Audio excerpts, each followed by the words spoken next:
he's from a particular region, they select because he's Narendra Modi. I think I have never seen any star constituency nurtured so well. I think he has come to Banaras more than 40 plus times, like almost 4 dozen times, and triple the time he has made Yogi Adityanath to travel there. And Kashi has become a very different place. And as you rightly said, whenever Kal Bhairav is considered like the guard of Banaras, so he wants to take the permission from Kal Bhairav before filing his nomination. And the way he has changed the face of Banaras in last 10 years, that's phenomenal. And if Kashi corridor becomes grand, he's there. If there's a power plant coming up, he's there, right? If the highway comes from the airport to the city, he's there. If the railway station renovates, he's there. So he being like, he attends a G20 meeting, he goes to America, comes back, goes to Kashi. Kashi has become his second home. I think the way he's nurtured the constituency Kashi, that's a lesson for any new political aspirant and a student of politics across. And yesterday, when the roadshow was happening, it seems it happened. I was talking to a lot of locals yesterday on phone. It seems it went to the same route where Adi Shankara, Acharya Adi Shankara walked when he was in Kashi thousands of years back, right? And it seems the roadshow passed through 28 temples, 40 ghats, 60 ashram, almost 23,000 homes, and 1,800 commercial establishments. And it's said in Hindu belief, if you pass the Adi Shankara mark, you will finish all your enemies, and that will make perfect sense for the electoral battle that's coming up. Right, absolutely, Mr. Gupta. In fact, definitely quite the light that you've thrown on the entire imagery. I'll tell you what, Priya, of Varanasi. Mr. Gupta was talking about how, Prime Minister makes it a point to come back to Kashi all the time. Mythological, anecdotal information also tells it that Lord Shiva, and of course Mr. Verma and Mr. Gupta and Neena ji can correct me if I'm wrong here, but mythological, anecdotal information also tells us that Lord Shiva, even after marriage, he made it a point that he's going to come back to Kashi. Due to political reasons, he had to step out as well, but he made it a point that he's going to come back to Kashi. Absolutely. Kashi has that energy, it calls you and then you never want to leave it. Right, definitely. In fact, when we speak of this entire matter, I think it's very important for the candidate that's representing a particular seat to keep coming back there, which is another complaint that people often have with the leaders of a particular seat, that they often end up abandoning that particular place once the elections are over. But when we speak of Prime Minister Modi and his presence in Varanasi, he is almost always there, be it a big event, be it a small event, whatever the reason be, he is there with the people of Kashi. In fact, I'll just bring in a short anecdote of my own. When we'd spoken to people of Kashi the last time Prime Minister Modi was in Kashi, the people were so happy. They in fact used to take the cutouts of Prime Minister Modi back home after the event. And with that, now we're getting an important reaction from the ground there. Let's just take in a reaction from one of the priests at the mandir there. Let's just look into what he's saying. हम लोग उनको आशीर्वाद दिया देंगे। कुल कितने लोग अंदर रहेंगे सर? 3 से 4 लोग।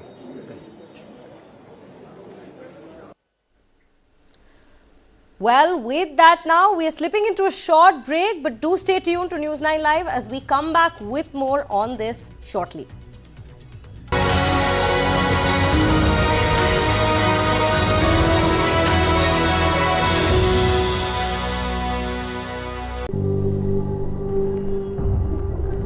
Helps beat sensitivity fast. Sensodyne Rapid Relief.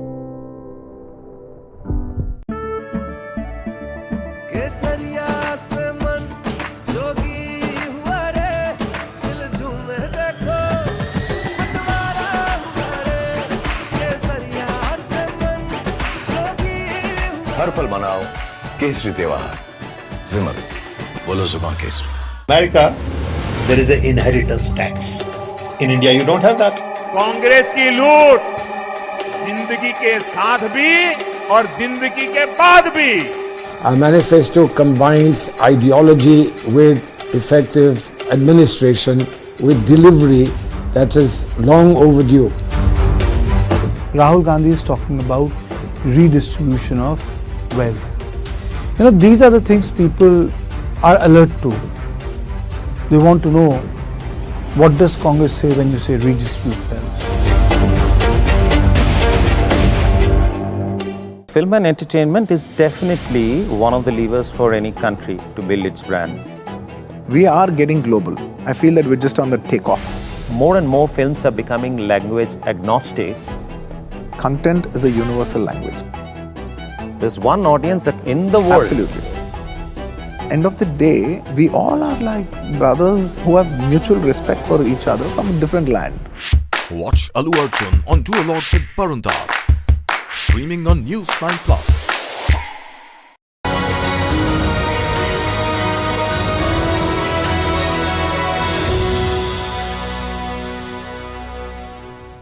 Welcome back. You're watching News9 Live. Prime Minister Narendra Modi's Kashi run. He's going to be filing his nomination. The auspiciousness of it all, me and my colleague Shreya Kundu, along with an esteemed set of panelists that are joining us over here, are trying to decode that. Joining us are Dr. Anil K. Verma, Shantanu Gupta, author and political analyst, and Neena Rai, author of The Amazing Ayodhya. You know what, Neena ji, do stay on with us just a short while. Kumar Kundan is finally with us from Varanasi. Let's quickly cut across to him. Kumar, you know, give us a complete lowdown of what it has been like spending the last 24 hours in the city of Varanasi, Kashi. The people that you've been speaking with, the street vendors, how have people been preparing to catch a glimpse of the Prime Minister? Shreya and I were asking, and sort of kind of jealous also, you're going to be able to catch a selfie with the Prime Minister yourself?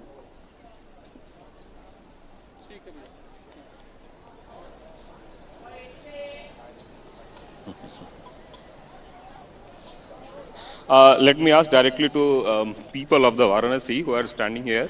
एक बात बताएं, सुबह से आप लोग इधर पे खड़े हैं, कितना एक्साइटमेंट है? कितना एक्साइटमेंट है अभी जो प्रधानमंत्री आने वाले हैं? अरे एक्साइटमेंट की बात तो हम आप बोलेंगे, हम बोलना चाहेंगे कि आप आइए काशी में और महसूस कीजिए। ये तो बड़े गर्व की बात और सौभाग्य की बात है भारतवासियों के लिए कि हम हमारे घर में राम लल्ला बन के योगी मोदी आए हैं। हम राम को लाए हैं, हम उनको लाएंगे और एक बार फिर बार बार भगवान लहराएंगे। जय श्री राम, जय श्री राम, जय श्री राम, हर हर महादेव।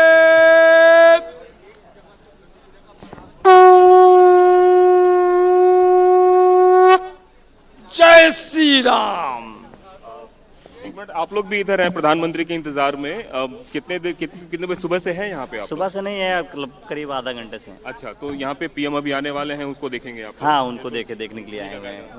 कितना ज्यादा एक्साइटमेंट है पीएम को देखने का? और पीएम को बहुत ज्यादा। कहाँ से हैं आप लोग? बनारस से हैं? अयोध्या से आप आए हैं? अयोध्या से आए, स्पेशली इसके लिए। मोदी, कल का रोड शो कैसा लगा आपको? कल का रोड शो बहुत अच्छा लगा हमको देख के। रोड शो काफी 400 पार, अब की बार 400 पार।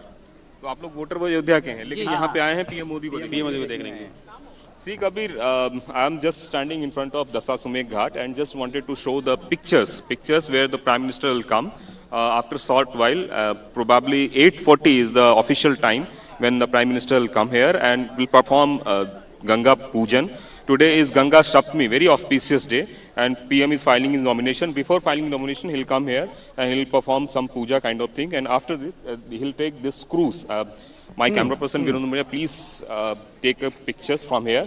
And in this particular cruise, he'll go from Dasasumekh Ghat to Namo Ghat, and after Namo Ghat, he'll go to Kal Bhairav. And after Kal Bhairav, he'll go to Kachari, where he'll file his nomination. So today's schedule is very much packed, and probably one PM will leave from Banaras.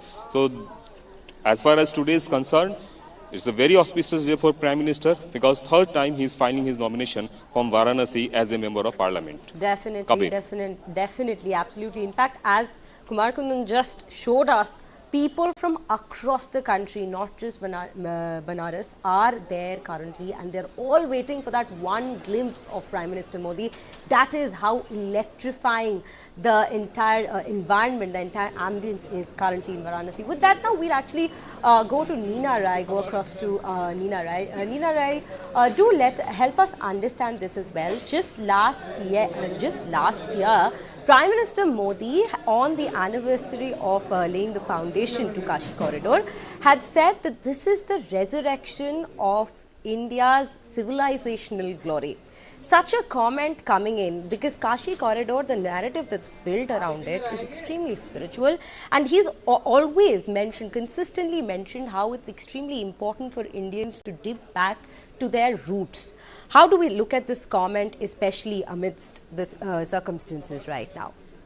So, thank you for having me on your show, and I'm glad that you asked this question. See, you have to understand, amongst the 7 great cities in India which hold the civilizational ethos, or which hold the civilizational being of India, of Hindus, you have the cities are Ayodhya, Mathura, Maya, Kashi, Kanchi, Avantika, Puri, Dwaravati, Chaiv Saptaitaha Mokshdayika. So these are the 7 great Puris of India which give you moksha. So this is why he's talking about this civilizational ethos and trying to enliven this civilizational ethos. The other thing that I want to tell you, so I've given you the importance of Kashi here, alongst with Ayodhya, Mathura, Dwaravati is Dwarka, Kanchi is Kanchipuram, Avantika is Ujjain. So now you know why he's focused on these, because these are all the most important 7 most important Hindu cities in the world. And why he's emphasizing this is, prior to the BJP coming into power, these cities were absolutely neglected. I mean, Hindus in their own country were treated as third-rate citizens. And I am from that area. I'm a Purvanchali, and I have been to Kashi right before the 2014 elections. Can you imagine such a vibrant city? And Kashi is such a city wherein international tourists throng to see this city. There are Hindu pilgrims from across the world, and as well as international tourists who actually come to see the Hindu pilgrims and what's happening in Kashi. There were no proper roads when I went there, right before 2014 elections. Even the best of hotels did not have proper roads. All the roads were broken. And I was staying, thankfully, at the army camp area. And the minute you entered the army camp area, you had the roads there.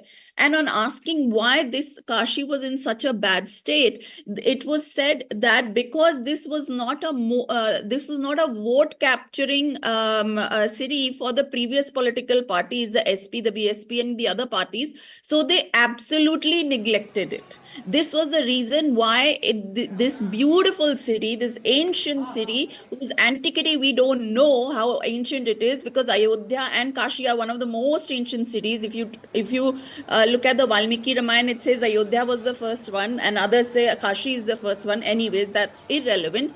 But they were in absolute state of dire neglect, and this is what Modi ji is reviving. So he made a very, very good statement. He made a very poignant statement. Absolutely. The other thing is, absolutely, Neena Raji, we'll come back to you, in fact, with regards to all of the history behind the city of Kashi. And the connection with Ayodhya as well, because, I mean, just like the people that we heard, I'd really like Neena ji's inputs on the fact that so many people from Ayodhya have particularly, come in to catch this particular ceremony. Absolutely. They're not worried about the nomination as much as this festive moment. They just want a glimpse of Prime Minister there. That's absolutely definitely. Right.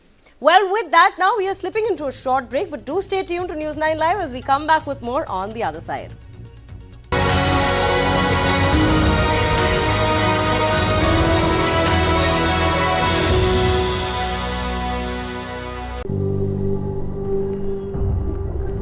Helps beat sensitivity fast. Sensodyne Rapid Relief.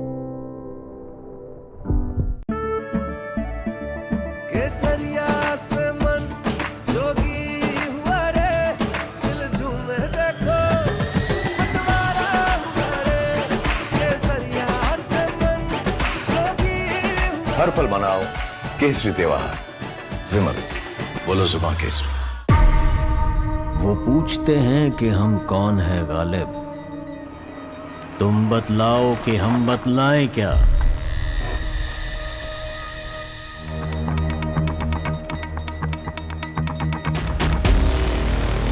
I told him, you do what you think is best, I will not insist.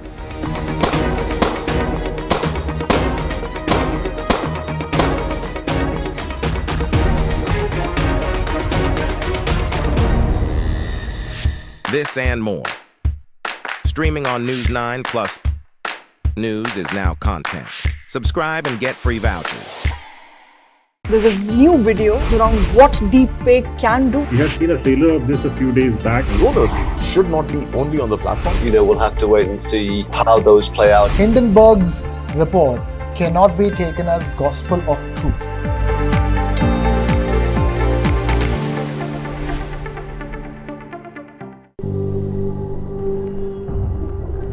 Helps beat sensitivity fast. Sensodyne Rapid Relief.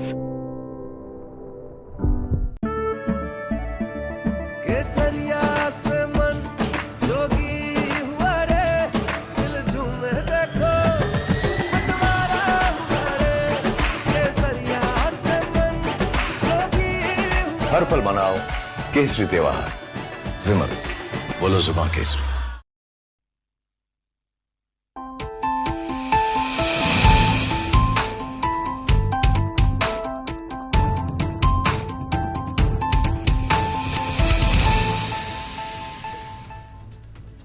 Welcome back. You're watching News9 Live. Kabir Naqvi and Shriya Kundu to take you through the latest national and international developments. Take a look at this. Bihar's former Deputy Chief Minister and ex-Rajya Sabha Member of Parliament, Sushil Kumar Modi, passed away on Monday at the age of 72. Well, the veteran leader was battling cancer and his demise was announced by the Bihar unit of the Bharatiya Janata Party. Now, condolences started pouring in as soon as the disheartening news was announced. In fact, if we take a quick look at the political career of the senior BJP leader, Sushil Kumar Modi served as a member of the parliament in the Rajya Sabha from Bihar. Well, he served as the Deputy Chief Minister of Bihar from 2005 to 2013 and as the Finance Minister of Bihar from 2017 to 2020. He was in fact a member of the Rashtriya Swayamsevak Sangh. And Take a look at this. Well, definitely. With that, we also have one of the reactions that's poured in that was firstly to comment on this was the BJP National President JP Nadda, who posted on the social media platform X after hearing the news of Sushil Modi's demise, recalling the times that they have worked together from their time in the Vidyarthi Parishad till the very present before he passed away. And in fact, he said that Sushil Modi's entire life was dedicated to Bihar and that his efforts have been very helpful in bringing Bihar out of the jungle Raj and putting it on the path of development. Other senior BJP leaders and union ministers have all set in their condolences, with everyone mentioning what a shock it was and that his demise, Sushil Modi's demise, is an irreparable loss to the state of Bihar and the Bharatiya Janata Party. The demise of Sushil Kumar is an irreparable loss for Bihar and the country. I have personally worked with Sushil since the days of the Vidyarthi Parishad. Sushil will always be remembered as a leader dedicated to his ideology. Nitin Gadkari, Union Minister, also reacting to this shocking development that we're getting at the moment. Well, we also have Kiran Rijiju, in fact, commenting on the matter, sending in his condolences. I'm shocked and deeply saddened by the demise of senior BJP leader Shri Sushil Kumar Modi ji, former Deputy Chief Minister of Bihar. We had worked together closely for a long time and he will be remembered forever. My heartfelt condolences to his family and friends. Well, this is the comment that's come in from Kiran Rijiju as well. And in fact, we also have some reactions that's come in after this rather disheartening news coming to the fore. Let's dip in and listen in. मैंने आज अपने एक ऐसे भाई को खोया जिसकी व्याख्या में एक ऐसा भाई जो सचमुच में मेरे मित्र भी थे, मुझे सलाह भी देते थे, मुझे जो कुछ भी होता है कभी मैं डांट भी देता था उनको तो वो बुरा नहीं मानते थे. कभी मैं ये सोच भी नहीं सकता था कि ये बुरा दिन मुझे देखना पड़ेगा. सुशील जी सचमुच बहुत ही ऐसे विनम्र व्यक्ति, बराबर नम्रता कुट कर बनी थी. अगर किसी को गुस्साते भी थे तो फिर तुरंत शांत होकर के कहते थे चौबे जी ये मुझसे लगता है कि मैंने डांट दिया उस आदमी को, इसका आदत ठीक करने के लिए डांटा। वो जब कभी भी हर तरह से परोपकार, और उनके दिल में कभी भी ऐसा मैंने नहीं देखा। अत्यंत ही दुर्भाग्यपूर्ण है बिहार की राजनीति के लिए कि आज आदरणीय सुशील मोदी जी का निधन हो गया। बिहार के लिए एक अपूर्णीय क्षति है और बिहार में भारतीय जनता पार्टी के लिए उससे भी बड़ा अपूर्णीय क्षति है कि बिहार की राजनीति में जहां उन्होंने छात्र जीवन से और विद्यार्थी परिषद से लेकर भारतीय जनता पार्टी को आगे बढ़ाने का काम किया, बिहार का जो अनुभव था उनका, बिहार में जो उन्होंने वित्तीय प्रबंधन किया, बिहार में सुशासन स्थापित किया, ये बिहार के लिए आज एक अपूर्णीय क्षति हुआ है। ये अत्यंत ही दुर्भाग्यपूर्ण है। भगवान से आशा करता हूं कि भगवान उनको अपने चरणों में स्थान देने का काम करें। विकास की गति बढ़ाने में जब बिहार के अंदर विपरीत राजनीति चल रही थी, वैसे समय उनके जंगल राज के वातावरण में संघर्ष का जो मिसाल था, हम लोग उस समय जुड़े थे और सचमुच में आज उनकी कमी खल रही है। इसकी भरपाई निकट भविष्य में कहीं दिख नहीं रहा है और भारतीय जनता पार्टी, बिहार की जनता आज निश्चित तौर पर मर्माहत है और ईश्वर इनकी आत्मा को चिर शांति दें, इनके परिवार को दुख सहने की क्षमता दें। हम सभी इनके जो मिशन है, जो बिहार के प्रति इनका समर्पण और लगाव था बिहार की जनता के प्रति, हम सब मिलकर के हमेशा प्रयास करें कि उसको सफल करें। पुनः हम इनके प्रति सच्ची श्रद्धांजलि अर्पित करते हुए सभी लोगों से आग्रह करेंगे कि ऐसे नेताओं को खोने के बाद हम सब धैर्य से इनके मिशन को और पार्टी को मजबूती प्रदान करने में अपना सहयोग देते रहें। देखिए, ये बहुत दुख बड़ी खबर है कि हम सबके नेता, भारतीय जनता पार्टी के वरिष्ठ नेता सुशील मोदी जी हमारे बीच में नहीं रहे। सुशील मोदी जी हम लोगों के अभिभावक थे, मित्र थे, बड़े भाई थे। हर दुख सुख में साथ देना, एक नेता की छवि उनकी पूरे बिहार में थी। किसी का भी दुख सुख हो, सुशील मोदी जी वहां पहुंच जाते थे। वो पार्टी के अध्यक्ष रहे, विपक्ष के नेता रहे, उप मुख्यमंत्री रहे और सबको साथ लेकर चलते थे। उनकी कमी हरदम खलेगी। सुशील मोदी जैसे नेता बिहार में विरले ही पैदा होंगे। सुशील मोदी की कमी को कभी पूरा नहीं किया जा सकता। एक कुशल प्रशासक के नाते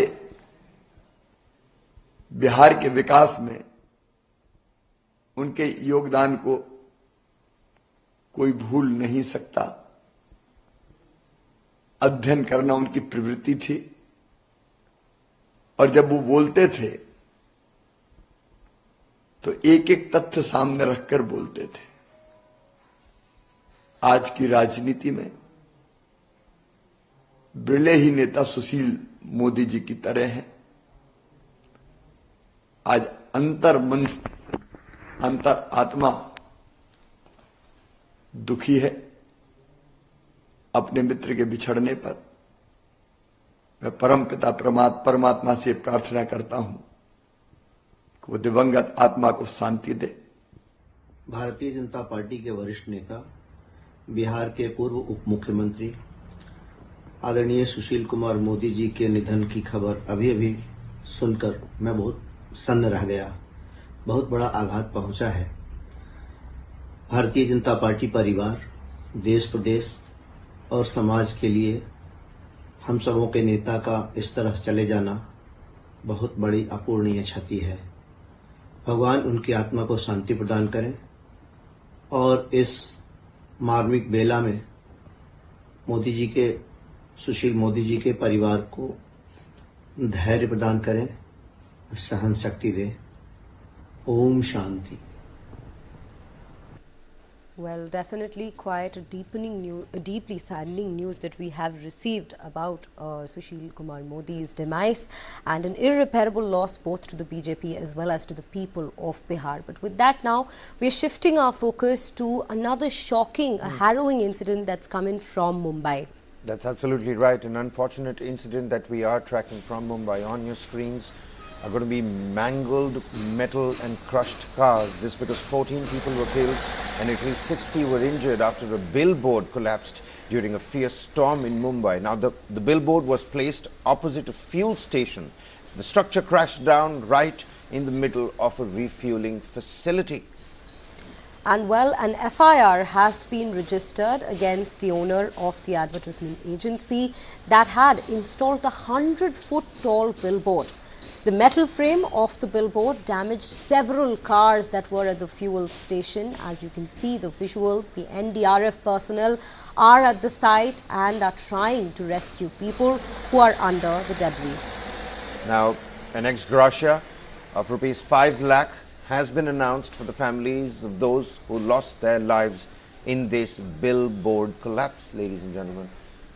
Getting you visuals from Khatkopar, Mumbai, where a 100-foot tall billboard came crashing down right opposite a fueling station.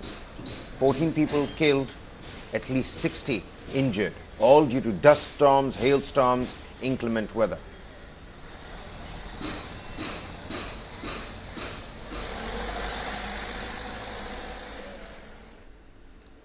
And well, moving on, a sex scandal that has in fact shocked the political spectrum of the state of Karnataka. Yes, we're talking about the Revanna sex scandal. And whilst we're talking about that, let's also point out again that this is happening in the middle of the Lok Sabha polls. Now, a special court for elected representatives in Bengaluru has granted conditional bail to JDS MLA H.D. Revanna, father of Prajwal Revanna, the first accused in that particular case. Now, the MLA is an accused in the kidnapping a woman who was allegedly sexually assaulted by his son Prajwal Revanna, who also was the MP from Hassan district. Now, Prajwal is JDS's, Prajwal is JDS's MP from Hassan Lok Sabha seat in Karnataka, as we just mentioned, and the court granted bail to Revanna on a personal bond of rupees 5 lakh with 2 sureties. The court has also imposed conditions that he shall not threaten and tamper with the prosecution witnesses or the complainant and the victim. H.D. Revanna, father of Prajwal Revanna, has been barred from entering the permanent place of residence of the victim directly or indirectly till further orders. According to sources now, Revanna is likely to be released from prison today.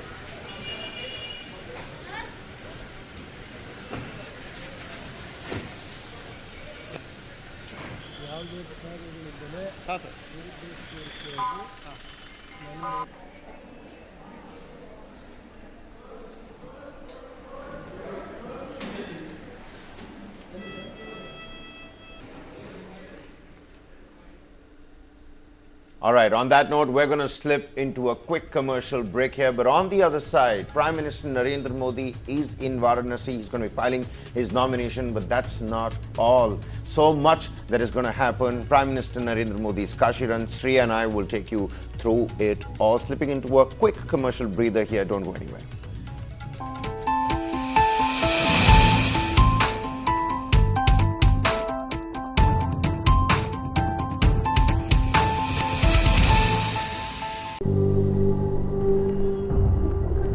Helps beat sensitivity fast. Sensodyne Rapid Relief.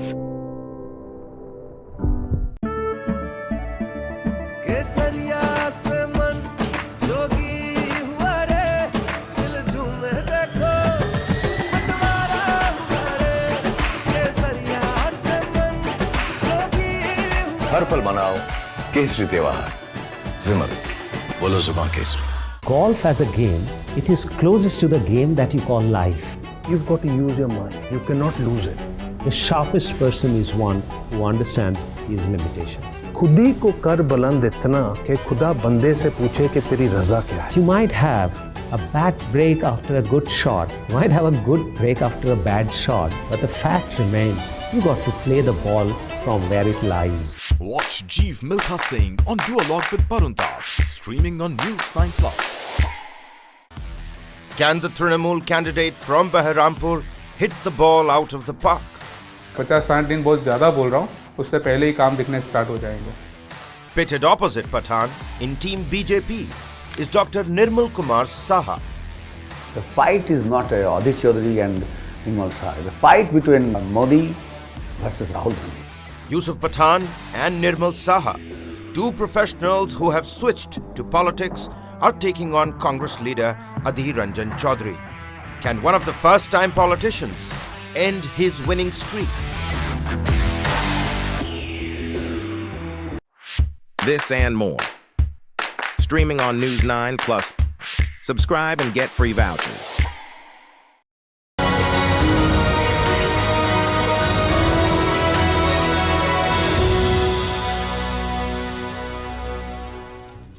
Prime Minister Narendra Modi's Kashi run. This show is all about that. I'm Kabir Naqvi. This is Sriya Kundu. Joining us on the broadcast is a very esteemed set of panelists. Dr. Anil K. Verma, political analyst, Shantanu Gupta, author and political analyst, and Neena Rai, author, The Amazing Ayodhya. Neena ji, I'm going to start with you this time around. You know, we just heard our reporter talk to people on the ground, and many of them from Ayodhya. You know, you yourself being the author of The Amazing Ayodhya with a keen interest and the right knowledge bank when it comes to Ayodhya. What is this sublime connection between these two very holy sites? I mean, I'm 100% sure if you do a ballpark figure of how many people have come from Ayodhya, well, the percentage is going to be very high in Varanasi today during this special Mahurat. Yes, so the connection is very ancient. Like I had already told you, Ayodhya, Kashi, Maya, Dwarka, Kanchipuram, these are all Moksha-dayak cities. And the reason they are Moksha-dayak cities is because there is some deep history related to it. So we don't call it mythology because we believe that these people lived. This is not fictional, right? So Ram lived, and then they were, so if you take a look at the Ramayana, or if you take a look at the Mahabharata, there are relationships between these places. These places were where the first, well, either one or the other god, they were born there, or one of the avatars lived there, or something or the other. You will find the stories. Now, why are the Ayodhya Vasis coming to Varanasi? They are coming to Varanasi as gratitude. So, since the time the mandir has been built, Ayodhya has been absolutely jubilant. I mean, Ayodhya was jubilant even with the progress that was going on, and so therefore it is my assumption that these people are here for a debt of gratitude. Another thing that I want to point out to you, apart from the Ayodhya-Kashi connection, please understand, Narendra Modi is not only the Prime Minister of this country, but he is also one of the best leaders in the world today. If you take a look at all the top leaders in the world, he is one of them.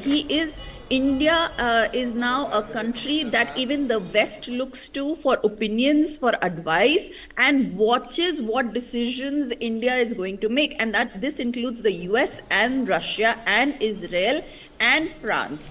Each one of these countries is now eager to make associations with India, specifically with Mr. Modi. So he is a world leader. So wanting to go and watch this world leader, whether you come from Ayodhya, whether you come from Mathura, is just normal for people. I was watching some of the interviews yesterday. There was a man who came, I don't know which village he came from. I didn't catch a glimpse of his village, but he came, and when the interviewer was asking him, why did you come here? He says, why shouldn't I come here? This is a man who has looked after us.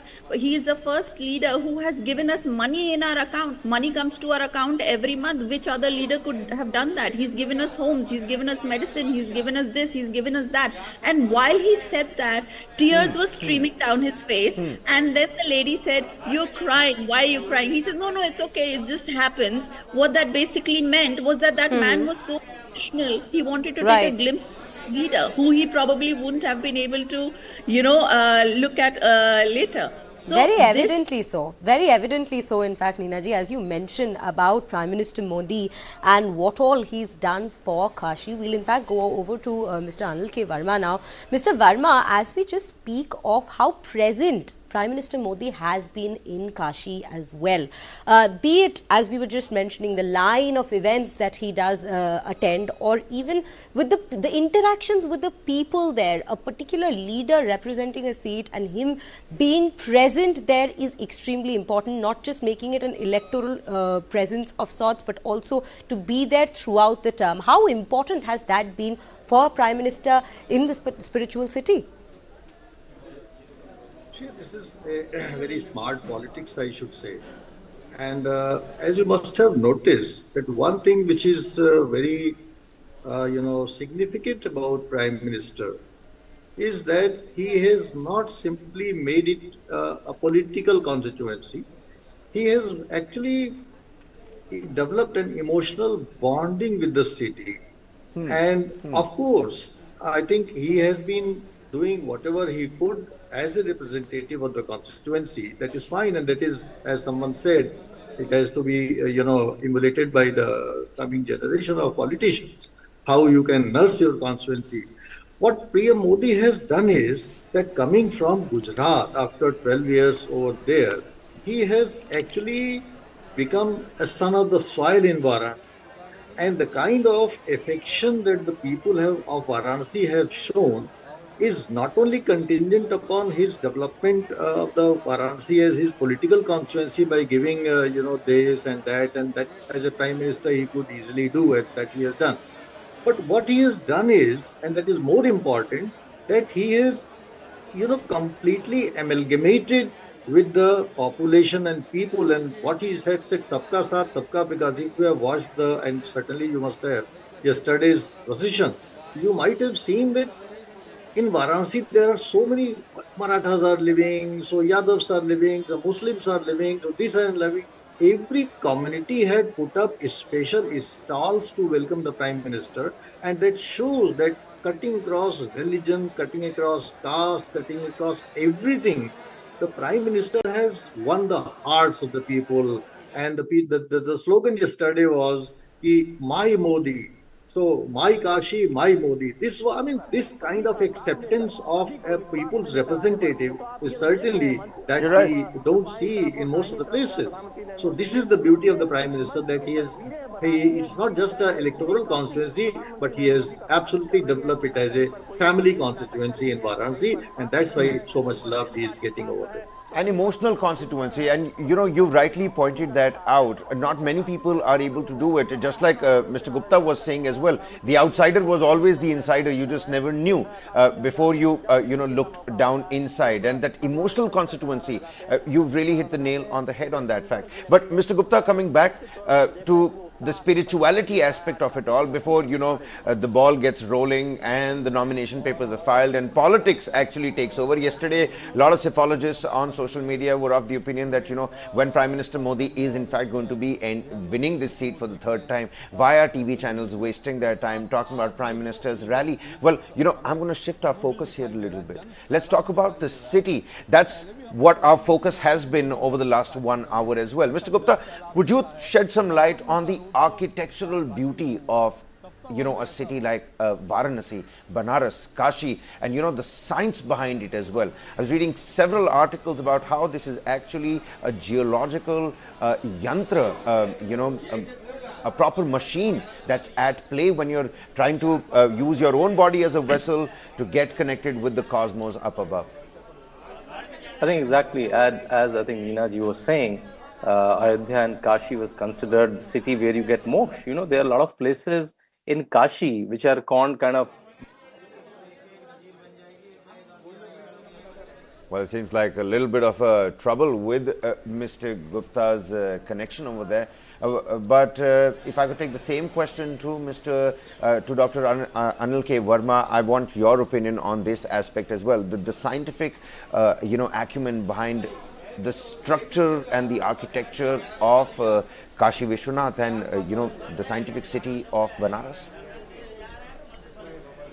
Kabir, I mean, as the mythology goes, this entire city is on the trident of Lord Shiva, and that itself makes it the most scientifically designed city in the world, because Lord Shiva is the ultimate architect. He is not the architect of Varanasi, he is the architect of the entire universe. And therefore, when he has chosen Varanasi to be his abode, and as we all know, that Lord Shiva decided to have Varanasi at his abode. So naturally, there are very deep scientific, principles hidden in the structure. I'm no civil engineer to elaborate on that, but I can certainly, as a student of the politics, I can understand when Lord Shiva decided to have abode in Varanasi. I mean, the highest principles of scientific architecture must have been, in place, and that's why I can say that Varanasi, if you look at it, is not only a spiritual city, but also is probably the most scientifically designed city in the world. All right then. On that note, Dr. Ranil K. Verma, Shantanu Gupta, Neena ji, many thanks for joining with us on this rolling coverage of Prime Minister's Kashi run. We're going to be constantly bringing you all the latest developments right out of Kashi Vishwanath. And even as Varanasi prepared for Prime Minister Modi, our colleague captured the festive fervor that has taken over the city. Let us take a look at the wonderful music that some local musicians performed on the Ganga river. Listen in.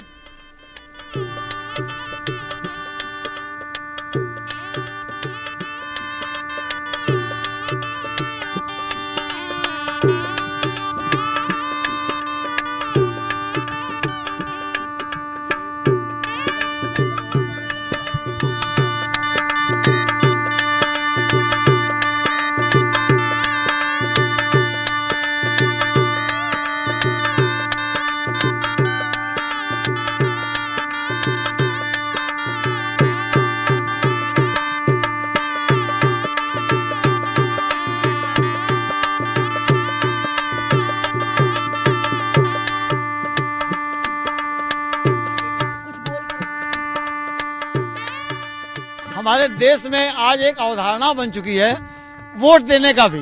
ये गजब गजब के मैं 4 पंक्तियां सुनाता हूं आपको।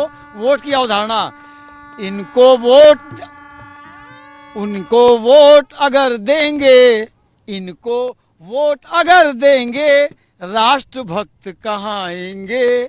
इनको वोट अगर देंगे, राष्ट्रभक्त कहाँ आएंगे।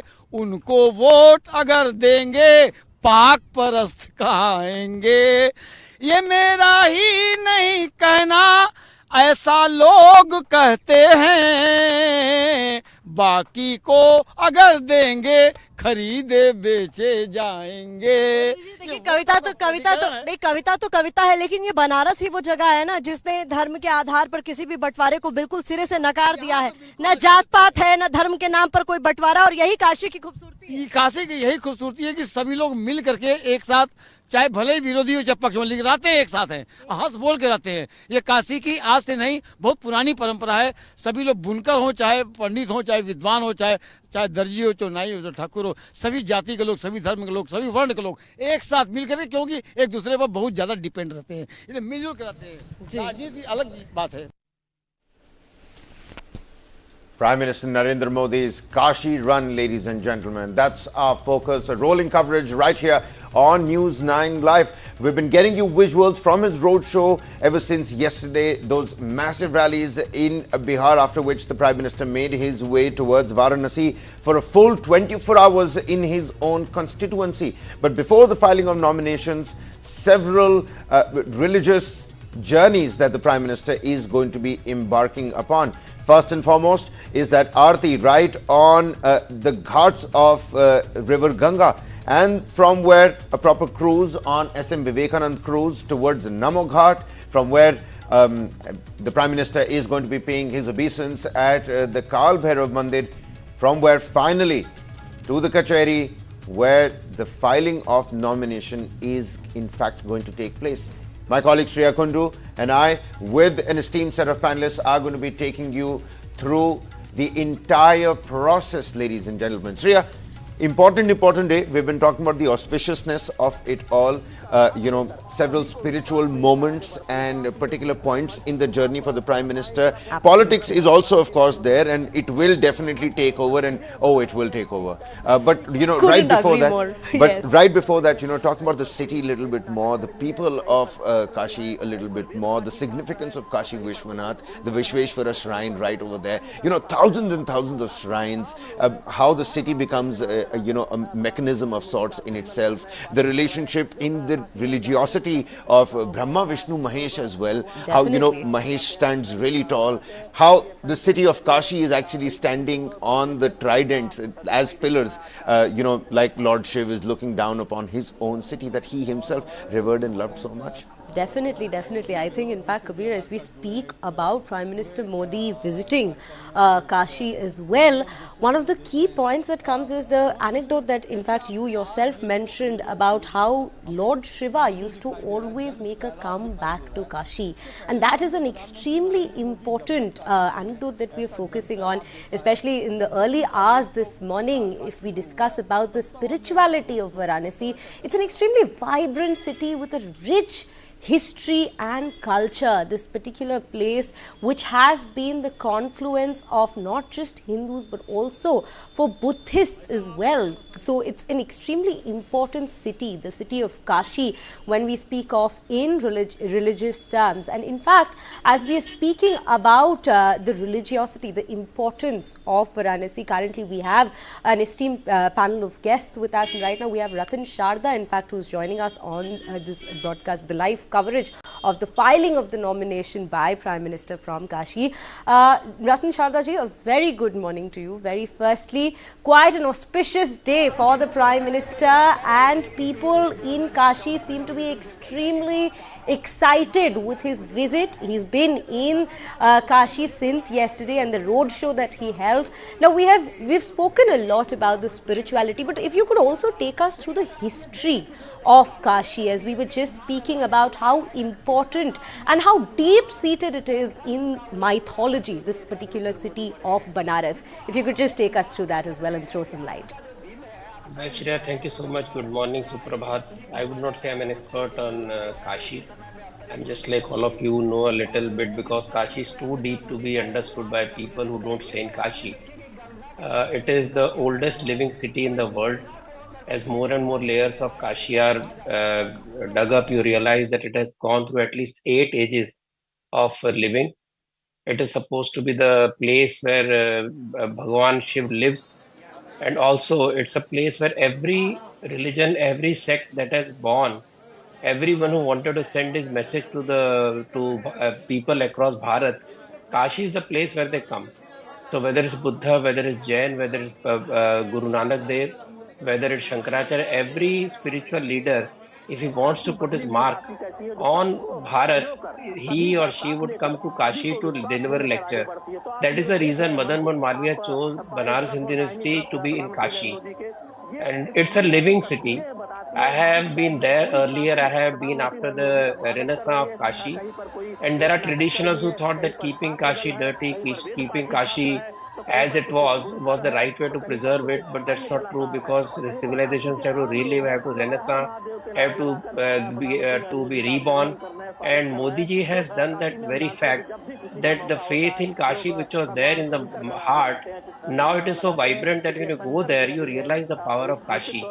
And I am very happy to see young people coming and young people attending Aarti. So all this has changed because Kashi has kind of reborn under Mr. Modi, and Modi in Kashi is beyond politics. And if you start visiting temples, there are endless temples, there is Sarnath. So it's a city that vibrates. And how it has changed, I can tell you that 40 years back, my wife had gone and with my mother, and she dared not go again after for years together, realizing how difficult it is to reach Baba Vishwanath. But after this Renaissance, she went there and she wanted to go again. So within a month, she went there, stayed for 3 days. That is the power of Kashi. And that is why every ascetic, every sadhu, every guru always delivers his or her sermon in Kashi. That's the importance there.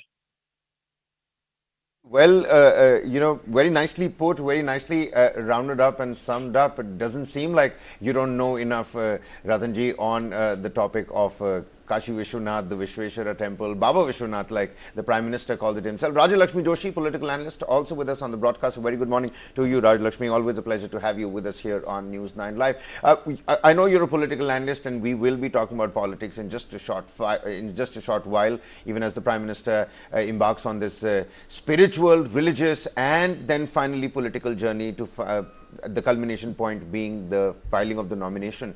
But the people of Kashi Vishwanath, the socio-cultural identity, the fabric, the socio-cultural ethos of Kashi Vishwanath. Have you visited the place ever before? Yes, I have had the pleasure of visiting Kashi.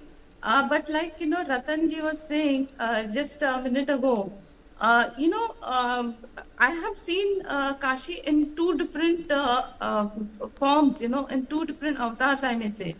One was when I was a college student, we had gone in a group of college, from our college. So then at that time, I remember all the boys of the college telling us that we should not be visiting the ghats, we should not be visiting the temple by ourselves, and that we should be going there only in groups, because there were very narrow lanes, and it was not really safe for especially for ladies, for girls to be visiting any of these areas by themselves. So now, if you see, there has been a very vast change in the entire way in which there has been this redevelopment of the entire place. So now it has become much more wider, cleaner, and also you're able to visit the place very safely, and it has become more tourist friendly, I would say. And yes, there have been a lot of people who have been saying that they don't have the old charm. But then I would say that if you have something that is much more cleaner and something that is much more presentable to everybody, so I think that what has been done is the same, whatever structures were there, they've just been actually kept as they were, with their families, or even for a group of ladies.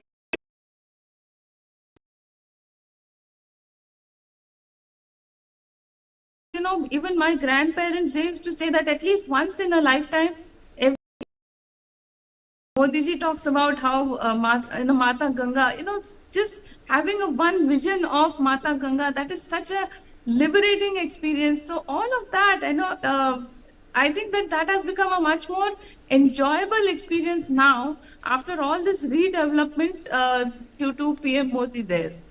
Well, certainly. We're going to slip into a quick commercial break here. On the other side, more with Ratanji and Rajalakshmi Joshi, who continue to be with us. Shri and I will take you through the entire process, ladies and gentlemen. Shortly from now, the Prime Minister is going to be making, his arrival at the Asi Ghat is in fact imminent, from where he's going to make his way to Namo Ghat. From there, the Kal Bhairav Mandir, then the filing of nomination. There's a Rudraksh Convention Center speech that's also lined up, ladies and gentlemen. Do stay on with us. This is Prime Minister Narendra Modi's Kashi run, a rolling coverage. Don't go anywhere.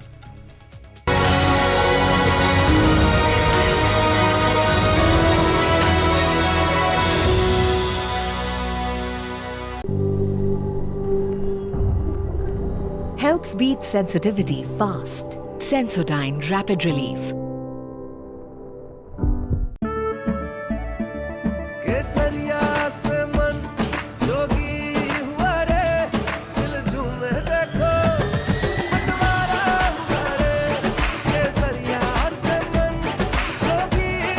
हर पल मनाओ केसरी त्योहार। विमल, बोलो जुबान Kesari. Why is the state not looking at putting an embargo on that? As a Telangana person, I will not accept. How do ordinary folks deal with this?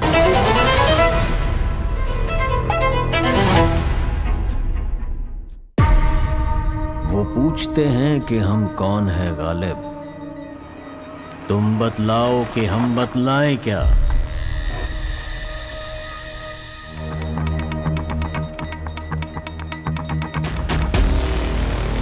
So I told him, you do what you think is best. I will not insist.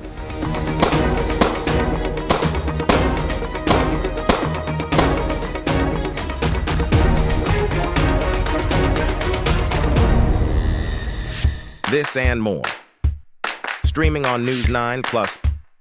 News is now content. Subscribe and get free vouchers. For the very first time in our investigation, we unmasked the killer of Ravindra Matre. In 5G, we have to stand with the world, and in 6G, we have to lead the world. Winning a Grammy was an absolutely surreal experience.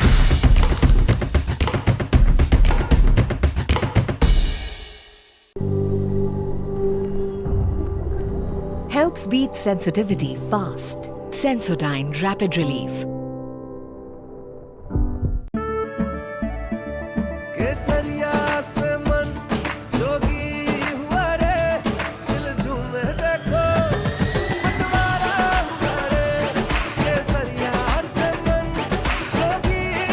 हर पल मनाओ केसरी त्योहार विमल बोलो जुबान Kesari.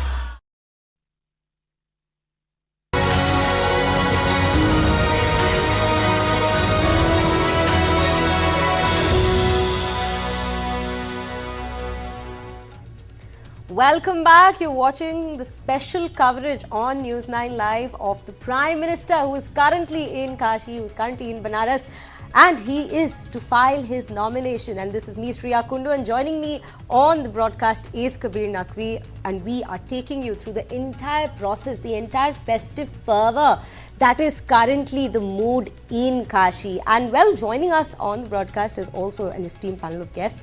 And we'll begin with Sunita Arunji, who's the author and consulting editor of HT.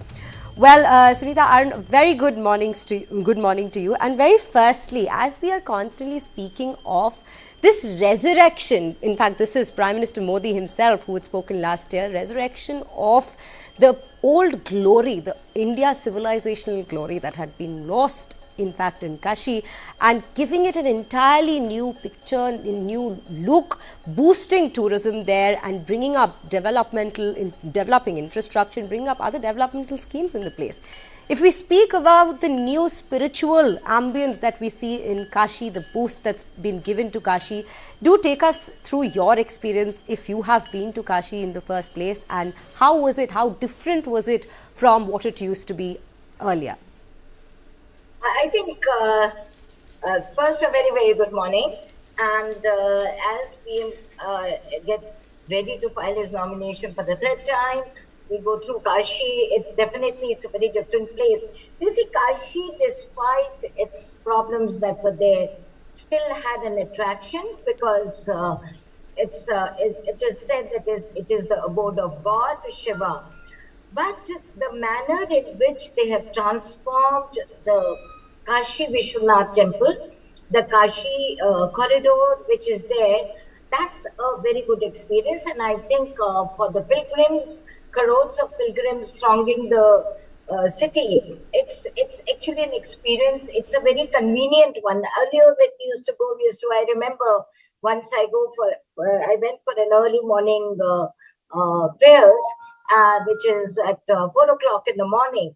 And we had to go through those gullies, which were a little dirty. And the management was not so good. And this time when I went, it was a different experience altogether. So definitely, Kashi looks very different. Ganga is much, much cleaner. Your experience of Aarti used to be very good because, sometimes when people go for spiritual reasons, religious reasons, they really actually don't bother so much about how the place looks like. But having said so, it becomes very inconvenient too. So when you return home, you say, oh, I had a very good darshan, but there was so much of filth, there was so much of dirt and all that stuff. But now going to Vishwanath temple, going to Ganga is actually a heavenly experience. And people go there, as somebody was saying, that people go there. They say that you should go there once and take a dip in holy Ganga to, because that brings purity in your life.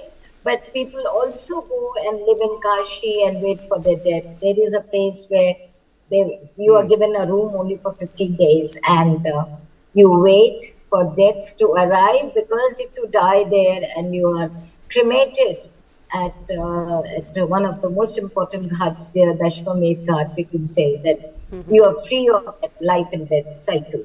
So Kashi had its aura. Kashi is now, it's very different and with a bigger aura, and it's an experience to be there. And as for religious tourism that you're talking about, you talk to anybody. I went after COVID, and they said that the losses of COVID that they had suffered, that's over. Their books are now running in profit. So it has small shops, eateries, your sari business, your silk business. I think there is a boom right now there. Absolutely. Definitely. There's quite a boost that you see even in the local industries, as you very rightly mentioned, Sunita ji.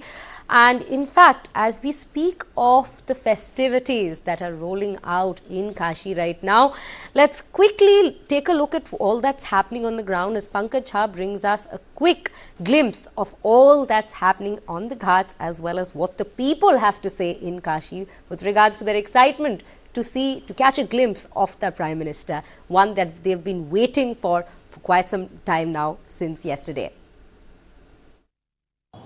देखिए, वाराणसी तो बहुत कुछ बदल गया है और प्रधानमंत्री ने जो कहा वो करके दिखाया भी है। खास तौर से अगर हम काशी विश्वनाथ मंदिर कॉरिडोर की बात करें, पहले कितना मुश्किल होता था वहां जाकर दर्शन करने के लिए, ये सब लोग जानते हैं। और आज क्या हालात है वहां पर, गंगा की घाटों की हालत देख लीजिए, अभी आपने तस्वीरों हमारे सहयोगियों ने आपको दिखाई है। लेकिन अब हम बात करते हैं, हम खड़े हैं कलेक्ट्रेट के पास और यहाँ देखिए बैरिकेडिंग लगा करके बंद कर दिया गया है यहाँ पर।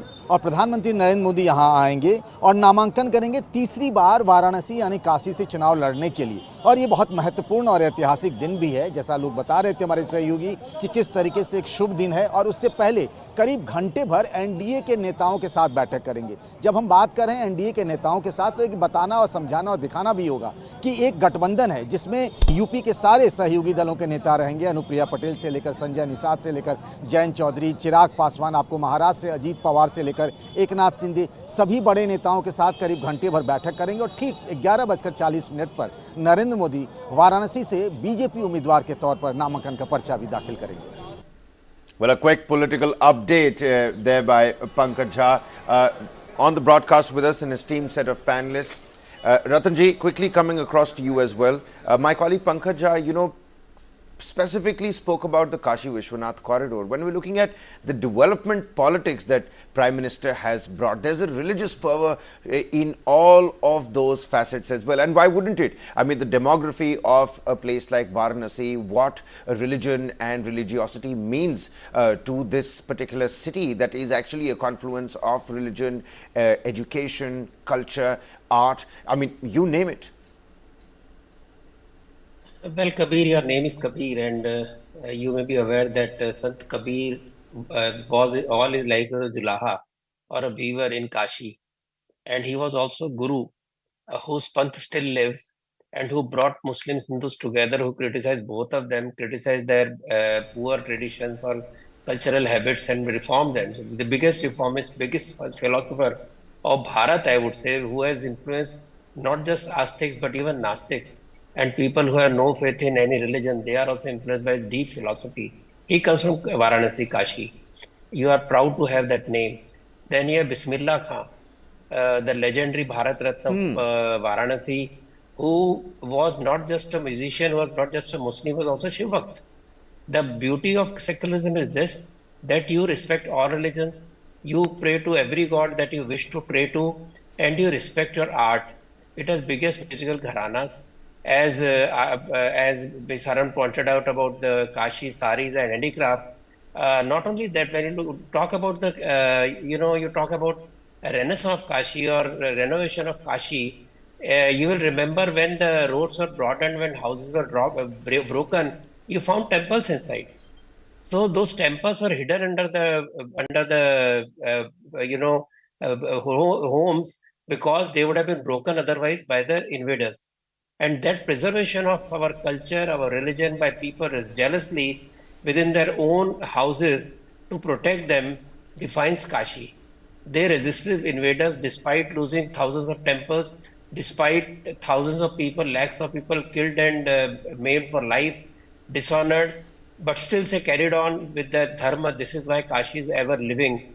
And people opposed it when it was being, those roads were being widened. But see, dharma lives when your culture lives. Your culture lives when it is preserved, when it is, you feel proud about it. Not going there and finding, oh God, you have got a place somehow I have to have a darshan and run away. From there we have reached this. Also look at Ganga. I had gone to Prayag Kumbh and one could actually dip.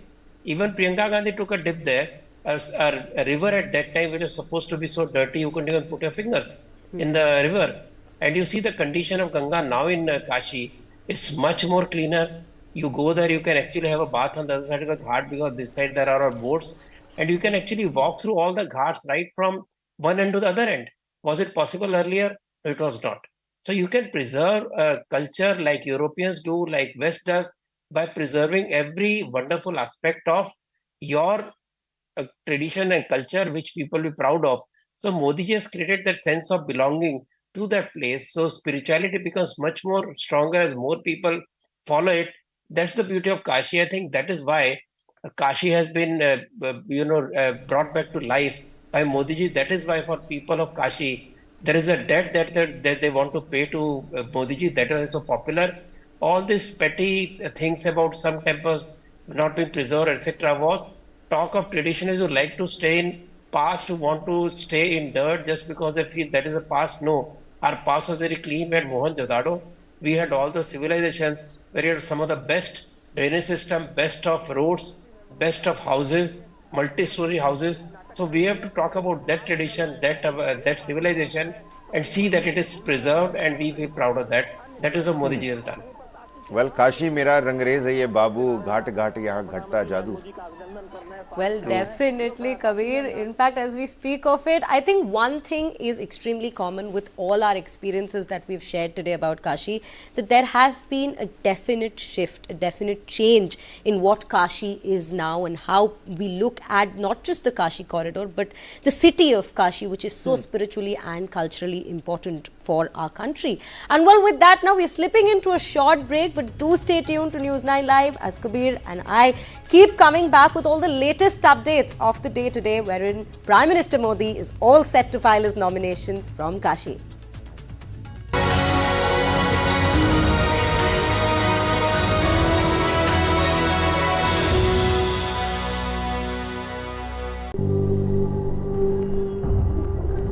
Helps beat sensitivity fast. Sensodyne Rapid Relief.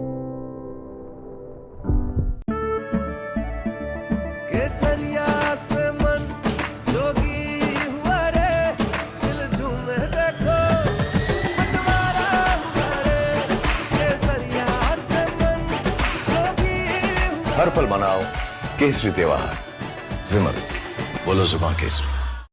For the very first time in our investigation, we unmasked the killer of Ravindra Modi. In 5G, we have to stand with the world, and in 6G, we have to lead the world. Winning a Grammy was an absolutely surreal experience.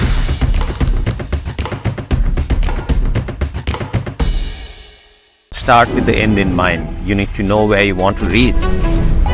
Every morning that we wake up, we are exercising our choice. The destiny is decided. The results are known that I'm going to win. Life of a goalkeeper is something which has always intrigued me. When you come into a stadium, this is the highest level of pressure. When I set out to do something, I decide in my mind that failure is not an option. What you feel very strongly about, those are the stories to tell. I have a mind which is absolutely restless. Mind and body are entangled sensations. That brings me back to golf. It's an amazing game. This is not a perfect game. You only learn from them. If you have a formula to a success, then you can replicate it. I feel this is my first step. I'm starting now. Winner is first born in the mind. I think, therefore I am. We are all about our mind.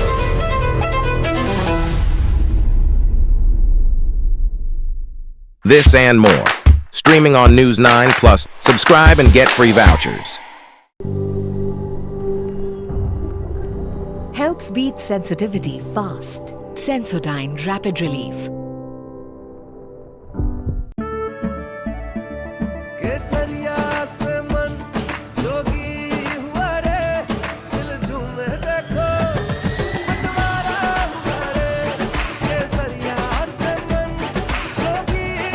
हर पल मनाओ केसरी त्योहार विमल बोलो जुबान Kesari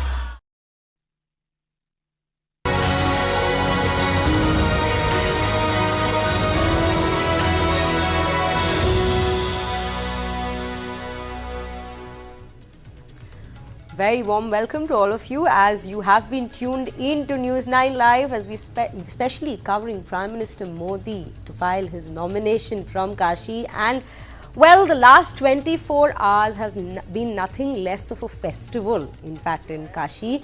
As we've seen, we've constantly bringing you the visuals from the ground, how people have been thronging the streets to just catch one glimpse of the Prime Minister. In fact, yesterday it's a Mahakumbh. I'll tell you what, Sriya, from the visuals that you can see, it's a complete Mahakumbh, a sea of saffron from as far as the eye could possibly see. Everybody is out there to see Prime Minister Narendra Modi. And, like Dr. Anil Verma was pointing out just a couple of minutes back, that the campaigning itself, it's so emotionally charged. It's not politically charged, but emotionally charged rather. My Kashi, my Modi. That was the, the campaign slogan. Absolutely. He's, in fact, constantly said that Kashi holds a very special place in his heart. Every time we've seen him mention Kashi during his rallies, during his road shows, he's always mentioned how special a place Kashi holds in his heart. And well, with that, now we have our panel of guests with us who are joining us on this bulletin as well. And we'll go on to Rajalakshmi Joshi right now, the political analyst who's there with us. Rajalakshmi ji, coming to you. Well, as Kabir and I were just discussing about how Kashi has always been paid special attention to by the Prime Minister, even though he hails from Gujarat himself. And we had, in fact, spoken to a guest earlier as well. He had said that he's an outsider who came in and then people just didn't understand when he actually ended up becoming an insider. It always, in fact, seems now that he's always been a part of Kashi. There's nothing new about him representing the city in its first place. And the focus he pays to the cultural and the historic significance, the spiritual significance of that place is something which we've also focused on. If you could just put that into perspective for our viewers out there. Yes, you very rightly said that, a lot of people from the opposition, they have been terming him as an outsider because, see, the Congress candidate, Mr. Ajay Rai, he is from Kashi. But then, what they don't understand is today the people of Kashi, they look to him as their brother, as their son, as somebody from their own family. So if you have observed, PM Modi has been campaigning all over the country.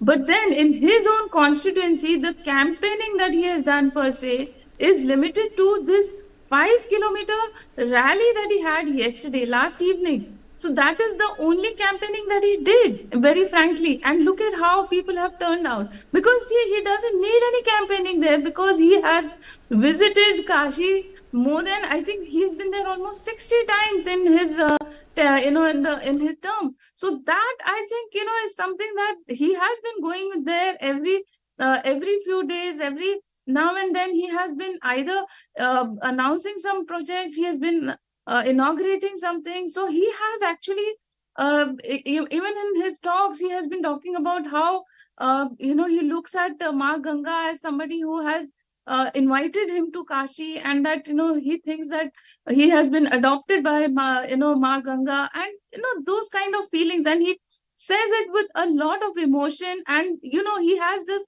connect with the people. He has this way of putting across all these things very effectively. So it is that people believe everything that he says. So when he says that, he looks at Ma Ganga as apologies for interjecting, Rajalakshmi ji, apologies for interjecting. The Prime Minister's motorcade, first visuals of the Prime Minister's motorcade this very morning. People standing on the sidelines for as far as the eye can see at the moment, ladies and gentlemen. The Prime Minister has embarked on his journey. He's going to make his way to Asi Ghat, where his arrival is certainly imminent, where he is going to be, paying obeisance to the river Ganges, river Ganga, the Prime Minister's first glimpse over there. Back to you, Rajalakshmi Joshi. Many apologies for cutting you short over there. Yeah, so he is not looking at any of his visits as a campaign. So he's not looking at it as an election campaign. He doesn't treat any of it as a part of a strategy for winning votes. So in any part of the country that he has visited before this elections were announced, if you have noticed, it has never been from the point of view of elections. So he has been consistently putting in his efforts. So whether it may be in the south, where he has been putting in a lot of efforts. So, but it doesn't look as if he is going there only for elections. So when he visits temples, it's not like he is visiting it just from the point of view of an election. So, that genuinity is visible, and that is why people are able to connect. So he knows exactly what is the emotion of a Bharatiya and how they feel about Mata Ganga, about Kashi, about the Kashi Vishwanath temple. So he is able to reach out to exactly those emotions, and he is able to connect with them, and he is able to tell them that this is how I have also felt in this place, and this is what I want to do about. So when he speaks about all of this, he is speaking from heart to heart, and that is how the people don't really need him to be coming there to be campaigning, because they have been seeing him there all the time. He has a very good connect with everybody there, I would say. So he is very well accessible via social media, as well as he is actually there on the ground. In spite of being the Prime Minister, he has been there so many times.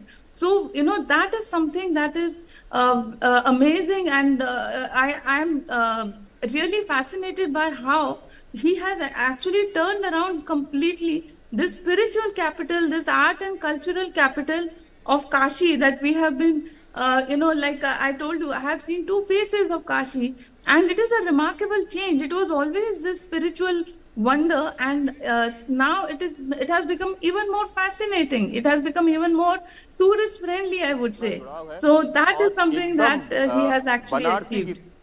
Live visuals on your screens, ladies and gentlemen. To my esteemed set of panelists as well, if you could pay your attention, turn your attention a little bit to what's happening at the Asi Ghat. The Prime Minister Narendra Modi, he's made his way there. This is direct feed that we're bringing you from Varanasi, from Asi Ghat, paying obeisance to Ganga Maiya, the river Ganges, Mata Ganga. So many ways that this water body that is so revered and auspicious for each and every Indian, cutting across various boundaries and state lines and communities, bringing water to those particular riverbanks and shores. The Prime Minister in Kashi at the moment, ahead of filing his nomination for the upcoming Lok Sabha elections 2024, his third time filing his nomination from Kashi, from Varanasi. The previous two times, a thumping victory for the Prime Minister from this constituency.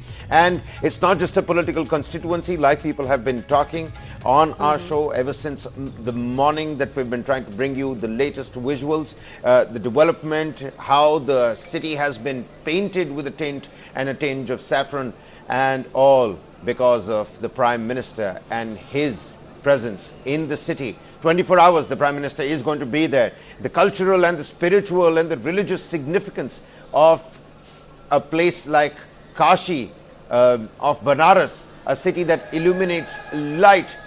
The first religious journey that the Prime Minister has embarked upon is on your screens at the moment. Obeisance at River Ganga.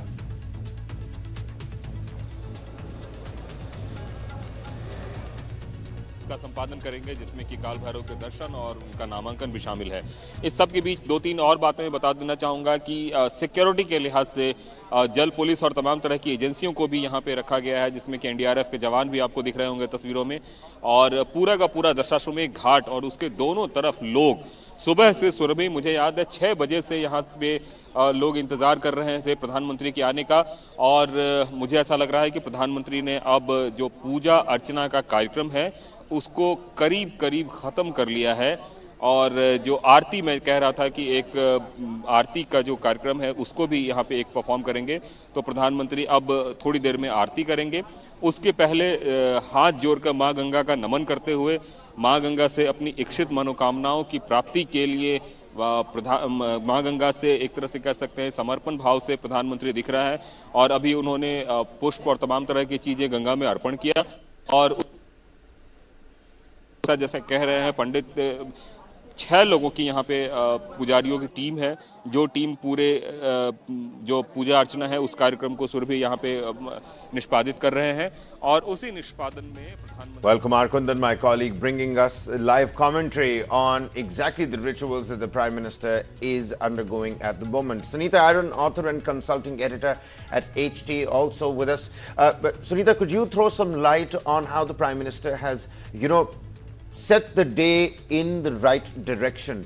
The Aarti at River Ganga at Asi Ghat ahead of filing his nomination. All of this essentially emblematic of how the Bharatiya Janata Party's cultural Hindutva is in the right place, and that's going to be the spearheading factor when Kashi Vishwanath is looked at, when Banaras is looked at, Varanasi.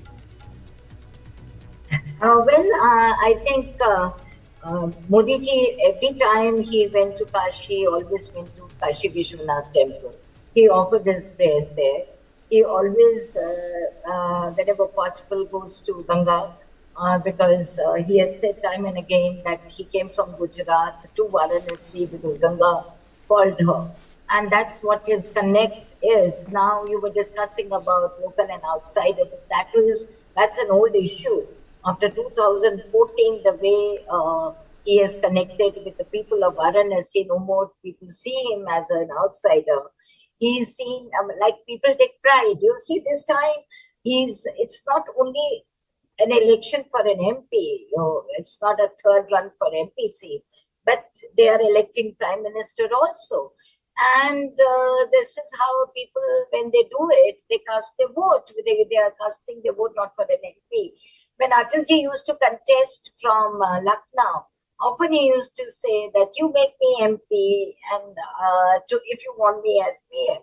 So it's something like that in Varanasi today, because Varanasi has been giving MP to the country since 2014. Having said, so there's a very interesting, slogan that they have given, that is 10 lakh ke paar. That is because, his the voting percentage has been going up. Ever since he came here, like in 2014, it was in 50s, now it is in 6 lakhs and above, and now they want that it should be around 10, so that he makes a record. And I think people who are very senior, they don't contest elections only to win, but also to set certain records. And that's what Modi ji, not Modi ji, but I think his party is planning to. Now, today is going to be a very grand affair.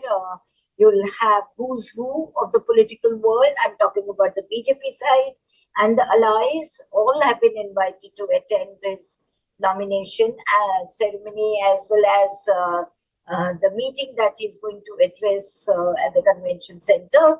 And I think 12 chief ministers, several union ministers, the allies leaders, Jayant Chaudhary, even your Raj Bhar and Anupriya Patel, all of them are going to be present today at this ceremony, because it's actually a very, very big day for the BJP and the allies, especially this time the election is very interesting. There has been there is a very different narrative that has been going on.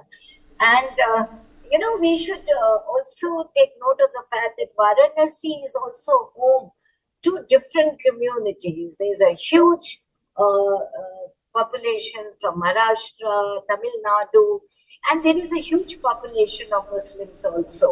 So they have given a call for 10 lakh votes, and I'm very sure the BJP and the RSS, which they have their local offices and the PM office, have worked to it, and he's going to set a record in this election. And it doesn't seem very difficult because he's already at 6.74 votes, lakh votes that he got last time.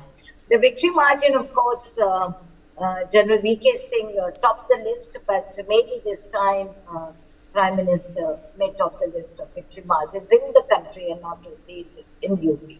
So very exciting day for Varanasi, for people of Varanasi, because they're not electing MP, they're electing PM of the country, and also because the Prime Minister follows the culture and the traditions of Kashiites. You know, today or any day, you go to Kashi and you can see people walking to the nearest Shiva temple at 4 in the morning. They start their day. Not everybody goes to Kashi Vishwanath temple, but nearest temple you can see women. Their day starts with a darshan in a temple. So that's the culture, going to Ganga, paying your obeisance, and that's what PM has been doing, and even Chief Minister Yogi has been doing. So a great day, and these are great visuals to watch, because yesterday roadshow was actually very, very nice, and it was very nice to see the portraits of all the prominent cultural artists of Varanasi, because Varanasi is not only a spiritual city, but it has produced so many artists of international fame. Girija Devi, Bismillah Khan Saab.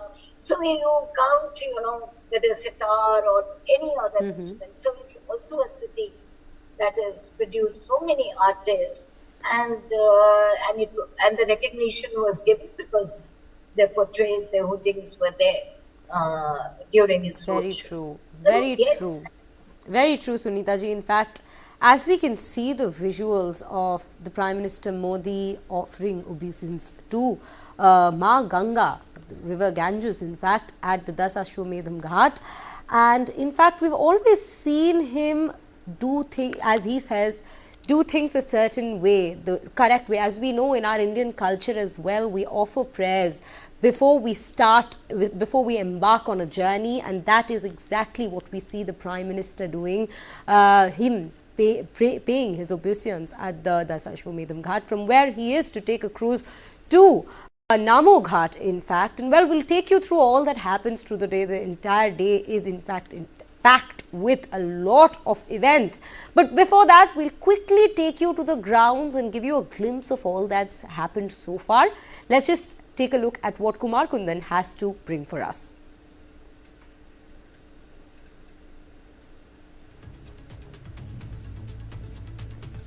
Popular हुआ है ये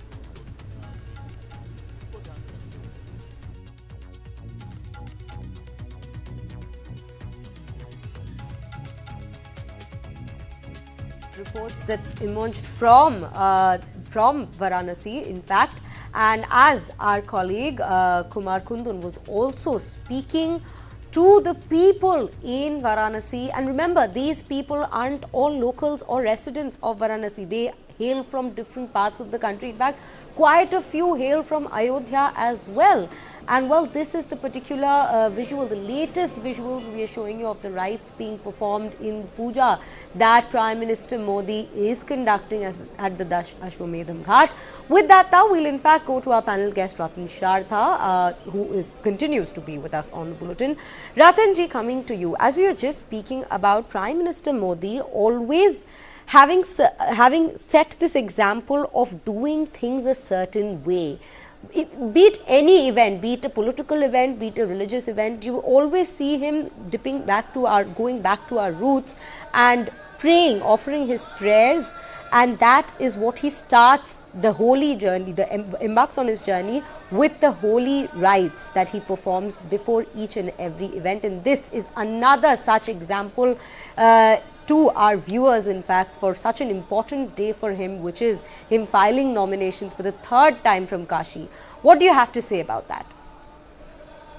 Well, you remember in 2014 when Modi ji won for the first time, a newspaper in UK wrote, "This is the day when India actually became free." So from the time when we thought that we were never a nation, and this nation was actually created by British and with the help of Nehruji and Gandhiji, before that we were not a nation, to a nation which we always believe were more than 10,000 years of documented history as geocultural nation, and that is the civilization that has kept it alive. Modi ji represents that particular thought. This is the reason he's unapologetically Hindu, he's a Bharatiya, and he has created a feeling that we should be proud of our religion, whichever religion it is, we should respect it and we respect all other religions. That message is very important, and that is why this we talk of civilizational change in Bharat. We see this change in all the generations, and as far as he as an MP is concerned, see, he has done such a wonderful work in the constituency, came there so many times. It's a lesson to all the MPs, including BJP MPs. I am reminded of Sharad Pawar. I am reminded of Kamal Nath, who do such a sterling work. And I went to Shirur to an MLA's constituency. At that time, he was now. So any good leader will see to it that his constituency develops. Reason whether there is Sharad Pawar, now of course we don't know this year, then no wave affects them. And of Kashi, I have just remembered one particular story which did not pay the rishi whom he was supposed to pay as a truthful king, and he became a servant of Dome Raja, that is the Manikarnika Ghat, which is so popular, and Dome Raja still exists in his generations, and he's also with BJP. So this particular story also involves the strength of truthfulness, and that is why Kashi is also a big lesson. Unfortunately, those stories are no more heard because we had policy of education where any reference to Indian culture, Indian past was prohibited because we believe we're too modern a nation to talk about these high values. We'll also remember the progressiveness of Prayag, where Sant Tulsidas moved from Ayodhya to Kashi to write his Ramcharitmanas. So it's a very progressive city. It's a confluence of various ideas, various ages, and various philosophies, and that is what Modi is representing today. That's the beauty of the city as well, isn't it, Ratanji? Yeah. You know, you're talking about the progressiveness of the city. The rituals have also progressed. It seems like the Prime Minister has completed his Aarti on the river Ganges. He's paid his obeisance to the Ganga Maiya. Now he's already on the cruise, the SM Vivekanand cruise that's going to take him to Namo Ghat, from where he's going to make his way to the Kal Bhairav Mandir. So many people waiting for the Prime Minister as well, trying to make an event out of it. I'm sure he's going to be entertained and kept entertained on that short trip to Namo Ghat as well. Inside, several of those people on that cruise boat as well. But, you know, Ratanji, about mystifying and demystifying truth, the cycle of life and death is what Kashi brings us. I was looking at the roadshow yesterday, and constantly people were saying that, you know, Kashi is so blessed that the Prime Minister is here. But from where I'm looking at it, I think it's the other way around. It's the Prime Minister, Narendra Modi, who's actually blessed, who has the chance to do all of this on, you know, such revered religious sites, and he's able to represent an illuminating beacon of light, a place like Kashi, not just for India, but on the global map as well. The one who is blessed will also pay back, and he's paying back the debt that Kashi has given him. You remember how the VIP constituency, Raebareli, Phulpur, Nehruji's constituency, Amethi have fared in the last 70 years of progress? That is the difference, and that is the reason why we should respect what Modi is doing and learn from him how a representative of the people should actually work. That is what I wanted to, you know, convey. Fair enough. Fair enough. All right. Visuals on your screens. The cruise has already embarked on its own journey. Even as the Prime Minister is embarking on his journey, the nation has embarked on its own political journey. So many journeys that are constantly, you know, overlapping each other at this moment, which is why we have to deal with it, you know, deal with it with utmost curiosity and care. At the same time, Right on the other side is Namo Ghat.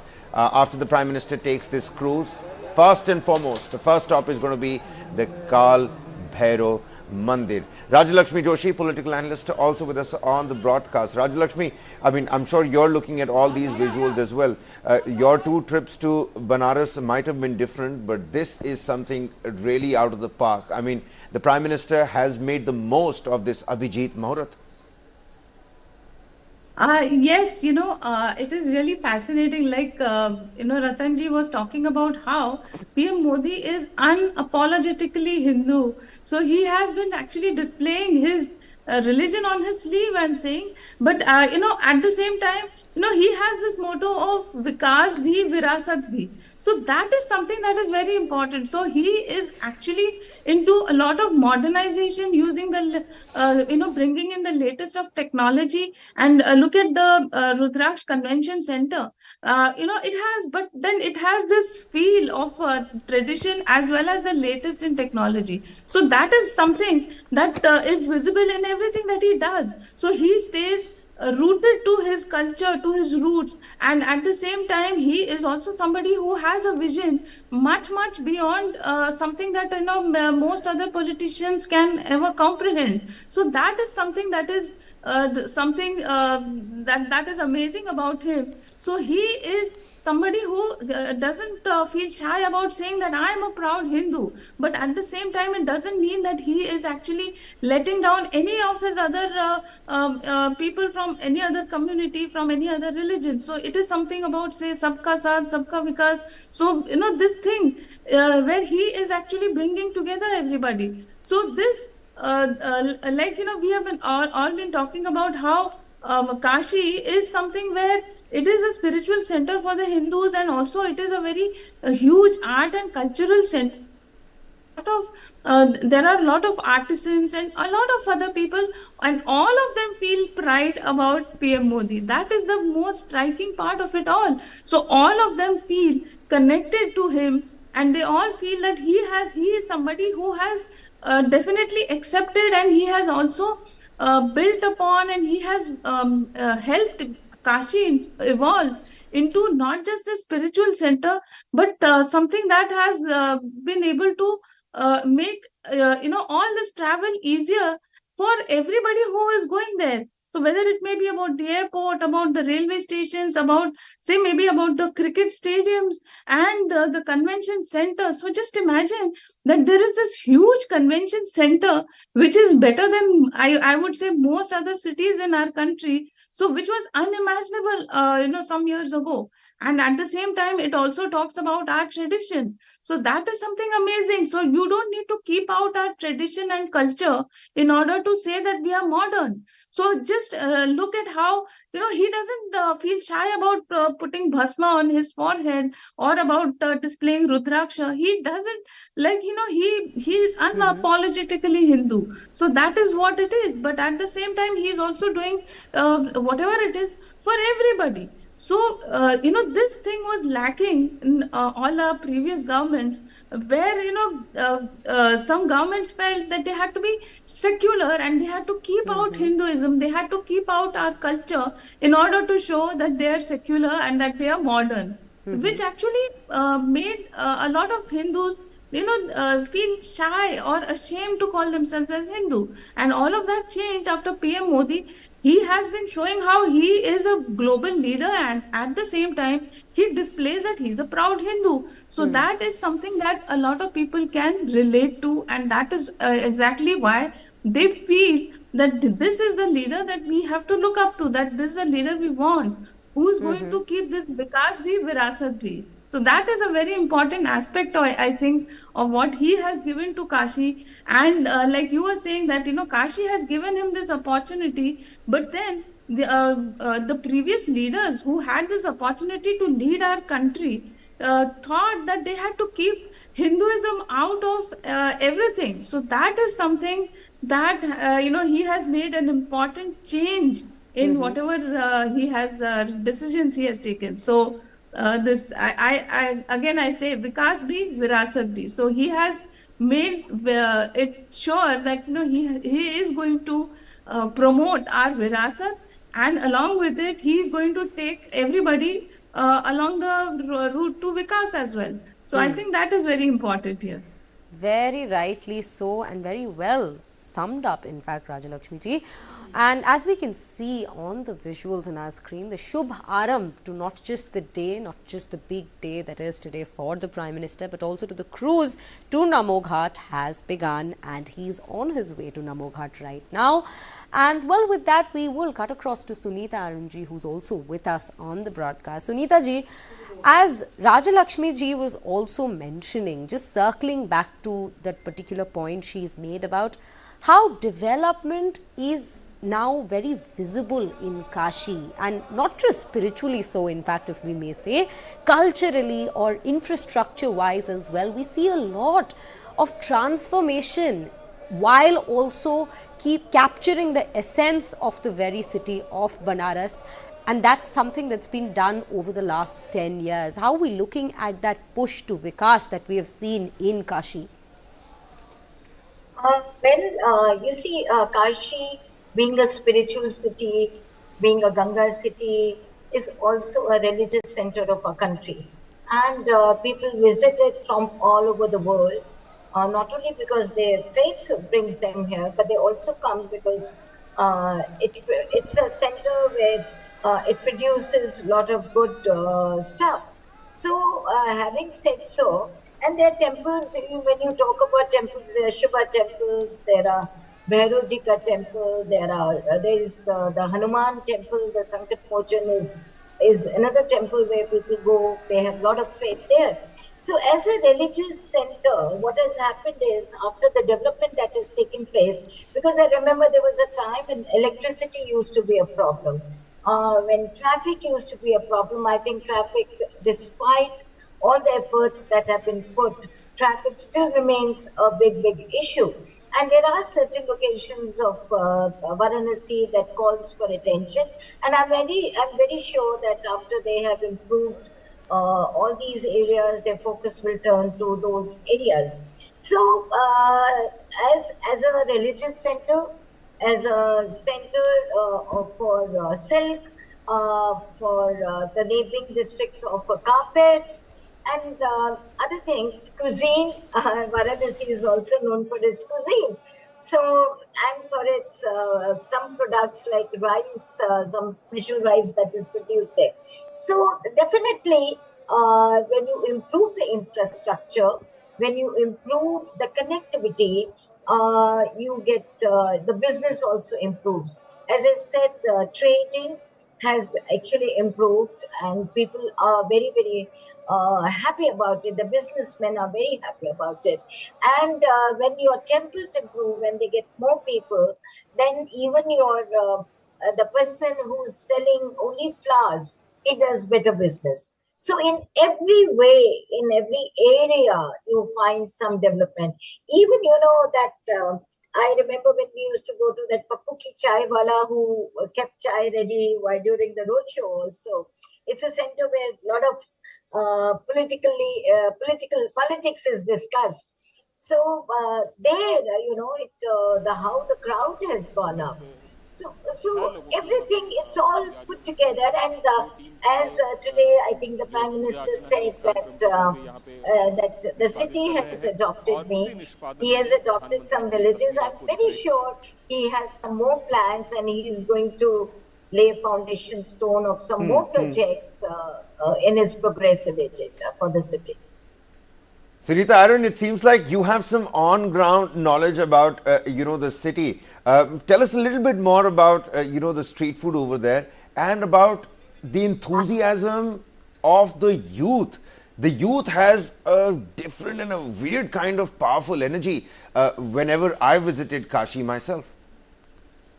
You see, youth, forget the age, I think age doesn't matter there. Kashi is a place one has to go and feel it.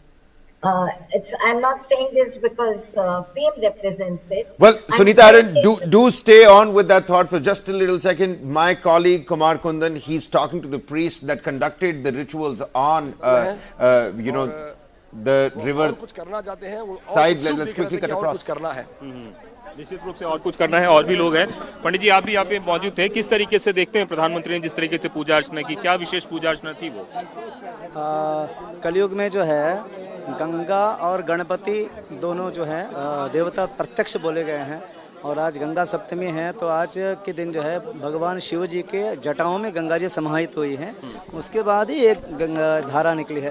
तो आज के दिन पूजा करने से सभी कामनाएं पूर्ण होती हैं, इसीलिए मोदी सर जी ने आज का दिन चुना हुआ है, नॉमिनेशन के लिए भी आज का दिन चुना हुआ है, जिससे उनका सभी मनोकामनाएं पूर्ण हो, इसलिए ऐसा किस तरीके की पूजा विधि से आज उन्होंने पूजा अर्चना की यहाँ पे? ये जो हम लोग की दाक्षिणात्य पद्धति है गंगा पूजन करने का, उसमें जो है सबसे पहले हरिद्रा डाल करके जल से मांगलिक स्नान करा करके, उसके बाद दूध, दही, घी, मधु, शर्करा, इससे पंचामृत स्नान से पूरा करके पुष्प से अर्चन करके नैवेद्य करके आरती दिखा देते हैं।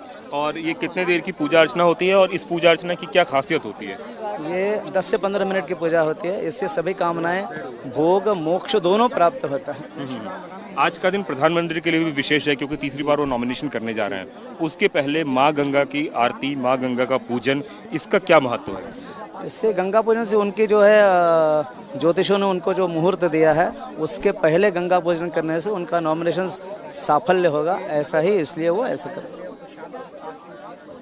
निश्चित रूप से गंगा पूजन का जो कार्यक्रम है वो कार्यक्रम अब खत्म हुआ है, और उसके पहले जो यहाँ पे जितने भी लोग हैं वो यहाँ पे पहुँचे हैं और प्रधानमंत्री की पूजा अर्चना कराए हैं, उसके साथ जो है वो यहाँ पे आ रहे हैं। तो प्रधानमंत्री जो है वो पूजा अर्चना खत्म हो गया है, और जिन पंडित ने प्रधानमंत्री की पूजा कराई है उनसे हम लोगों से बात कर रहे हैं। विशेष मंत्र बताया गया है, उस मंत्र के द्वारा यही आशीर्वाद दिया कि उन्होंने जो 400 पार का संकल्प लिया है, माँ गंगा और वेद नारायण उसको परिपूर्ण करें, ऐसा हम लोग ने आशीर्वाद दिया। आप लोग की तरफ भी प्रधानमंत्री नरेंद्र मोदी झुक के एक तरह से नमस्कार कर रहे थे, और सभी आप लोग में 5 पंडित थे, कितने पंडित थे, आप लोग ने क्या ग्रीट किया? हम लोग 6 Kumar Kundan, of course, toiling real hard on the ground, and I mean, Shreya, of course, I'm a little jealous as well, because I really wanted to be on the ground on, you know, such a big day like this one. But Sunita Aarons, do continue with your thoughts, and apologies for cutting you short there.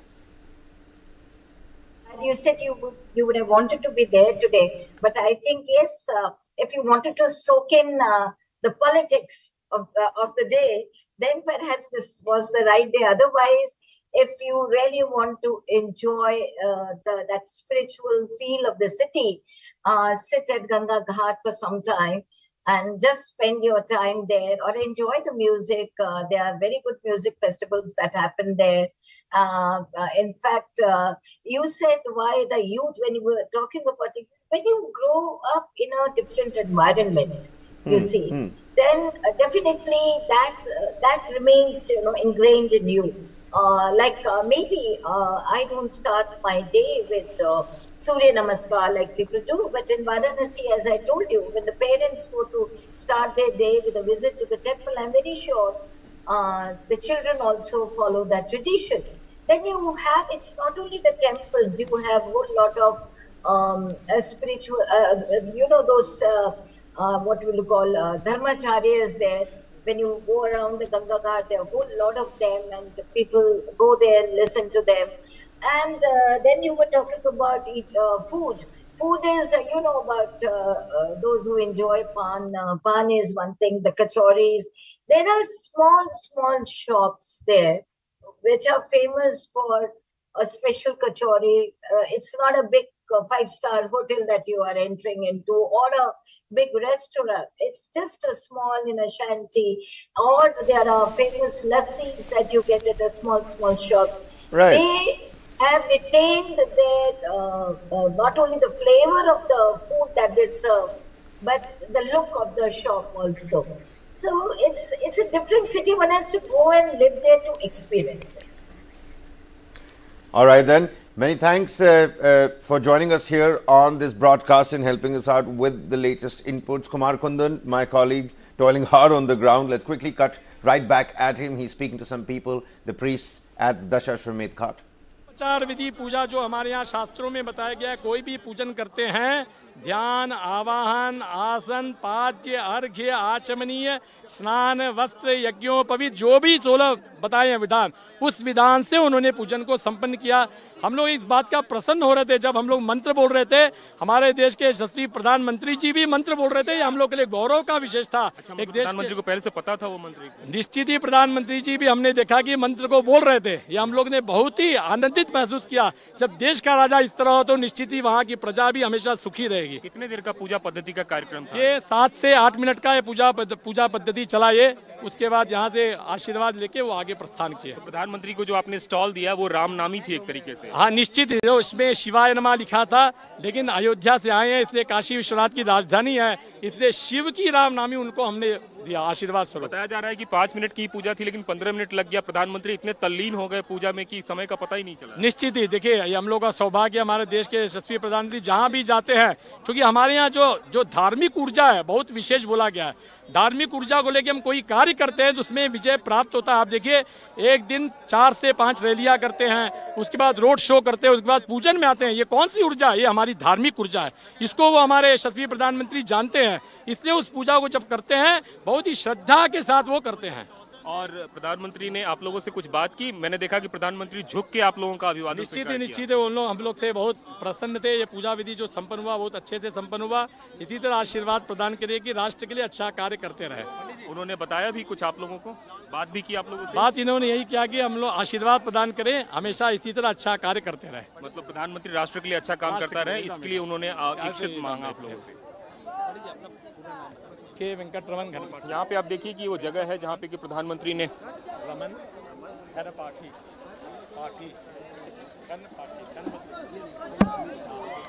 Well, all right then, Kumar Kundan speaking to the priest, bringing us all the latest details and developments. On that note, Dr. Anil K. Verma, political analyst, is back with us on the broadcast. Ajit K. Jha, senior journalist, is shortly going to be with us. Neena Rai, author, The Amazing Ayodhya, again back with us as well. Very warm welcome to you. I hope it was a nice breather for you, ladies and gentlemen. But Dr. Anil K. Verma, you know, just as Mrs. Aarons was talking about how people of Ayodhya and Kashi Vishwanath, you know, there's a lot of heliostasis. I'm not finding the right word for it. Because this is a Tirth spot as well, you know, people are calm in their behavior, in their temperament in general. And Lord Shiv himself was a yogi now, wasn't it? This is the Anand Yog period. The way the city has been constructed, the way the people carry out their daily lives, that it draws a lot of inspiration from, you know, how Lord Shiv carried out his day-to-day activities from the perspective of a yogi as well. The Prime Minister, you know, a position like the United Nations in New York, I mean, that's where the World Yoga Day was celebrated and the Prime Minister was spearheading it.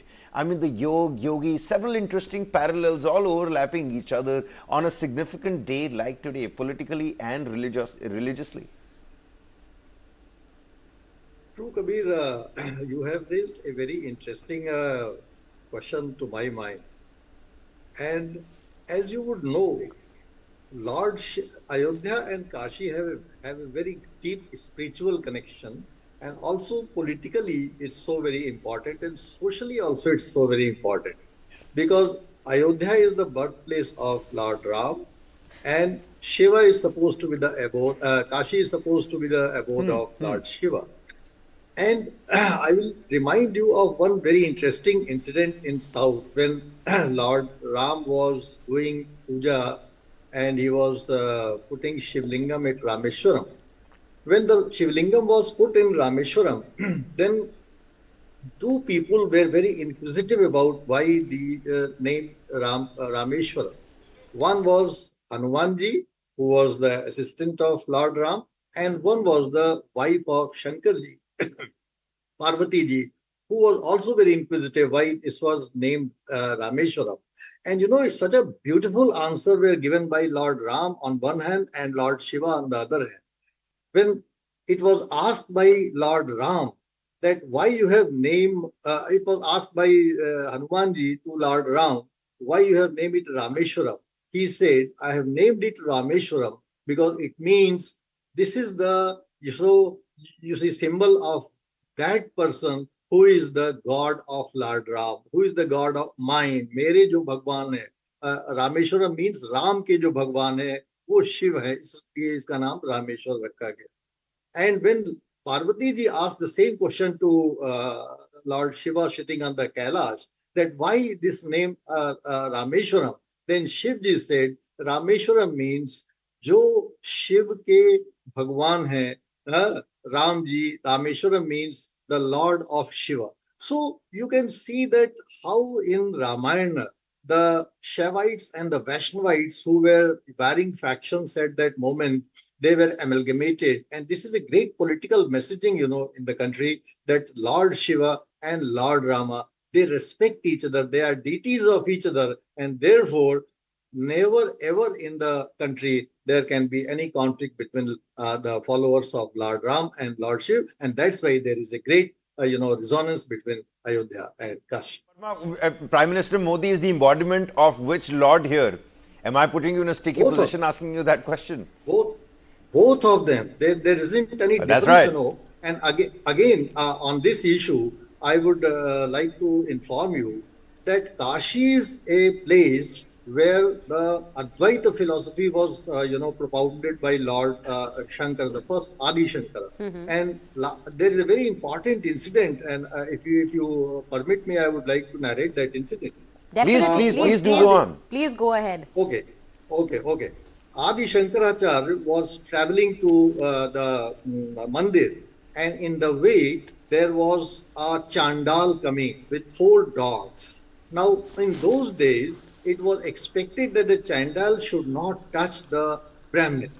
Now, the Shankaracharya asked the chandal to, leave the way so that he can go to the temple because he was blocking the whole, path.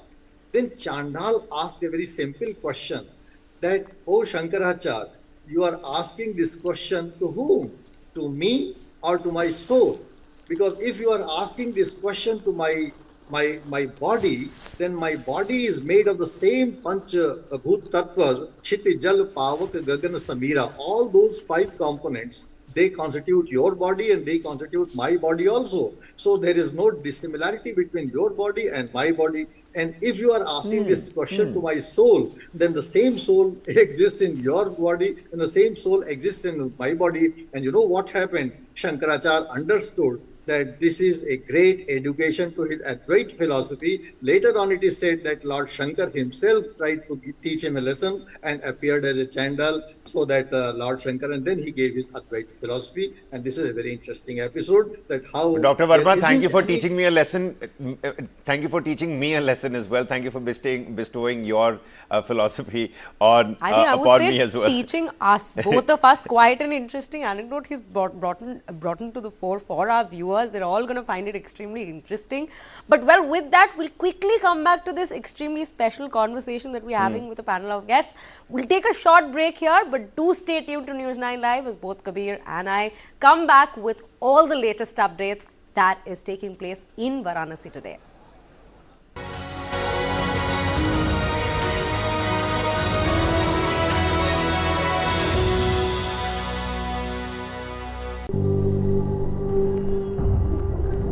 Helps beat sensitivity fast. Sensodyne Rapid Relief.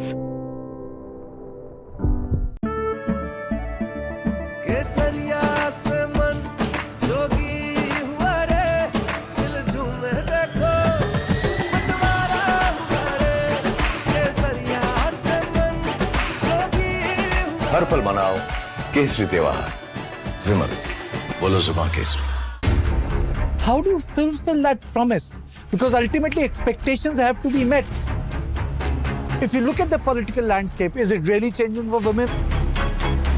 And what is the inability of the forces that dead bodies surface but not the living people?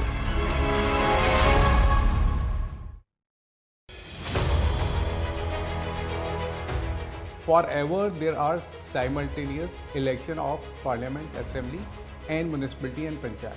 So that framework has to be given in the constitution. That amendment has been suggested. Are you going to take away the power of dissolution? I mean, it doesn't require any rocket science to do this. It's a simple constitutional amendment. And the idea is everything goes together. The Law Commission has set the ball rolling for one nation, one election. Basically, if all goes well, then India may see simultaneous elections to Lok Sabha, state assemblies, municipalities and panchayats in 2029.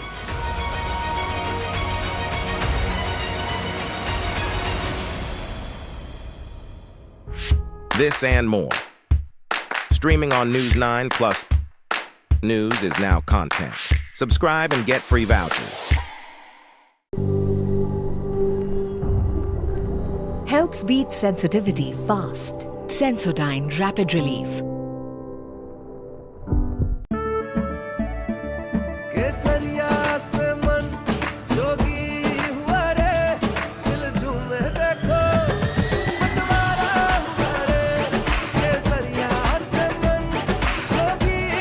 हर पल मनाओ केसरी त्योहार विमल बोलो जुबान Kesari.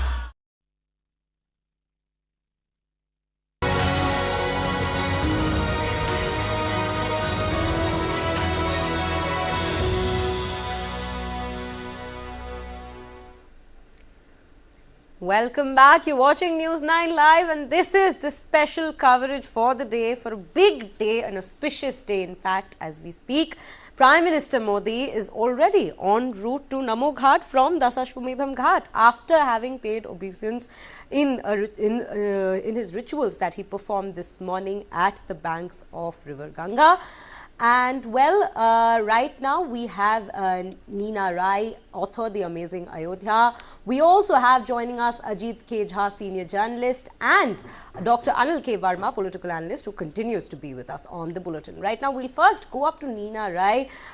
Neena ji, firstly, as Kabir was also pointing out a little while ago, the steps taken by Prime Minister Modi to bring up he earlier spoke about yoga, but not just yoga. We also see places like Kashi, like Ayodhya now being put on the political map of the world, not just India. And these are with certain events that's only taken place in the last few years. Definitely the development that's also taken place, the boost to tourism that's been given in these cities. But how does this also reflect on the nation as a whole with regards to all these events that have taken place? And Prime Minister Modi going out there, all out there in fact, with his push, which is cultural push. No, you're absolutely right. And Neena ji, whilst you're at it, also throw some light on the fact that we just very recently had the Baps Hindu temple being inaugurated in one of the Arab nations as well. I mean, that particular moment of the Prime Minister over there, then another Pran Pratishtha ceremony that takes place in the Arab world. I mean, that certainly goes a long way now, doesn't it? Yes, thank you for raising these questions. One of the things that I want to point out to both of you and also to the viewers is that modernity is not unequal to cultural sensitivity or having pride in your culture.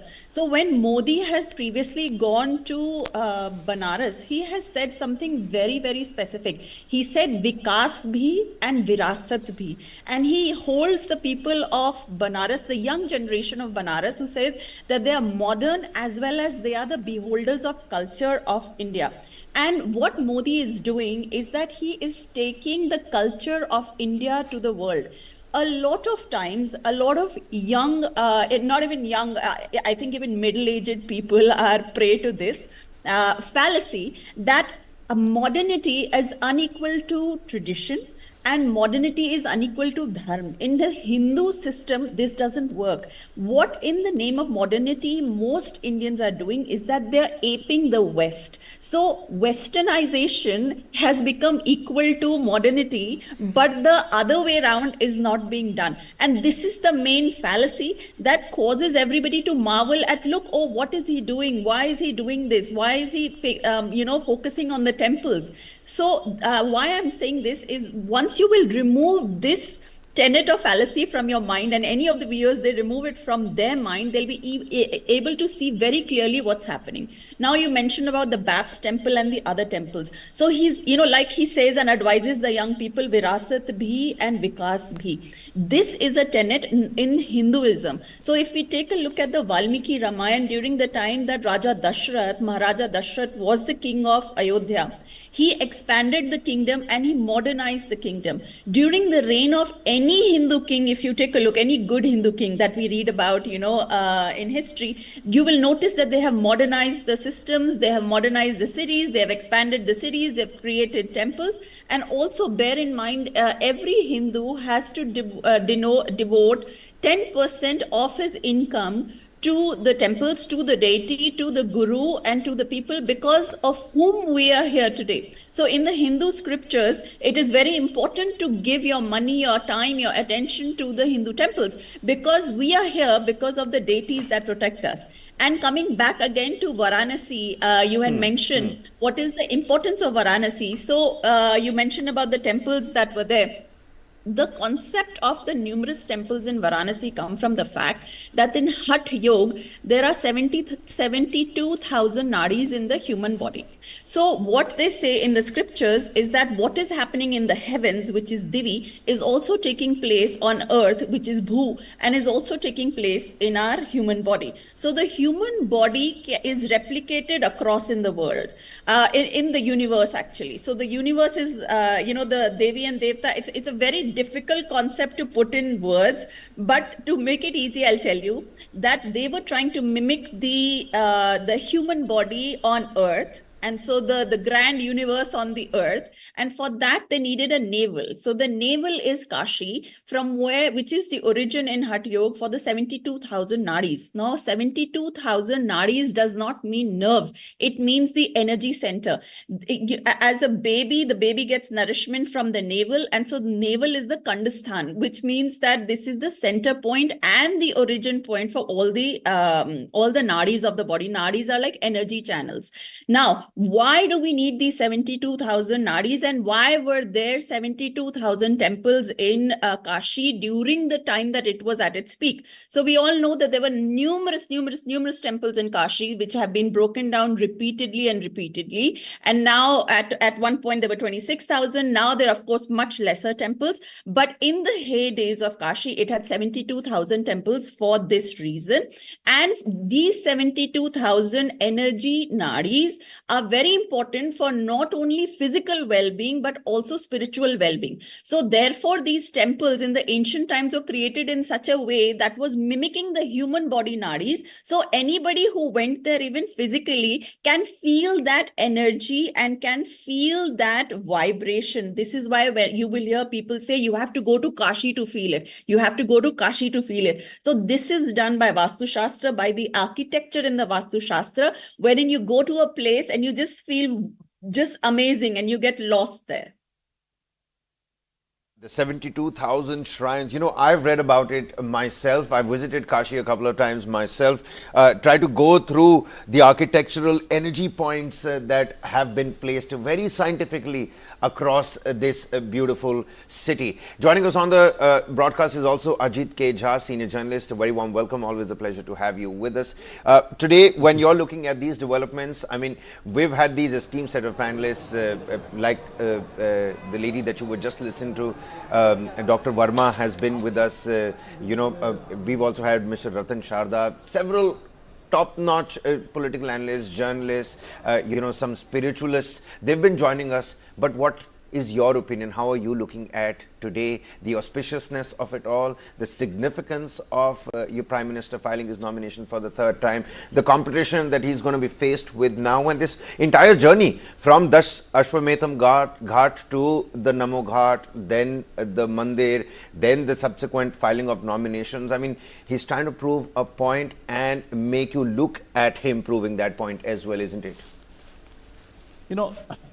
My classic sort of insight began in Banaras. What inspired me to go to Banaras for the first time was this famous quotation by my favorite author, Mark Twain, when he said, Banaras is older than history, older than tradition, older even than legend, and looks twice as old as all of them put together.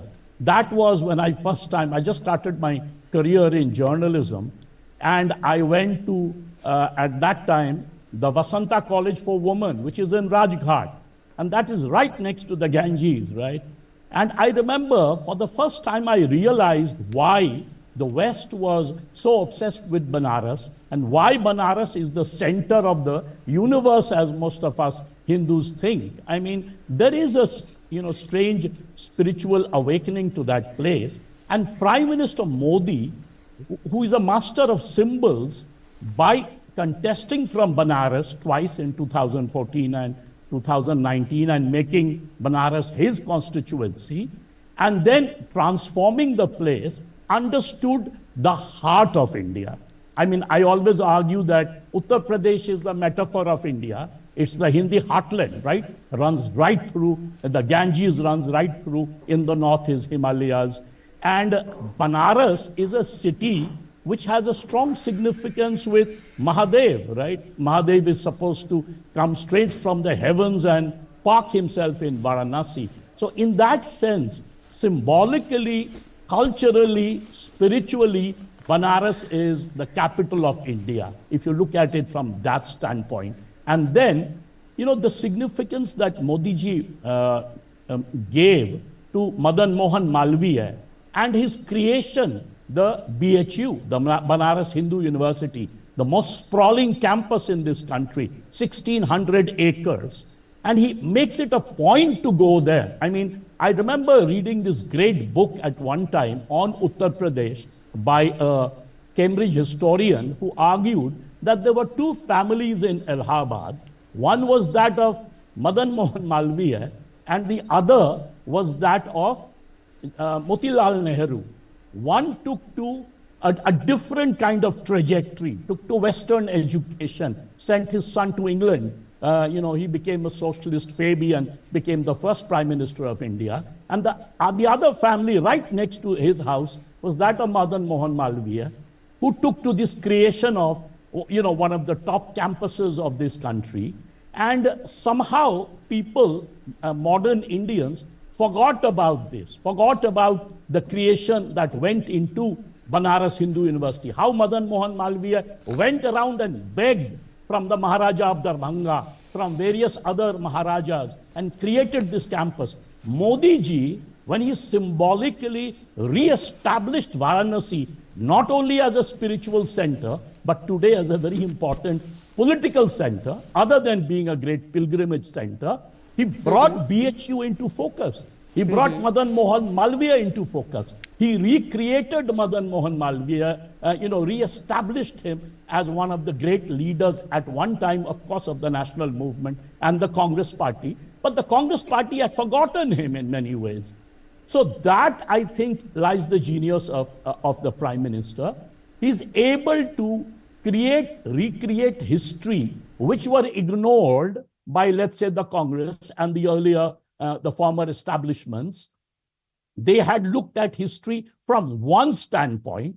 Modi ji did a rebalance. He recreated history from a very different standpoint. And in that, not only Varanasi, but if you look at Uttar Pradesh, in fact, I've had this conversation with several BJP leaders. If you look at Uttar Pradesh has not only, it also has Mathura, it has Kashi, it has Ayodhya, it also has the great Buddhist center in Kushinagar, right next to Gorakhpur. And then it also has Deoband, which is in a way the center of Islamic, let's say, or if one want to say Muslim law. And Modi ji has been able to re-establish, what one would say, revamp all these cultural places. In fact, I forgot, even Allahabad, which is now called Prayagraj, the way, if you look at the last two kumbhs or the kumbhs in between, or the kumbhs that were held, and how they completely revamped, for example, Prayagraj, it shows a new kind of imagination of India, a new kind of idea of India. Yeah, sorry, go ahead. Absolutely, absolutely, Ajit ji, as you very rightly mentioned, all that's been done by the Prime Minister to bring about a certain transformation, not just in Kashi, but also various other such crucial cities. In fact, Kabir, as we are speaking of Kashi, the spiritual significance of Kashi, it's also culturally extremely important, given that there are stupas there which are 2,500 years old. One of them also being the Ashok Chakra, which our flag adorns, the Ashok Chakra, which the original one is also placed right there. So that is how culturally significant, spiritually significant a city, Kashi, or rather it is Banaras the oldest city. I mean, like Mr. Jha put it, and he was quoting Mark Twain. I mean, it's even older than legends and all of that, you know, put together, all of that combined, Kashi is still twice as old. Absolutely. It first finds its mention, in fact, in the epics, as rightly been mentioned by our panels of guests. But with that, now we're slipping into a short break. But do stay tuned to News9 Live as both Kabir and I come back with all the latest updates around the big day that is today, with Prime Minister Modi all set to file his nominations from Kashi.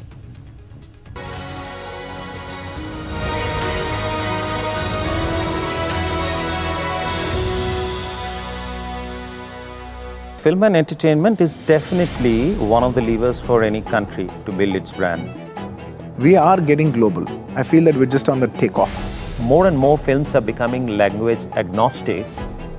Content is a universal language. There's one audience in the world. Absolutely. End of the day, we all are like brothers who have mutual respect for each other from a different land. This and more. Streaming on News9 Plus. Subscribe and get free vouchers. जानना है तो देखिए, समझना है तो सुनिए, सीखना है तो पूछिए, और कमाना है तो खरीदिए। जानकारी, सलाह और निवेश सब एक ही सुपर ऐप पर। पैसे का सवाल है तो जवाब है Money9। आजादी पैसे की, अभी डाउनलोड करें।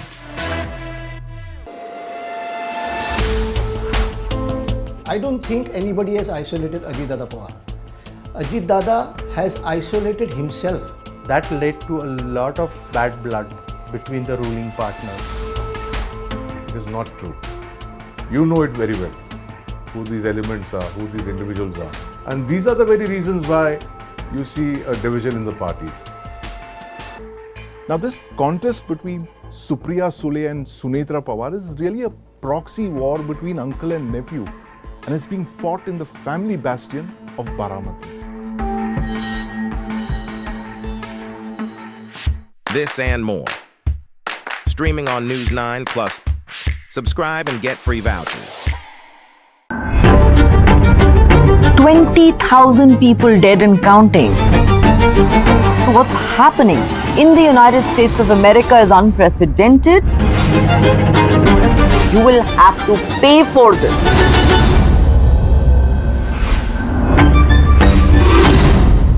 I try and convert almost everything in a kind of a mathematical formula. You should always stretch more than you can reach. Listening is very important. Because if you don't listen, how would you know what the problem is? Everybody who's working in and around me, their personal well-being is also a responsibility that I carry. Great leaders have shared vision. This and more. Streaming on News9 Plus. Subscribe and get free vouchers. How do you fulfill that promise? Because ultimately expectations have to be met.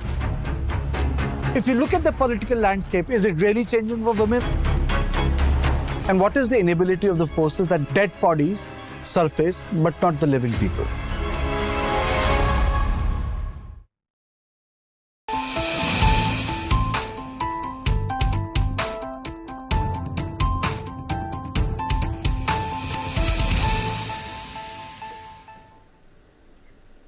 Welcome back. You're watching News9 Live, and this is me, Shriya Kundu, and Kabir Naqvi, who's with us as well, to take you through all the latest updates that are coming in from Kashi, and that is Banaras, as Prime Minister is there on a marathon, mega rally that in fact took place yesterday. And Today, he is all set to file his nominations in the very auspicious Abhijit Morat and Anand Yog, as we know, as we have been spelling out for all our viewers out there. But before we dip into all that's happening, all that's taking place in Kashi, in Banaras, right now we're going to quickly take you through some more updates that's also coming in from across the nation. This is the first story that we are taking you to, is a rather unfortunate incident that took place in Mumbai, in Maharashtra. That is, 14 people were killed and at least 60 were injured after a billboard collapsed during a fierce storm in Mumbai. Now, the billboard was placed opposite a fuel station. The structure crashed down right in the middle of the refueling facility. Well, an FIR has been registered against the owner of the advertisement agency that installed the 100-foot tall billboard. The metal frame of the billboard damaged several cars that were at the fuel station. NDRF personnel at the site and trying to rescue people who are under the debris. As you can see, the rescue operations are underway. Meanwhile, an ex gratia of rupees 5 lakh has been announced for the families of those who lost their lives.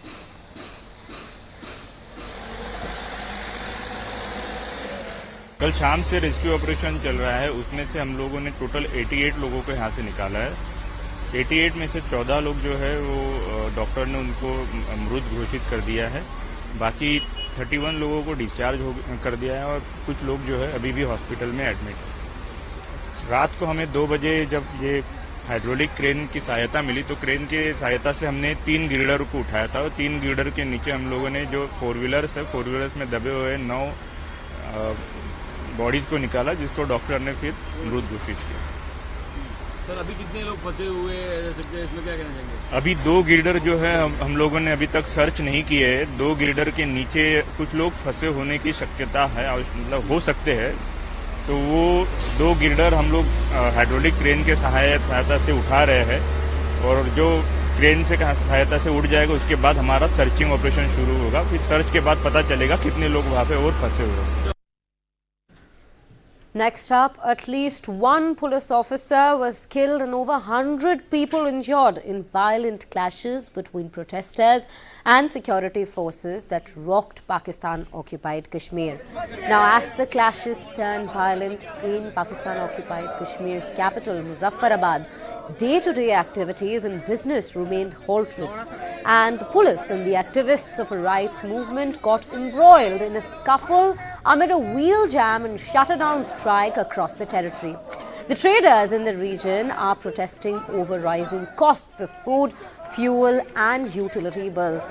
Traders organization, the JAAC, is advocating for the provision of electricity at the cost of hydropower generation and the subsidized wheat flour. Police arrested around 70 JAAC activists during the raids in Muzaffarabad and Mirpur divisions, leading to clashes. Now, following this, the organization called for a massive strike in the capital. To stop the massive protests, police resorted to tear gas shelling, which affected people in their homes and mosques after the demonstrators pelted stones. Several videos of the protests since then have gone viral on social media platforms.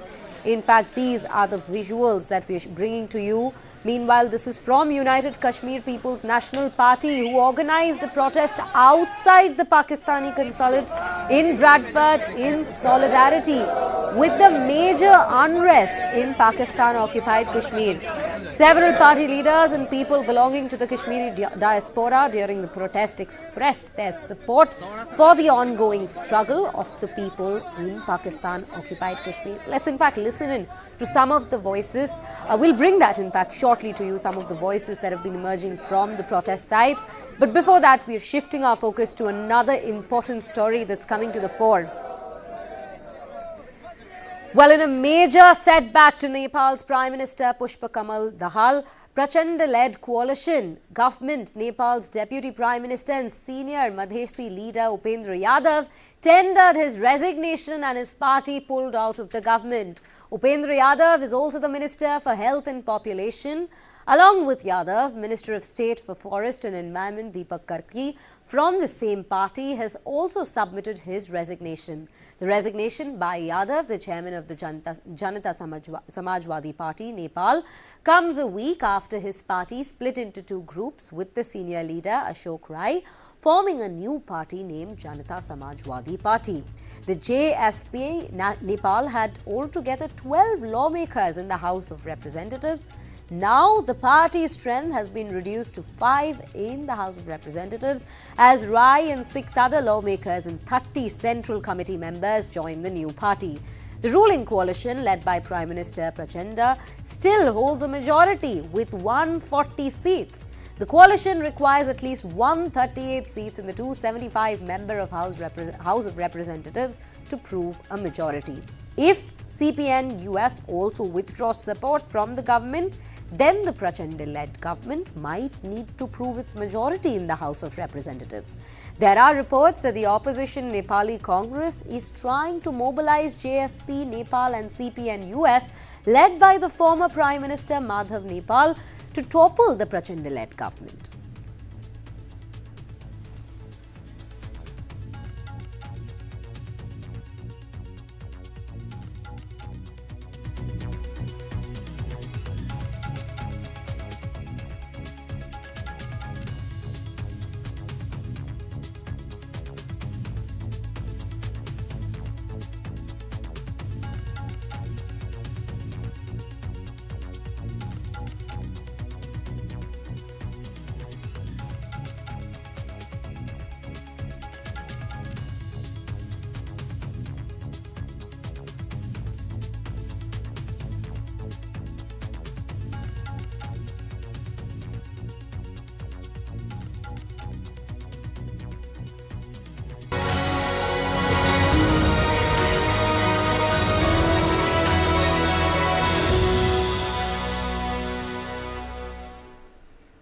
And shifting our focus back to the rolling coverage that News9 Live is bringing to you. This is Kabir Naqvi. Joining me here in the studio is my colleague Shriya Kundu. And with us an esteemed set of panelists, Dr. Anil K. Verma, political analyst. He's been with us right from the very morning.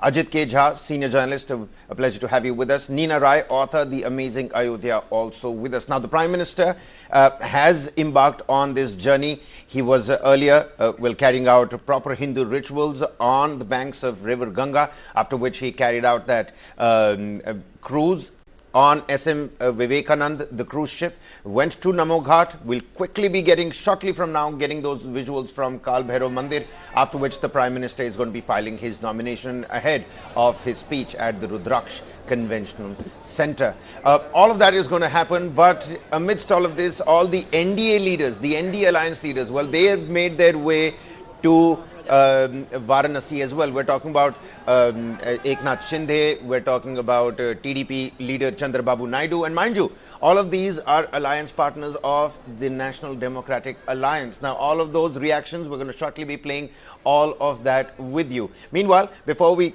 get the ball rolling, bring in our panelists and get the questions rolling, listen in to what the priests had to say right after the Prime Minister carried out that proper prayer ceremony, that ritual on the banks of River Ganga.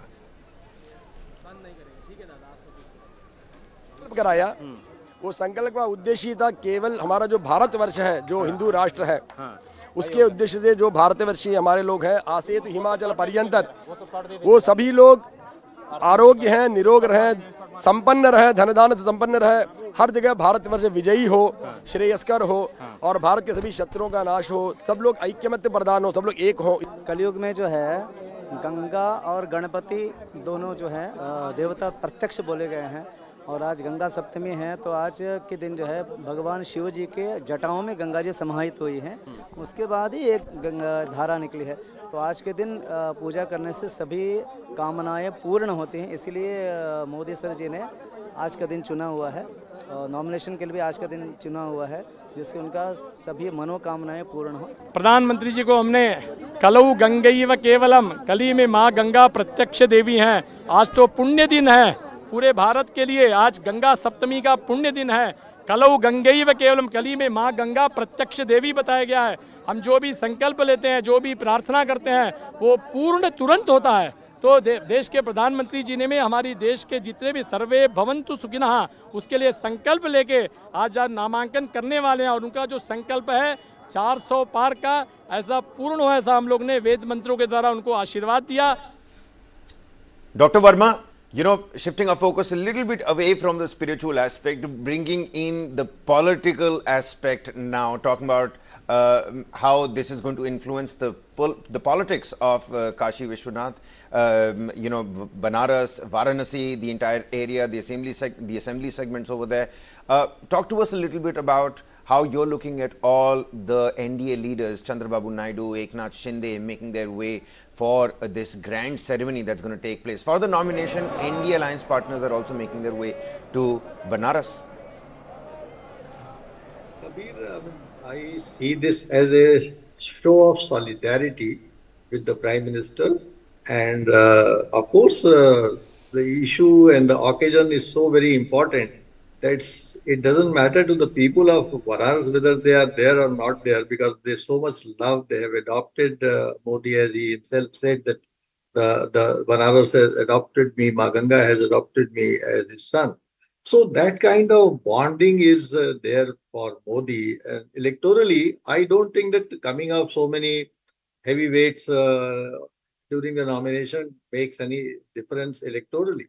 However, the other side is equally important, that all the people who are there in the, you know, in Banaras at this occasion, they are trying to better their electoral prospects, and by showing their proximity to Modi, they are trying to probably gain some electoral strength, because Modi has become a unique kind of a figure in the entire country, as we have seen wherever he goes.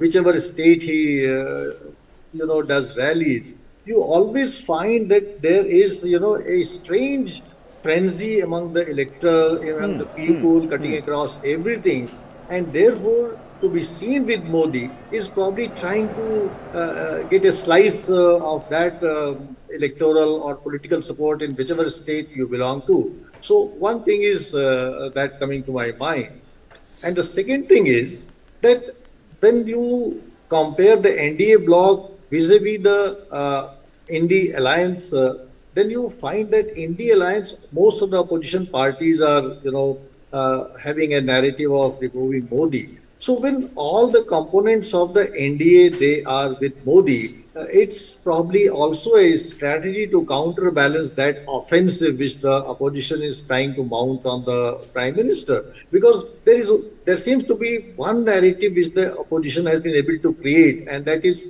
the Modi Hatao. And I think that this is the weakest narrative they could have actually generated, because here is a Prime Minister, here is a person who is loved by 70%, 75%. Our empirical study shows that as compared to other leaders for the job of Prime Minister Modi is way ahead of all others. So opposition is trying to hit Prime Minister Modi where he is the strongest. And to me, this appears to be a very bad political narrative so far as the opposition parties and India alliance are concerned. On that note, a quick reaction belt of all the NDA leaders that have made a beeline for that grand ceremony. A quick visual of O.P. Rajbhar that we were seeing just a short while ago as well. Chandrababu Naidu, he's taken a special chopper to come to Varanasi. Eknath Shinde was in a bus. Everybody is congregating at Varanasi for that special ceremony. Reactions on your screens next. आज उनके नामांकन में शामिल होंगे, उनके साथ हैं और सहयोगी दल के बड़े देश भर के नेता यहाँ मौजूद हैं। गंगा पूजा और आरती करके मोदी जी वहाँ पहुँच रहे हैं। शुभकामनाएं। Today, our Honorable Prime Minister is filing his nomination from Varanasi. We are very confident that he will win by more than 5 lakh votes and will become the Prime Minister of India for the third time. Our alliance will win more than 400 seats. It's confirmed, and it's going to be a huge victory. And India is going to become a superpower under our Honorable Prime Minister, and is going to be the third largest economy soon. Under the leadership of Prime Minister Modi, for the economic growth of the country, security of the country. It is a historic day, historic place. we are very happy to associate. For the last 10 years, he brought stability for this country and sustainability. And now he is planning for Vikasit Bharat 2047. We are the world's largest democracy. We are the mother of democracies. And our leader is filling his nomination form to be re-elected and for the BJP and the NDA allies to come back with record numbers so that when we are now at the 5th position, we will be the 3rd largest अर्थव्यवस्था. और हमारे लिए ये खुशी का दिन है, सौभाग्य का दिन है कि जिन्होंने इस देश में लोकशाही को मजबूत किया, देश को दुनिया में नाम इसका रोशन किया, हमारे भारत देश का, दुनिया में इस भारत को महासत्ता बनाने का जो संकल्प किया है, इस आज उनका नॉमिनेशन हम भर रहे हैं जो दुनिया में नंबर 1 के पॉपुलैरिटी पे है. आज हम लोग की ताकत ही हमारी एकता है. जिस तरीके से हर राज्य में तमाम घटक दल ईमानदारी से एक दूसरे के साथ मिलकर हम लोग प्रचार प्रसार में लगे हुए हैं, ये हम लोग के विश्वास को बढ़ाता है कि जो लक्ष्य प्रधानमंत्री जी ने हम लोग को सौंपा है उस लक्ष्य को यकीनन हम लोग प्राप्त करेंगे. You know, Shreya, I was just witnessing and trying to understand how Kashi is looked at as the center of the universe. Everything, you know, the attraction is towards Kashi. And I was just looking, on that bus, you had Tamil Nadu representative, Maharashtra representative, Bihar representative. Everybody is going to Kashi. I think it wouldn't be wrong to say at this point the diversity that exists in our nation is, we get a glimpse of that in that bus itself, be it BJP leaders or rather even not just BJP leaders, leaders from the NDA alliance, union ministers, everybody, as Eknath Shinde also said that this is their nomination as well. They're treating it as if they're all filing their nomination together with the Prime Minister today at Kashi. So quite a big symbolic importance also that comes up, the symbolic significance of this event, both spiritually as we have been discussing since morning, but also politically.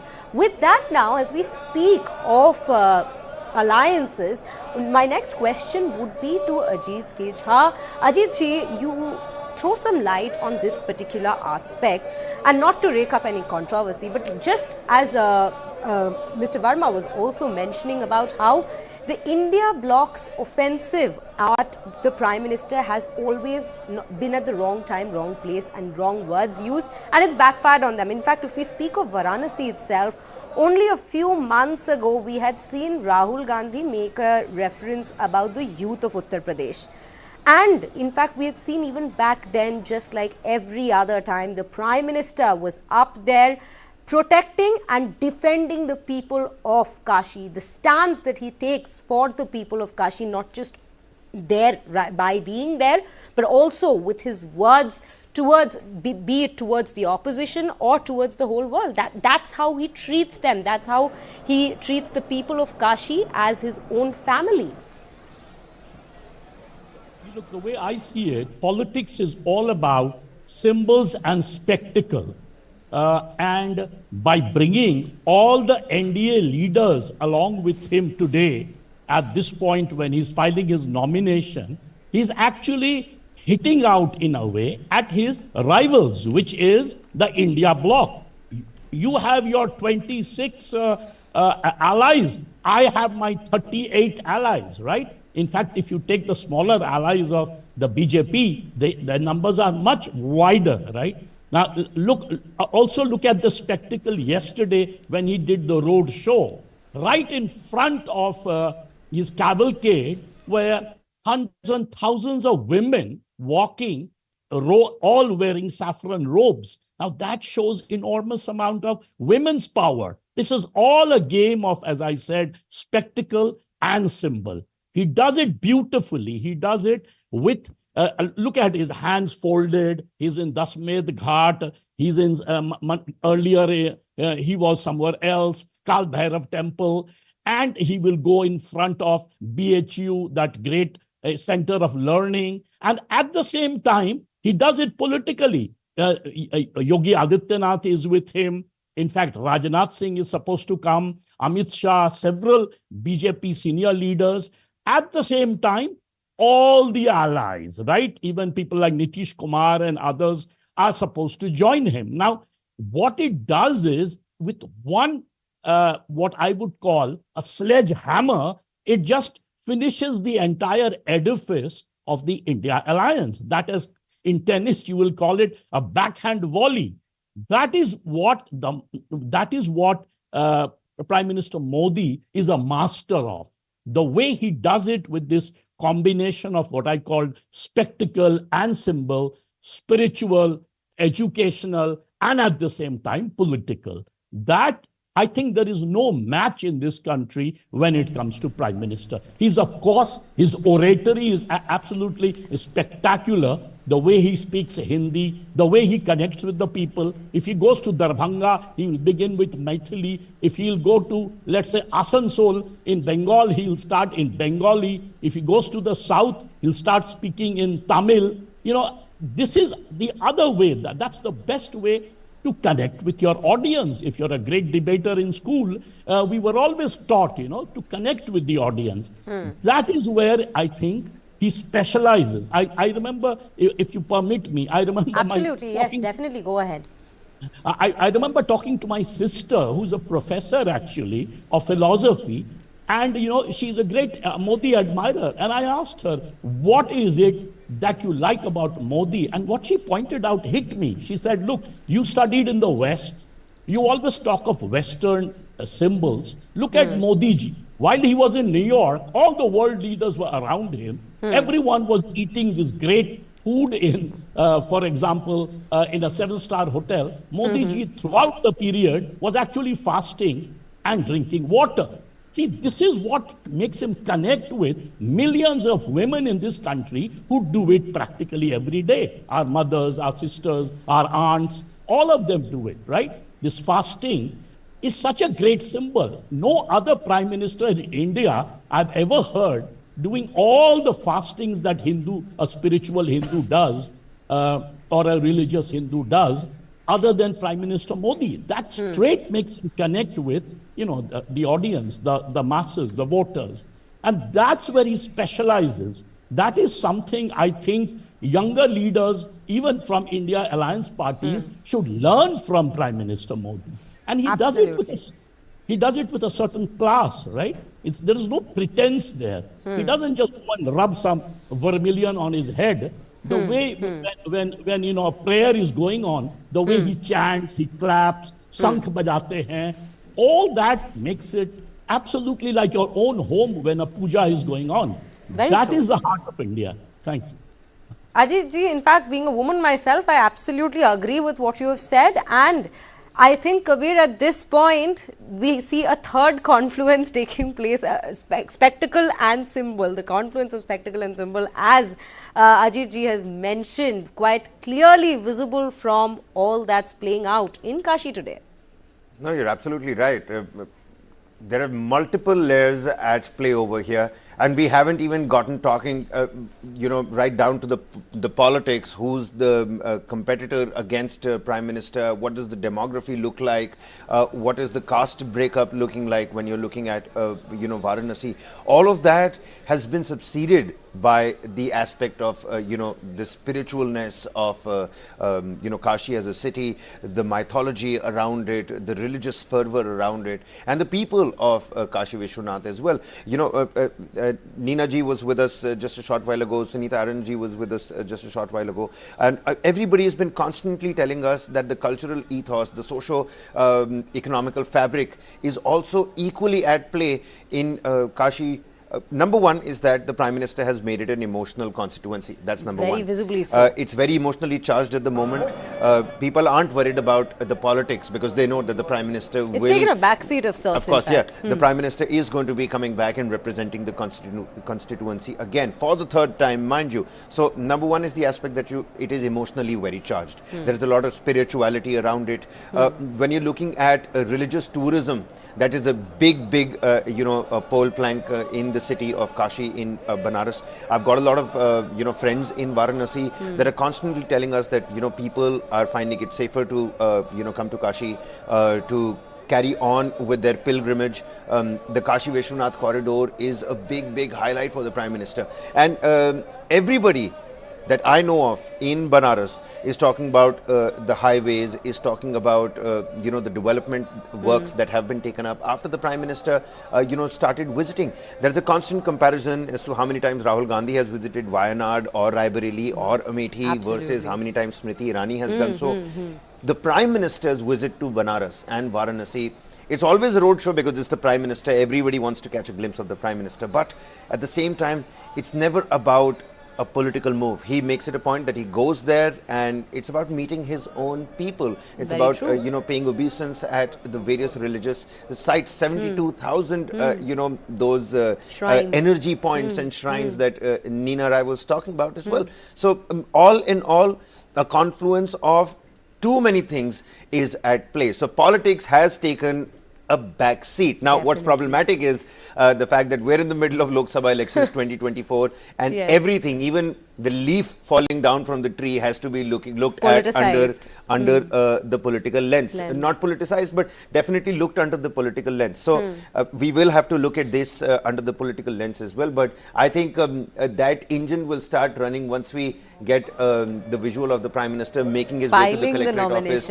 filing the nomination. All those NDA alliance members, that you can see, O.P. Rajbhar, Chandrababu Naidu, you got Ramados from the Patali Makal Kachi. He was sitting there on the bus as well. And like Ajiji pointed out, the Prime Minister goes to West Bengal, starts talking in Bengali. If it's the Tamil Sangamam, he is going to make sure that he uses some sort of a Tamil couplet.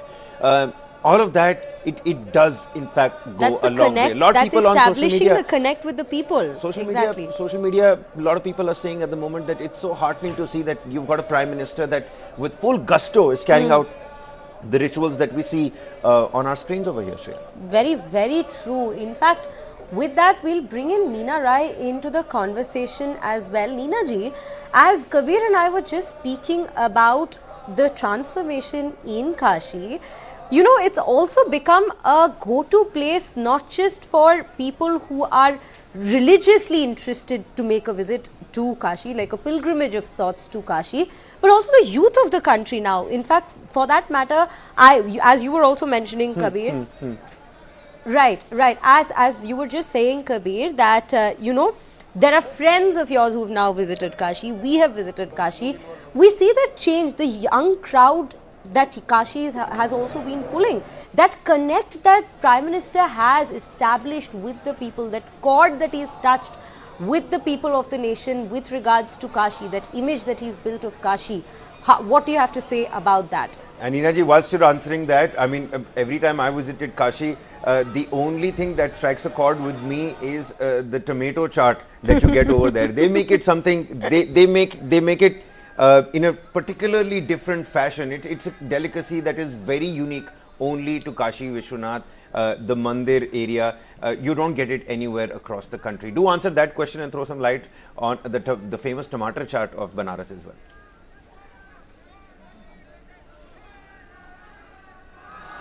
Neena ji, are you with us?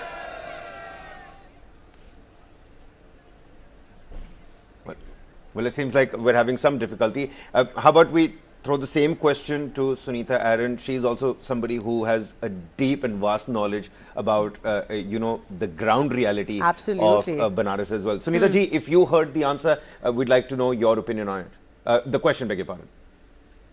Okay, you're talking about the Young Connect, Youth Connect? Yes, ma'am. The Youth Connect, as well as if you could shed some light on the tomato chaat that Kabir is clearly missing today on the grounds, as he said that he's very jealous of Kumar Kundan being there on the grounds today. Matar chaat or tomato chaat? Tomato chaat. Tomato chaat. Yes. Someone missed it. I don't know how come. I have had a lot of chaat in So you have it on your to-do list now for your next Kashi visit for sure. I have that, so I won't be able to comment on tomato chaat, but must be great because, as I said earlier when we were discussing about Youth Connect and why people come to Kashi. So, sometimes I used to think that Kashi, you do two things together, na? You go to Sarnath and, Kashi lives in its gullies. So moving around those subterranean lanes is also an experience. You know, some people may find a little dirty and all, but if you see the life of Varanasi, it's like you don't have anything else to see. You have Ganga, you have Sarnath, you have religious. You know, there are different sects. They have their dharamshalas. People go and do meditation. So many foreigners who go there. And they just fall in love with the city and decide to live there for rest of their life or maximum time of their life. People also go there for peace. They spend their time there. And like you are looking at the ghats, there also you have beautiful restaurants there which serves all type of food, you know. Even if you want to have any cuisine of any other country you might find, but people go for the local one, which is something which is really enjoyed. So it's a different experience. There is tourism, there is fun, there is, you get up in the morning, pay your visits to various temples in various temples, and then sit in the evening, spend your evening, get Ganga, you know, go for boating. It's a different thing. And then do some shopping, eating. So what else do you want to do there? And infra is, in 2023, Varanasi got this Smart City Award also. Things have improved, but I'm very sure it will improve further. There are still areas wanting some attention. And but I want those lanes and by-lanes to remain as they are, to be very frank. And the people of Varanasi, they can talk and talk and talk. You love meeting them, and they can teach you. Then BHU, why forget that? Sanskrit Vishwavidyalaya. Absolutely right. I was wondering when somebody's going to talk about BHU and the history with the gullias of BHU as well, the by-lanes, the alleyways in the university campus. I mean, so much of history on that campus as well. But Praful Ketkar, the editor of Organizer Weekly, is also with us over here on the broadcast. A very warm welcome to you. Shreya, a question for Praful Ketkar, who's just joined us. Yes, definitely. Mr. Ketkar, in fact, we're going to, I think, at this point, continue with the tradition that we have been maintaining since this morning, wherein we will definitely come to you with the question that give us one such anecdote of yours with regards to Kashi, when you have visited Kashi, the change, the transformation you have witnessed in Kashi. Also, I would pose this political question to you as well with regards to all that's taking place in Kashi, with the union ministers, the leaders, all joining the Prime Minister at Kashi right ahead of him filing his nomination. Does this actually show, does this actually come out as a symbol for his mandate that he's predicted that is bar 400 par is definitely what they are going to, it's going to be a record-breaking victory for them? Oh, certainly. But I will not just talk about the change, it is what I see. Kashi is the the epitome of change with continuity.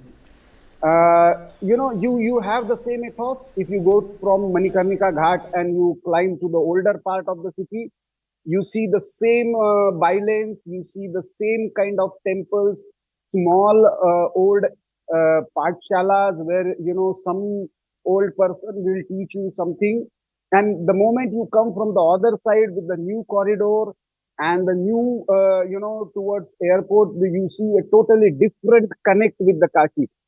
I visited Kashi many times, and if you remember the old connectivity from airport, it used to be a real hectic before Prime Minister actually filed his first nomination from there. And since then, we have seen such a big transformation when it comes to the infrastructure. But what is good about this change is, generally when you make a kind of complete makeover of a city in terms of infrastructure, you lose the ethos. That hasn't happened with Kashi. Kashi's spiritual ethos has remained the same, but the modern infrastructure has facilitated the spiritual journey. That is the beauty I see in this transformation of last 10 years. Well, that's actually very nicely put. You know what, Mr. Praful, we're going to slip into a quick break here. Neena ji, Sunita Arons, do stay on with us. We're going to be back because this, Sunita ji, you mentioned a very crucial point over here, that you want the lanes and the by-lanes to stay the same. Now, when you're trying to strike a balance with modernity whilst wearing proudly your religion on your sleeve, and with that comes the religious tourism and the innumerable number of people that are going to be thronging the Kashi Vishwanath corridor, how do you strike a balance between sustainable development, sustainable tourism? That's going to be a big question, because people are going to want to come to Kashi. More and more people are going to want to visit the Vishweshwara temple, come and pay their obeisance at Baba Vishwanath's doorstep. So how do you do that? Because this is a very old city, and you would want to keep that historical aspect of the city alive and breathing. A quick break. On the other side, all these questions, ladies and gentlemen, as we track Prime Minister's Kashi run ahead of filing his nomination for the upcoming Lok Sabha polls 2024.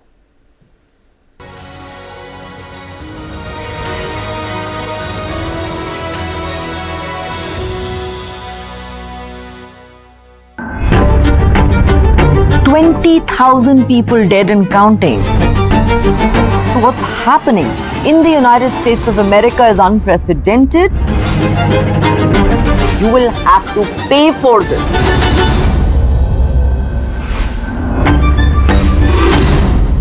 I try and convert almost everything in a kind of a mathematical formula. You should always stretch more than you can reach. Listening is very important. Because if you don't listen, how would you know what the problem is? Everybody who's working in and around me, their personal well-being is also a responsibility that I carry. Great leaders have shared vision.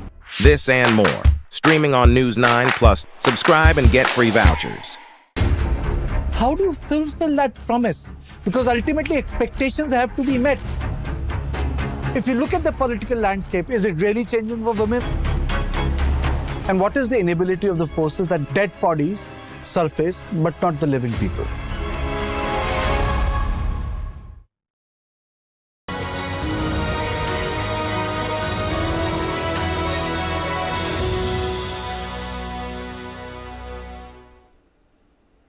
Welcome back. Prime Minister Narendra Modi's Kashi run, that's been our rolling coverage since morning. The Prime Minister is expected to be shortly at the Namo Ghat, from where he's going to be paying his obeisance at the Kal Bhairav Mandir. Finally, the culmination point is going to be the filing of the nomination, after which there's a small little speech that's also planned at the Rudraksh Conventional Center as well. On the broadcast with us is Ajit K. Jha, senior journalist, Sunita Aaron, author and consulting editor at HT, Praful Ketkar, editor, organizer, Weekly. A very warm welcome to all of you. Coming back to that question that I teased before getting into that break, Sunita Aaron, author and consulting editor, HT. You said by-lanes and lanes should be kept. I mean, that's what you want, and I'm personally in, favor of that opinion as well, subscribing to that fact. How do you strike that balance? Looking at more people would be wanting to come to Kashi Vishwanath, the Mandir, the by-lanes. I mean, with the corridors coming up, construction, tourism, all of that just, paints a little bit of a grim picture now, doesn't it? At least on paper. Look, when I talk about lanes and by-lanes tourism, when we used to go to Kashi temple, through those lanes and by-lanes, it used to be a different experience altogether. There were shops, we used to buy some wooden toys and all those things. Then now it's a big, huge corridor that gives you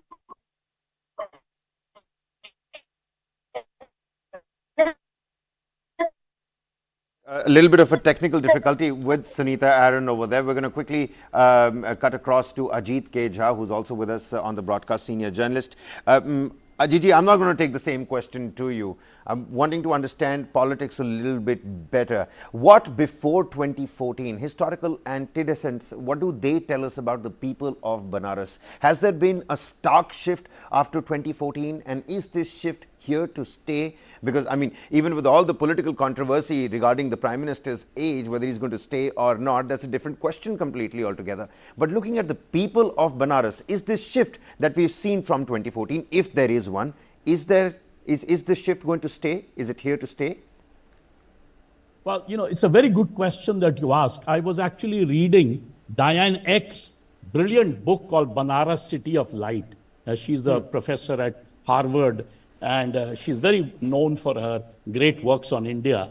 And what Diane Eck points out, that what is wonderful about Banaras, that before 2014, Banaras was the center of creation, center of the universe for Hindus.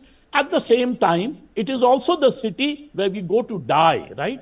So in that sense, Banaras takes us from our birth to our death. It's a great spiritual center, but it was never a political center in the past. It was always a spiritual, cultural center for Hindus and for the rest of the world. In 2014, when Prime Minister Modi decided to make it his constituency, if you remember, he fought both the elections from Gujarat and from Varanasi, and he actually ended up, giving up his Gujarat seat. There was a lot of controversy in Gujarat, but the reason he did it, he recreated a new Banaras, a political Banaras. And through politics, he started transforming, both modernizing the city, as most of us know the kind of infrastructural changes that he has brought about, and at the same time, he gave it a political character. Today, Banaras, in a way, is a political capital, almost like Delhi in some other sense, right? And look at it today. I mean, no one, when they go to file the nomination in Delhi, you won't have the entire galaxy of leaders of the entire NDA coming along with him, right? Whereas in Banaras, it is happening. So symbolically, it has become the political capital of India. And I think even when Prime Minister Modi stops contesting from Banaras, let's say after many, many years, Banaras will continue to remain the center of political universe. See, Uttar Pradesh, out of the 14 or 15 prime ministers we have, Uttar Pradesh has produced 9 of them, right?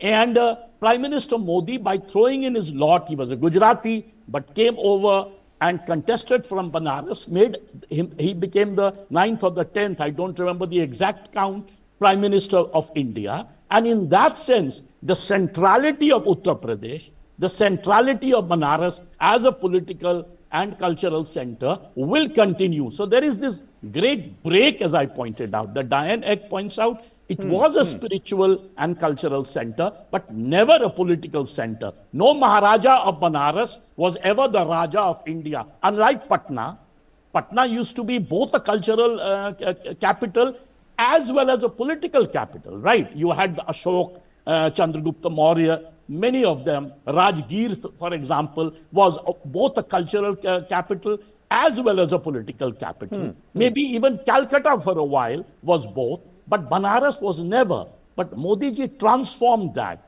He gave it, his politics emerges out of culture. His politics emerges out of tradition. And to answer your brilliant question, Kabir, that you asked, I think it is possible. If you go to Edinburgh, a modern Edinburgh in Scotland, you see cobbled streets all over, right?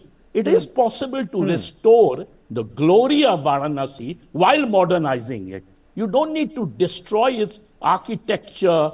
It's, as Sunita Aron said, its bylanes and lanes have a culture. I mean, look at Venice. If you go to Venice, it's difficult to park, but the so-called lanes and bylanes give it a certain character. So I think it is possible. People come to Varanasi for a spiritual experience. They come to Varanasi for what I would call a civilizational experience. No city in the world I know of, and I have visited quite a few, which is supposed to be the center where you go to die. Varanasi is the only center. And at the same time, people go to Varanasi. I remember I come mystifying and demystifying the vicious cycle of life and death, the love-hate relationship of life and death. But, that's a great example that you've given of Venice. But at the same time, we must understand what Venice is going through today as well. There's recurrent flooding that keeps on happening, albeit it's a city that's pretty much on water as well. And with a place like Kashi, that is so close and on the banks of River Ganga, one has to look and tread carefully. I'm only worried about, Ajay ji, I mean, I want modernity and us, keeping our own cultural heritage on point as well, but shifting our focus just a little bit. Visuals of the Prime Minister's motorcade now, what we're picking up. These are fresh visuals that we're getting from our reporter on the ground. Let's quickly dip in to understand what's happening. कोतवाल से अनुमति लेंगे क्योंकि वो आज तीसरी बार वो अगर प्रधानमंत्री बनना है तो उन्हें सांसद बनना पड़ेगा और काशी से उन्होंने चुनाव लड़ने का फैसला किया है। ये उनकी कैमरा टीम है जो इस वक्त यहां पहुंच चुकी है और इसके ठीक पीछे मुझे अब प्रधानमंत्री की गाड़ी नजर आ रही है। प्रधानमंत्री इस वक्त सामने की गाड़ी में नजर आ रहे हैं और इसी गाड़ी में सवार होकर वो काल भैरव पहुंचेंगे। फिलहाल उनकी सिक्योरिटी यहां पर पहुंच चुकी है लंबे इंतजार के बाद, क्योंकि कार्यक्रम 1 से 1.5 घंटा लेट चल रहा है।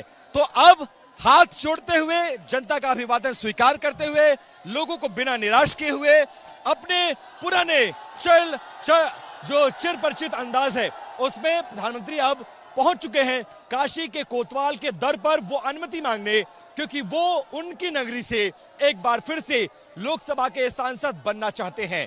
लिहाजा वो अनुमति मांगने आए हैं। सुबह गंगा पूजन किया, नमो घाट गए, लोगों से मिलते जुलते यहां पर पहुंचे हैं और उनकी सिक्योरिटी में एक खास बात जो जारी है, वो पैरों में चप्पल नहीं है। देखिए, ये अंदर की सिक्योरिटी है जो उनके साथ रहेगी और फिलहाल प्रधानमंत्री पहुंच चुके हैं। योगी आदित्यनाथ उनकी अगवानी करने के लिए पहले से यहां पर मौजूद है।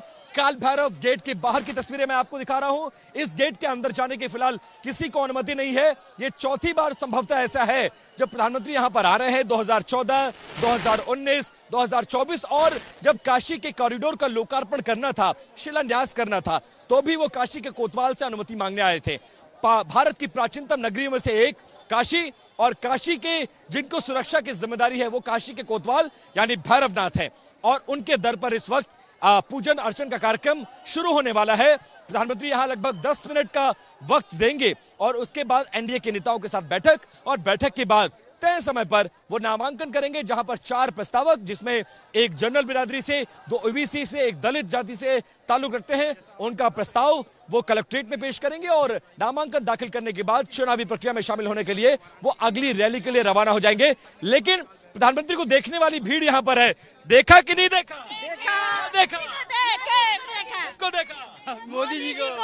तो खड़ा होना धूप में सफल हुआ कि नहीं? एकदम सफल हुआ, सफल हो गया। सफल हो गया। कितने घंटे से खड़े थे? 2 घंटे। धूप कितनी ज्यादा? 2 घंटे। धूप कितनी? इससे कुछ नहीं होता। कुछ नहीं, मोदी जी है तो सब कुछ है। हो अधर्मियों का नाश हो जाएगा इस तो ये काशी का उत्साह है और यही उत्साह प्रधानमंत्री नरेंद्र मोदी को बार बार काशी खींच कर लाता है। जब जब वो आते हैं तब ये कोशिश रहती है कि काशी वासियों से मिले, और काशी वासी भी उन्हें निराश नहीं करते, घंटों उनका इंतजार करते हैं, और प्रधानमंत्री भी जब जहां जहां काशी वासी मिलते हैं हाथ जोड़कर उनका अभिवादन करते हैं। जी, quick report that we're getting right from the doorstep of the Kal Bhairav Mandir, which is actually the Kotwal of Kashi. The Prime Minister has now gone there to take his permission, like he does every time. And the guardian of Kashi, they had, the priests there had also mentioned with regards to the Kal Bhairav Mandir as to how, and Prime Minister Modi is always seen seeking his blessings, Lord Shiva's blessings, whenever he is in Kashi, and this is yet another example of that. That will shortly bring you the visuals from the ground. Absolutely. Praful Ketkar, editor, organizer weekly, with us on the broadcast. Mr. Ketkar, you know, you just saw the Prime Minister enter in with his hands folded in, respect, his head bowed down in front of the guardian of Kashi. But right after this, there's going to be a meeting with the NDA leaders. I mean, we've been talking about this cultural significance and the historical significance, the religious significance of the Kal Bhairav Mandir and all those 70,000 plus shrines across the city of Varanasi. But then again, the Bonhami building exercise that is being done for not just the BJP leaders and Karyakartas and workers, but also the NDA leaders. I mean, you've got Chandrababu Naidu, you've got Patali Makal Kachi's, face Ramados, you've got Eknath Shinde, we saw Jayant Sinha, Jayant Chaudhary, beg your pardon, he was also there. everybody's made a beeline to Banaras for that meeting with the Prime Minister. So a message that's going not just to the nation, but his own alliance partners as well. Oh, certainly. Prime Minister Modi, since he has filed his first nomination and he gave a call, कि माँ गंगा ने मुझे बुलाया है, to now he is saying that Ganga has adopted me. This has clear cut the civilizational cultural message that he stands for. He is unapologetic Hindu and he believes in the Hindu tradition and he openly displaying it. But at the same time, politically, what he is doing is, he is bringing all his allies together at the time of his opposition and giving the message of unity to the entire nation and to the opposition also.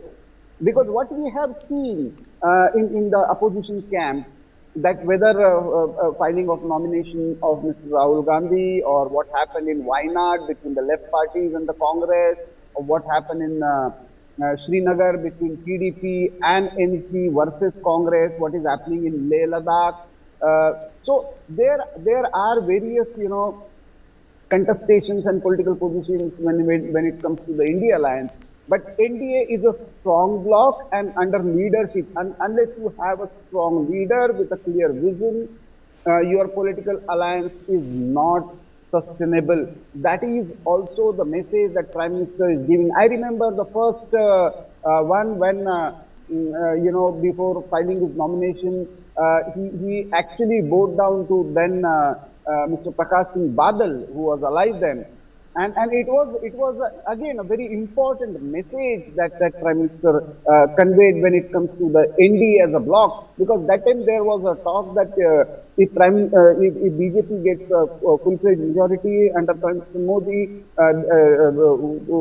was a PM designate then perhaps NDA would not sustain. There would be many people who would be coming out of NDA.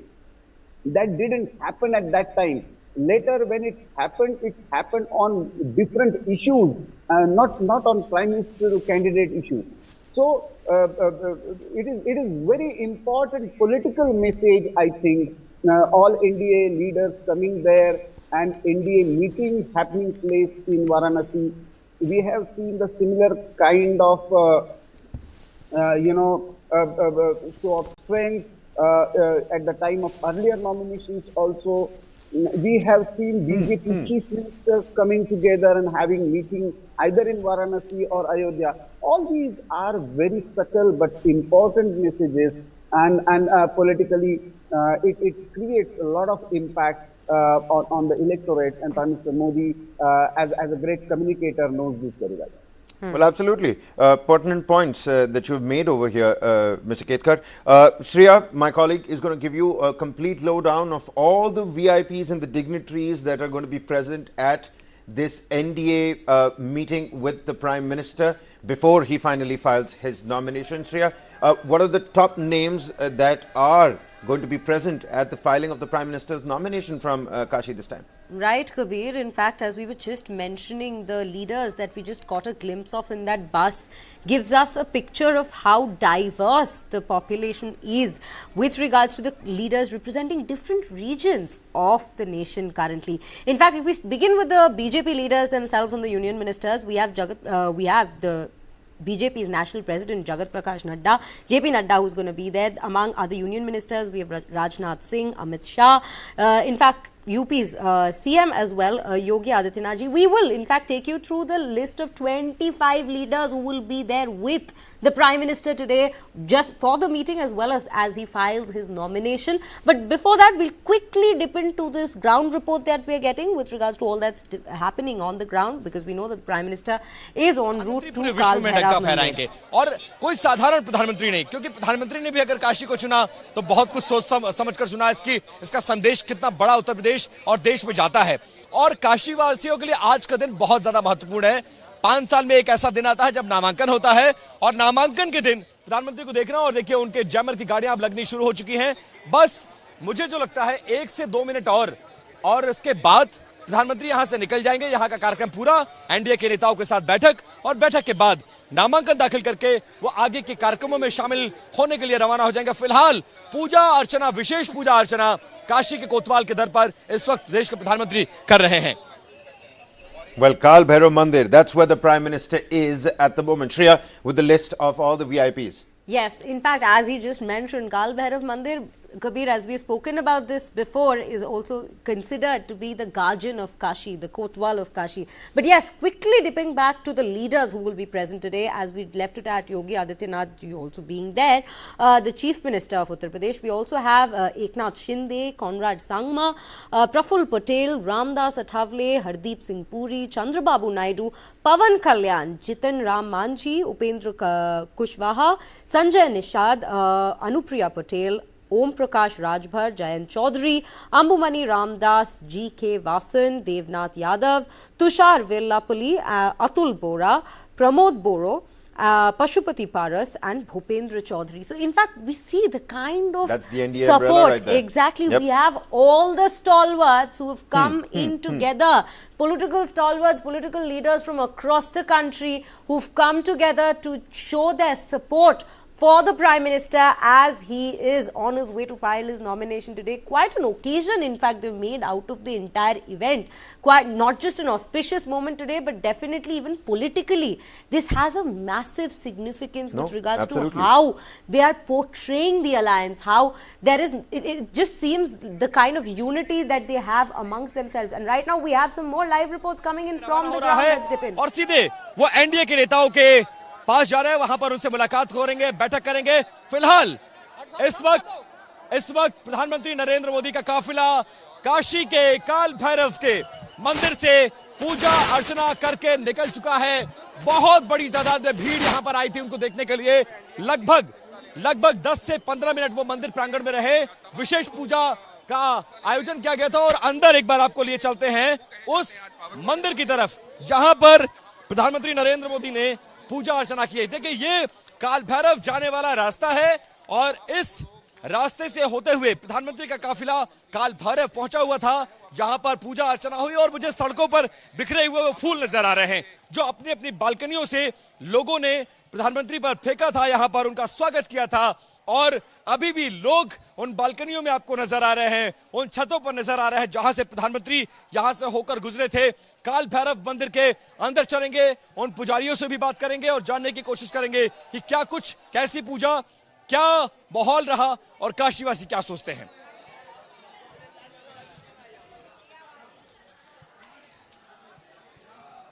Well, till the time our colleague gets into the sanctorum from where we can get a quick opinion of the priest, let's quickly cut across to Ajit K. Jha, senior journalist, who is also with us. Now, Mr. Jha, before the NDA meeting even begins, some political questions that I did want to put forth towards you. You just told us that after 2014, there has been a shift. It was a spiritual center. Now it is, in fact, a political center, even has been getting these visuals of the Prime Minister now leaving the Kal Bhairav Mandir. Take a look at what happened in 2014. You had somebody like Arvind Kejriwal who made it a point to, make his entry into, proper politics, standing up against the Prime Minister. Prime Minister, of course, won with a thumping majority by almost a margin of 3 lakh plus votes. But Arvind Kejriwal also got 2 lakh votes. Now 70% Hindus, about 20% Muslims, 5% other religions at play, 35 rural population, about 65% urban population.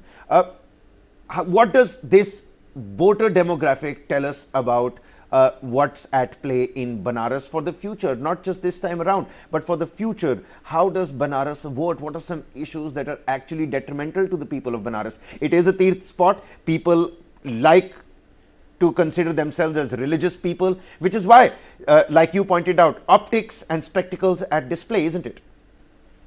Absolutely, absolutely. But, at the same time, I mean, you made an interesting observation that I think you pointed out almost about 1/5 of the population, 20%, right, are Muslims in Banaras. Sorry? Right, definitely. Go ahead. Okay, so what I'm saying is, when I went to Banaras, and I've been to Banaras quite a few times, both to cover politics, and earlier I had gone to give lectures at Banaras Hindu University and a couple of other universities there. I never felt that Banaras was ever a center of conflict.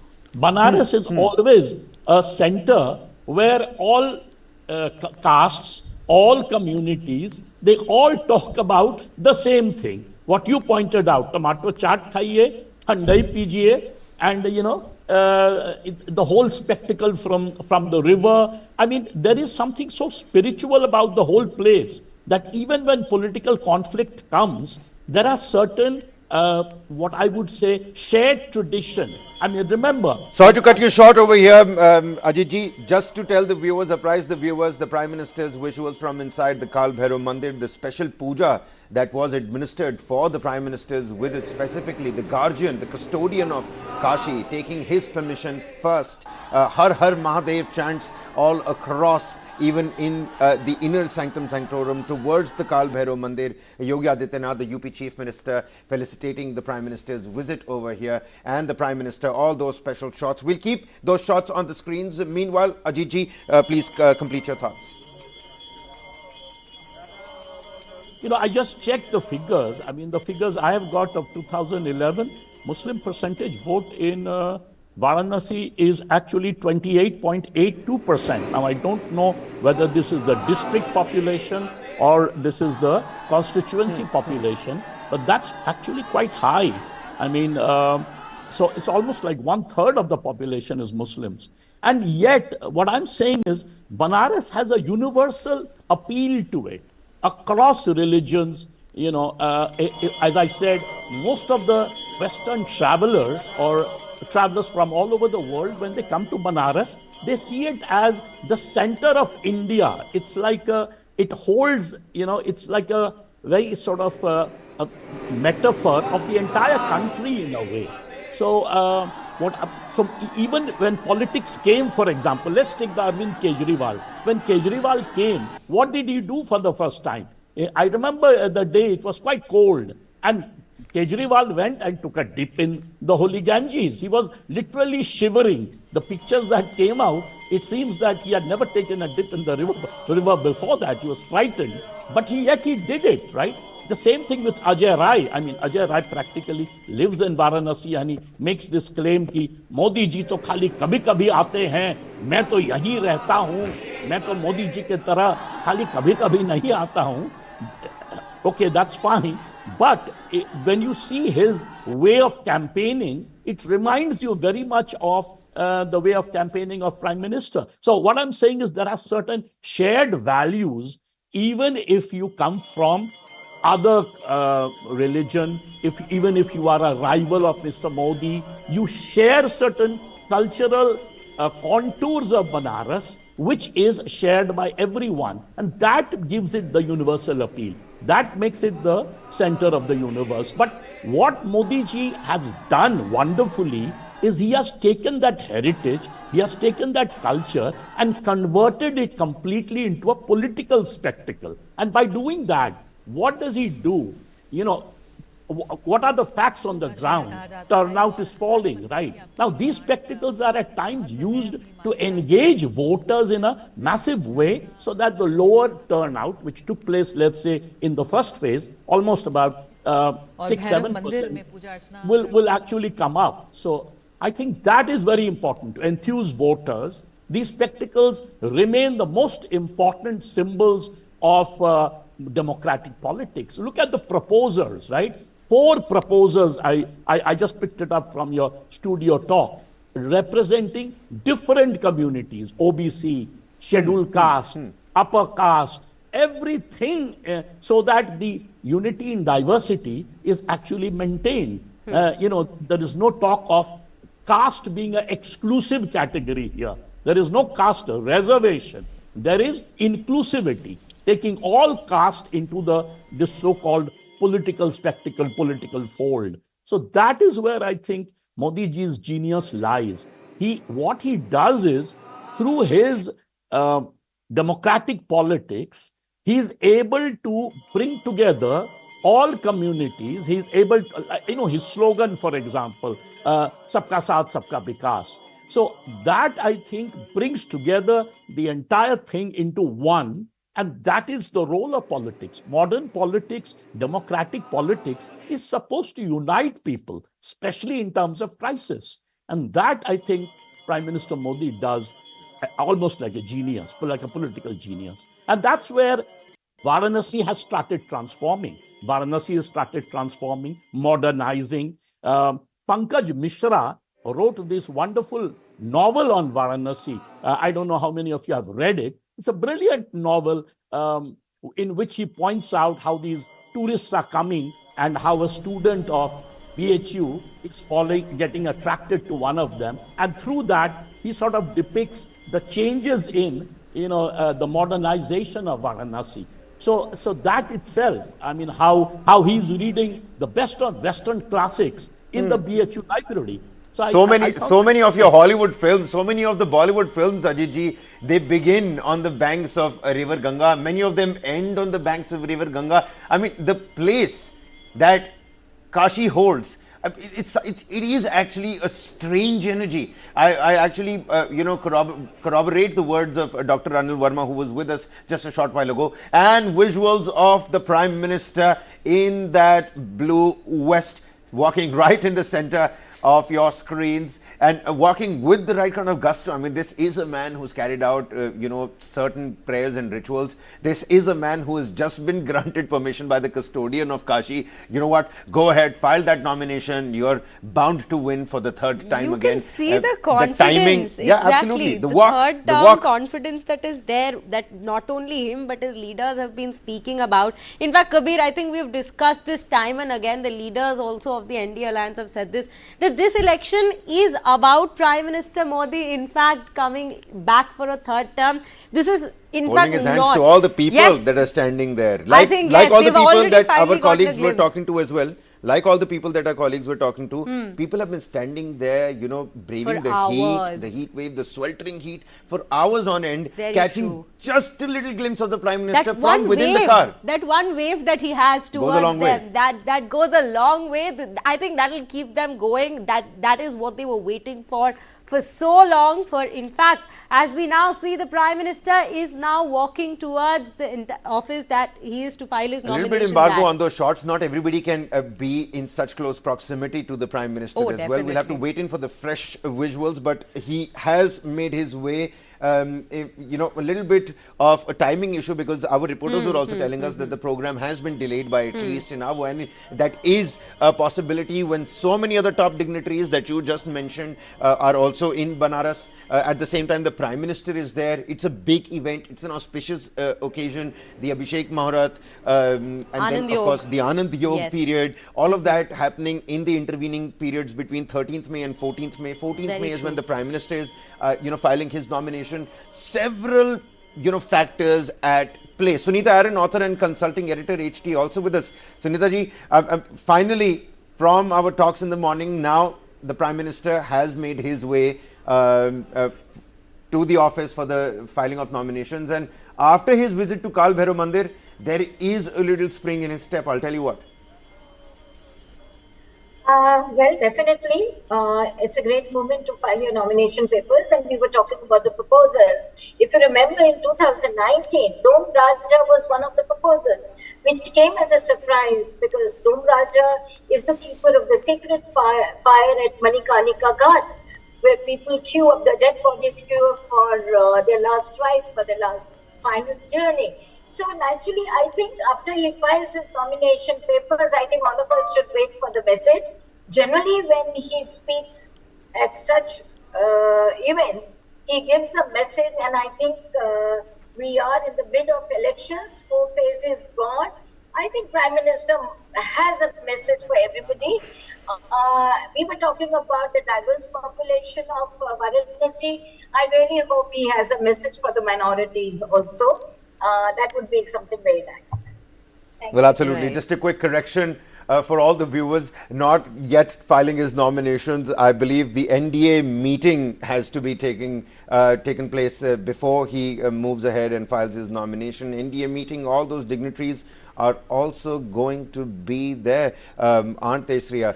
Can you again tell the viewers about the exact list of people that are going to be present there? Of course, the BJP leaders are there. JP Nadda is going to be there. Rajnath Singh is going to be there. The Chief Minister of Uttar Pradesh is going to be there. Who else are we looking at the moment? Definitely, Kabir. In fact, as we speak, we've seen shots of some of the leaders. We've heard from them as well. In fact, we'll play out some of those reactions for you right after this. But just let's take you through the list quickly again. Rajnath Singh, JP Nadda, Amit Shah, Yogi Adityanath, Eknath Shinde, Conrad Sangma, Praful Patel, Ramdas Athavale, Hardeep Singh Puri, Chandrababu Naidu, Pawan Kalyan, Jeetan Ram Manjhi, Upendra Kushwaha, Sanjay Nishad, Anupriya Patel, Om Prakash Rajbhar, Jayant Chaudhary, Ambumani Ramdas, G.K. Vasan, Devnath Yadav, Tushar Velapalli, Atul Bora, Pramod Boro, Pashupati Paras and Bhupendra Chaudhary. All these 25 leaders shall be accompanying him today as he files his nomination. But before that, as we just mentioned, my colleague just mentioned, that the NDA meeting is first going to take place, post which he is going to file his nominations. And definitely we can see this spring in his step. Like before this, we had seen that he was on his way to perform all the rituals, to pay his obeisance to Ganga Maiya. But right now there is that confidence now that he has his permission from the Kashi Ka Kotwal, as we've been mentioning since morning, Kal Bhairav Mandir that he just visited to. He is very sure of his third term this time. We just have to see whether the mandate that they have declared, 400 par, whether or not that record-breaking win is indeed secured by them. But with that, we'll now go to Praful Ketkar. In fact, Prafulji, also help us understand this. I'm just bringing in a question with regards to the opposition, as in fact Ajit ji was mentioning that, Ajay Rai has always said that he is Kashi ka Lalla, while Modi ji is one who just keeps visiting Kashi. But despite that, we see a stark difference in the support, in the kind of, the charm, the presence that the Prime Minister has even with his visits. And definitely, he has visited Kashi time and again. There is no denying that. So what exactly do you think is lacking on the part of the Congress, or the opposition for that matter, that despite Ajay Rai making statements like he is Kashi ka Lalla and he represents the people there by staying there, by connecting with them on a daily basis, despite that, it is the Prime Minister who they wait for, who, as you can see, they just wait for catching one glimpse of him, even in the sweltering heat. For 2-3 hours, they've been waiting since morning today. Yeah, it's simply the persona and the way as a communicator, Prime Minister Modi connects with different, sections of the society. It makes a huge difference. But another difference, if you talk to any person in Kashi, he will proudly talk about the uniqueness, about the ancient traditions of Kashi, about this eternal city. But at the same time, they will talk about the way transformation has taken place. I remember one anecdote, when there was a talk about, taking a sort of report card of each and every member of parliament from Uttar Pradesh, and UP President and UP Chief Minister was there, and organizing secretary and party president were there, and Prime Minister Modi reached there with his file. What I have done for my constituency, and he quietly sit like any other MP, and he said, I am also MP from UP, so I have, you should ask for my report card also. Now that kind of confidence, unfortunately, if you see, whether in case of Amethi or Raebareli, for having family, so-called family batches for 50, 60 years, Gandhi family cannot have that kind of report card in hand. In fact, they played around the politics of underdevelopment in these areas. It's a different kind of, there is a cultural connect, there is a political connect, and now he has created the development and infrastructural connect. So, through representing Kashi, I am representing Bharat. Even now, the numbers and the names that you have talked about, his proposer, one of his proposers is the same person who actually supervised the entire Prana Pratishtha of Rama Janmabhoomi. He is the one who, finalized the Muhurat. But at the same time, somebody coming from RSS background, somebody coming from Dalit community, that shows the 25 leaders you mentioned about, somebody coming from Northeast or extreme South, all the northern areas, that even in the UP, you will see, various sections from Jain Chaudhary to Anupriya Patel. That clearly shows Kashi and Ganga, they have a common significance for all Indians. Civilizationally, these two are the symbol of our cultural connectivity.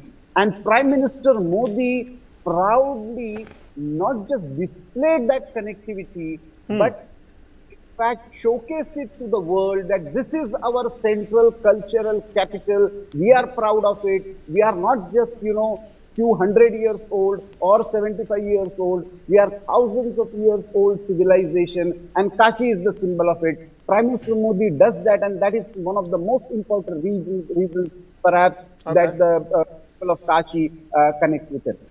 All right. Ajit K. Jha, before we wrap this segment up, the rolling coverage is, however, going to continue. We're going to slip into a quick break in the middle. But before we do that, proper hardcore politics.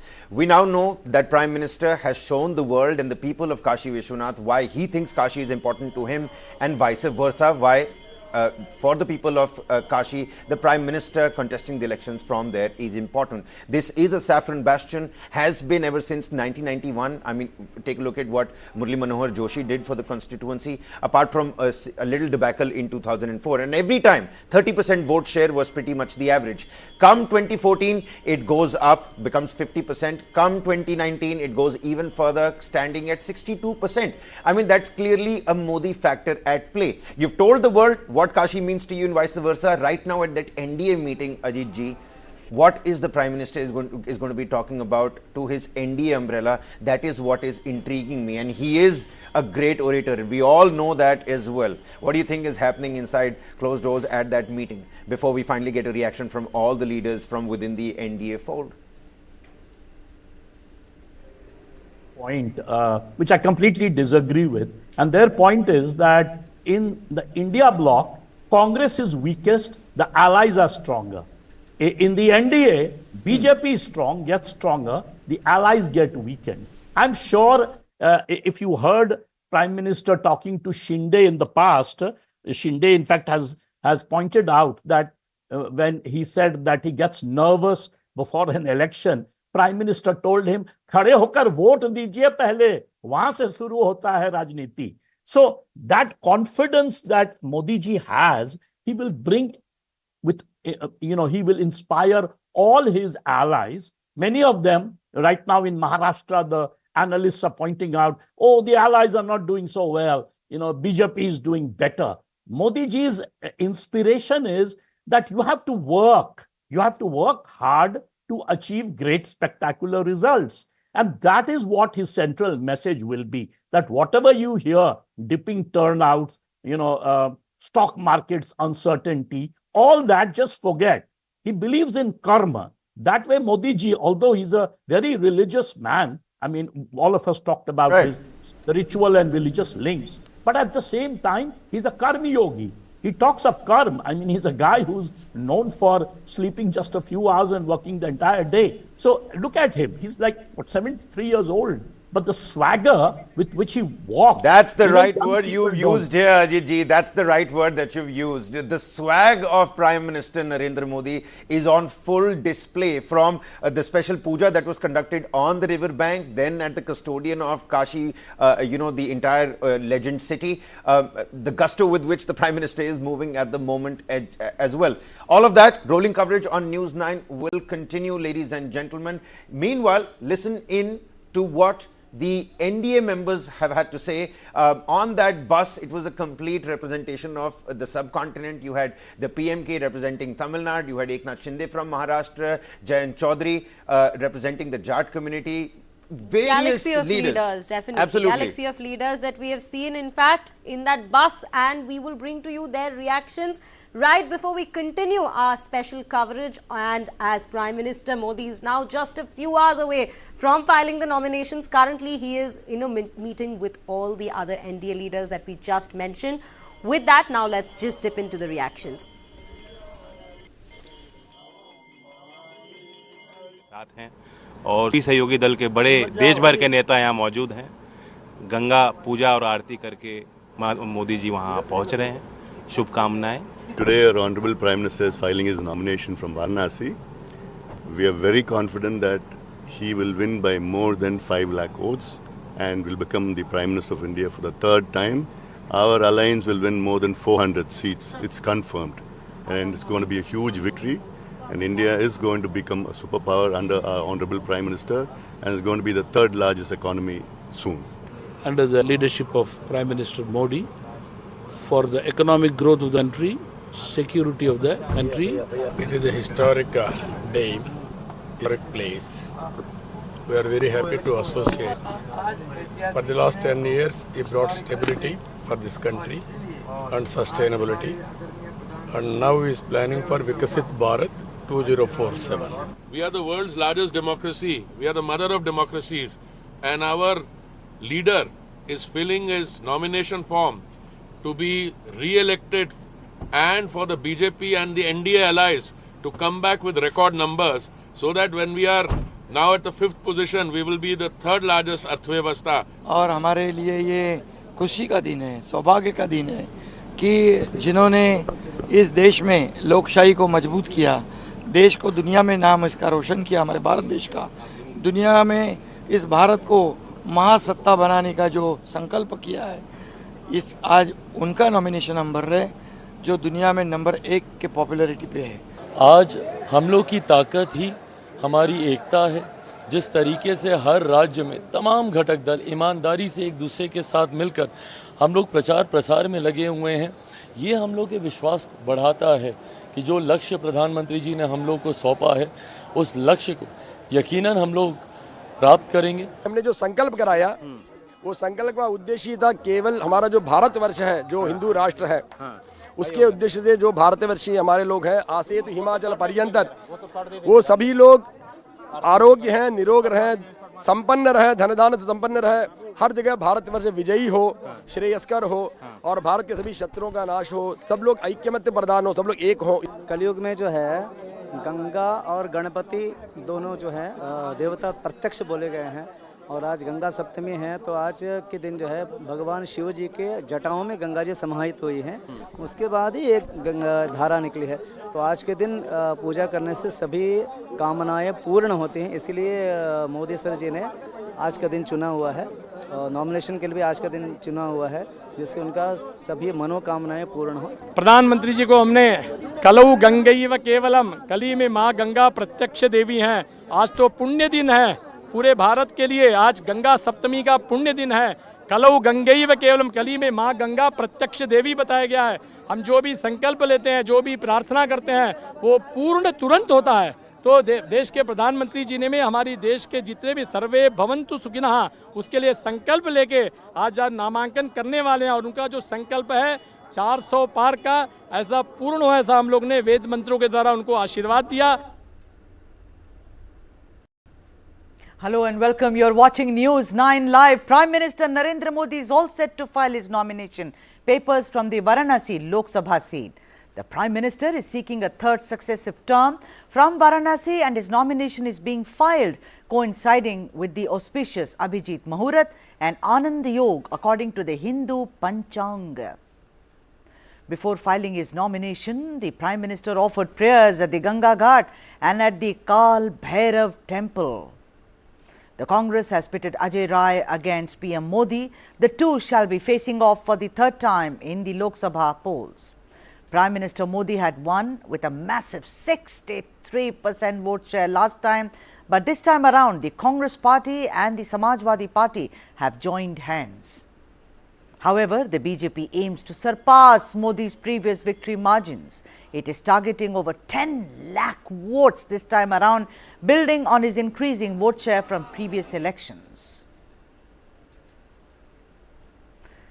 And to speak on the day of the nomination by Prime Minister Narendra Modi, I am being joined by several guests, but first up, Ajit K. Jha, senior journalist.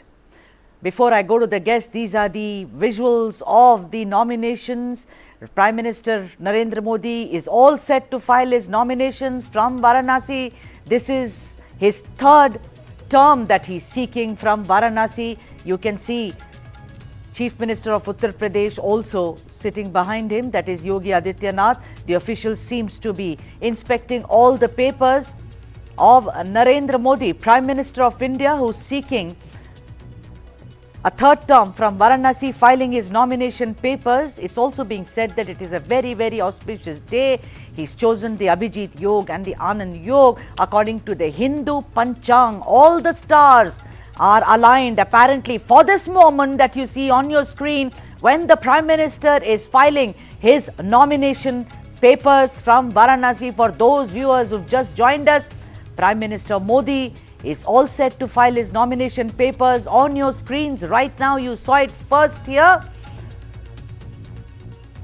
The Congress has of course pitted Ajay Rai against Prime Minister. The two shall be facing off for a third time in the Lok Sabha polls. This time around, the Congress has joined hands with the Samajwadi Party and is also fighting elections from Varanasi. The Prime Minister before all this offered prayers at the Ganga Ghat and at the Kal Bhairav temple. Prime Minister Modi has always stressed on the spirituality of Kashi, which is also seen to be an extremely spiritual place for most Hindus.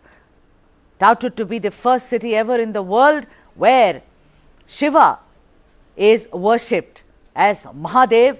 There you see Prime Minister Narendra Modi sitting there and also being followed by Chief Minister of Uttar Pradesh, Yogi Adityanath, walking now, filing his nomination papers, enters the room, shall present all the papers to the official who shall take cognizance of the papers if they are in order, and then after that the Prime Minister would have filed his nomination papers for the upcoming elections from Varanasi in Uttar Pradesh.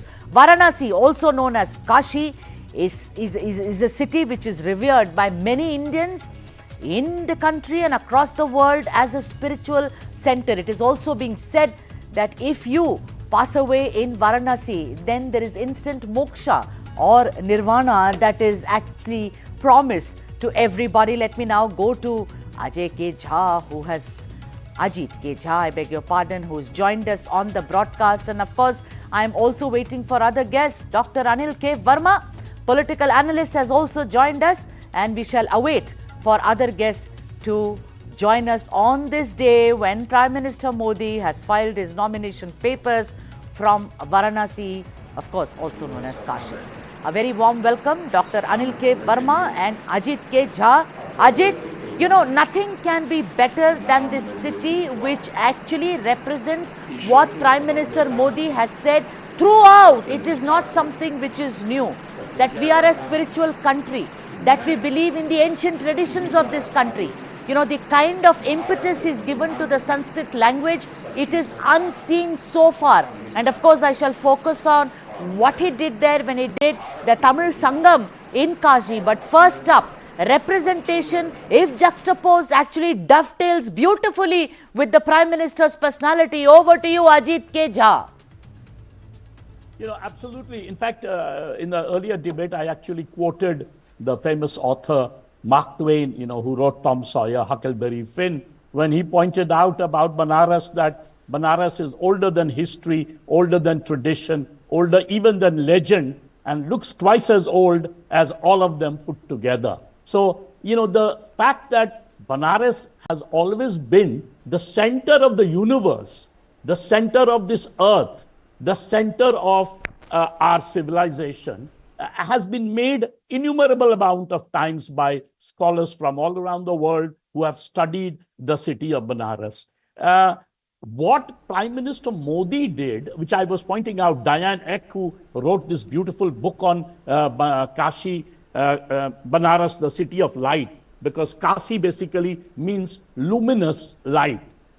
She points out that before Prime Minister Modi, 2014, Banaras was always the spiritual and cultural center of India, of the universe, of our civilization. But what Prime Minister Modi has done, he has for the first time given Banaras what I would call a political center. In the past, for 2,500 years or even longer, we didn't have a Maharaja of Banaras. Banaras was always famous for its holy saints. But Prime Minister Modi, because he believes in spectacles and symbols, and he combines the two beautifully, the way today's nomination is laid out. You know, we saw the various spectacles at different points of time, the 4 proposers coming from different communities. Remember in 2019, the Dome Raja, right? Yes. Dome Raja being one of the proposers. I mean, no one in the history of Indian politics would have thought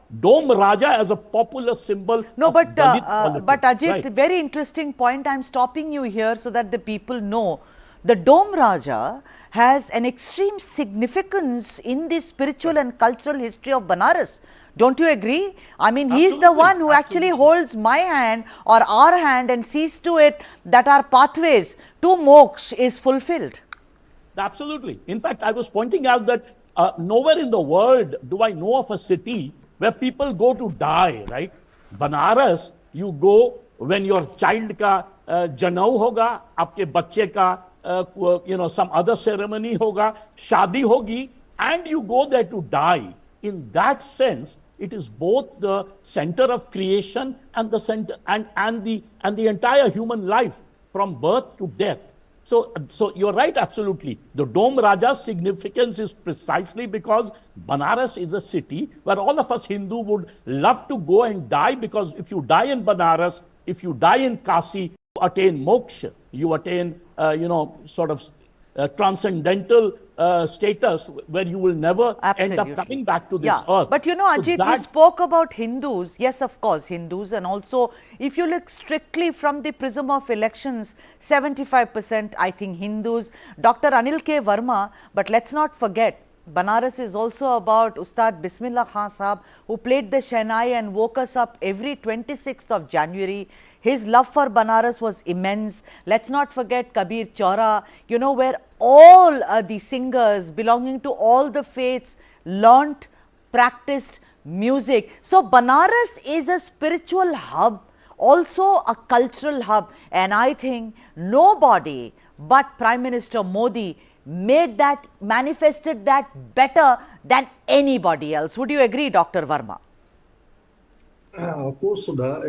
Banaras is actually an amalgamation of so many things. It's a cultural hub, it's a spiritual hub, it's a religious hub, it's an educational hub, and all put together. That's why it's a very unique city in the world. And Prime Minister Modi himself has pointed it out repeatedly that Banaras is the cultural capital. And as you rightly pointed out, Ustad Bismillah, who was conferred the highest, award, Bharat Ratna award by Prime Minister Modi, that is also a recognition of the cultural contribution. And the city of Nataraj, Nataraj is supposed to be the icon of all dance, all music, everything which is cultural and educational. Of course, his Damru is so very well known that all the Sutra of Parnani, they emanated from the Damru of Lord Shiva.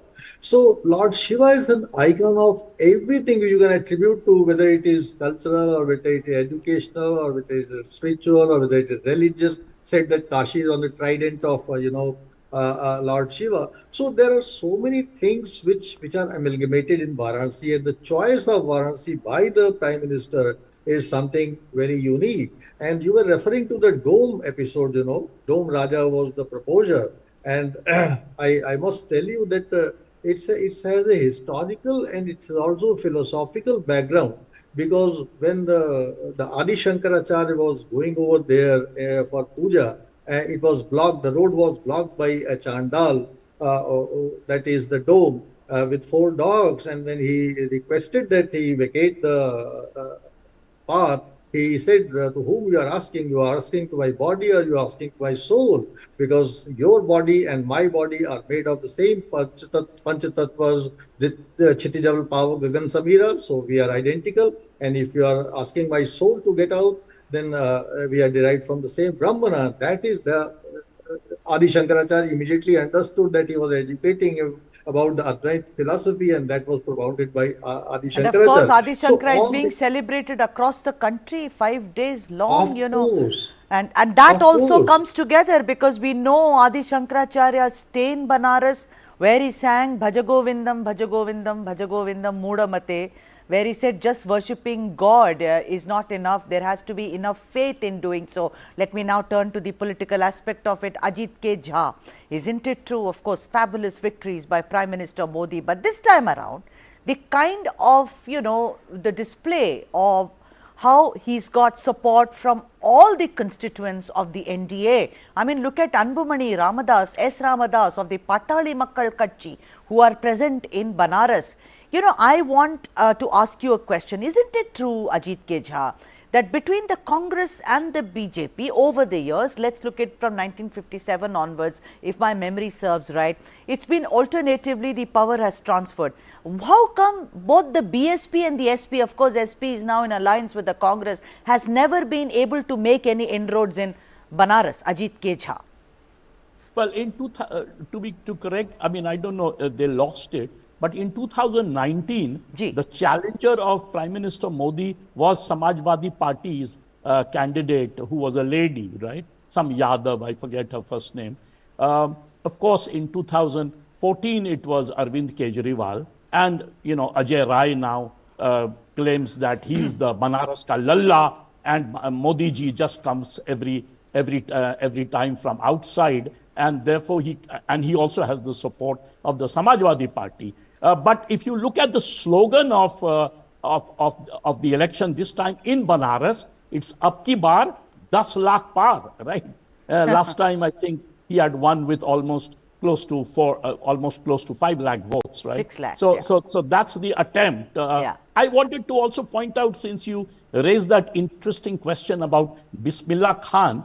Bismillah Khan, in fact, used to go to the Bihari Ji temple, and he would sing the Bhojpuri Chaita along with his Mamaji, Ali Baksh. And Ali Baksh was also a great musician. So, I mean, absolutely right. I mean, Banaras has always been a great cultural center for in the entire universe. In fact, Banaras city, the population of Muslims is much higher, almost 29%. I've checked the census figures. The Banaras constituency, probably because of the rural areas around it, therefore the population of Muslims become a little less. But the city of Banaras, almost 1/3, I would say, close to 1/3 is actually Muslims. And many of them are fakirs, right? Many of them sort of chant in and around these temples. You can see them when you move in the lanes and bylanes of Banaras. And many of them sort of treat all the Hindu symbols that we are talking about. These are what I would call Hindustan ka symbols, right? Like the Sanatani tradition, where you have all religions sort of praying together. So that complexity of Banaras has attracted people from all around the world. Very well said. Yeah. Dr. Anil K. Verma, let me come to you. I mean, what is interesting about Banaras is that I have witnessed it, that one Muslim fakir actually, blessing Lord Baba Vishwanath and saying, Khush Raho. I mean, it is one city where the devotee blesses the God, because the God actually is one amongst you. As a person, there is a personization, as it were, of Mahadev. I want to bring to your notice about the political aspect of it. Dr. Verma, Prime Minister Modi's efforts in order to get Tamil Nadu on the national map, and he's been to Tamil Nadu many times. I think the largest number of visits has been by Prime Minister Narendra Modi. But Kashi Sangamam, there are settlers who are Tamils and very, very old timers, and I'm a Tamil and I know this. They have been there for centuries, doing all kinds of work there. I think Prime Minister Modi is the first one who put Kashi on the map for Tamil Nadu to see that, look, you Tamils from Tamil Nadu, you are doing such a great job here. Would you agree? You have raised a very important issue, Sudha. And here is a Prime Minister who probably understands the cultural nuances of this country and also the requirement of political unity, social unity. Coming from Tamil Nadu yourself, you would probably know that places like Shiva Kashi and so many places are named after Kashi in Tamil Nadu. And you'll be surprised that most of the priests in the Kashi Vishwanath temple, they are drawn from the southern part of the country, especially the Tamil Nadu, from Tamil Nadu, and they are doing puja in here. And most of the priests in the southern temples, they are from the north. So this kind of things has happened. And the only problem is that political masters who have been there in our country for some time, they somehow have not been able to amalgamate the two, societies, the Tamil or the southern societies and the northern societies. And here is a Prime Minister who is not only thinking about his victory or the government or coming to power, but he is a Prime Minister with a roadmap of national unity and bringing the Tamil Samagam.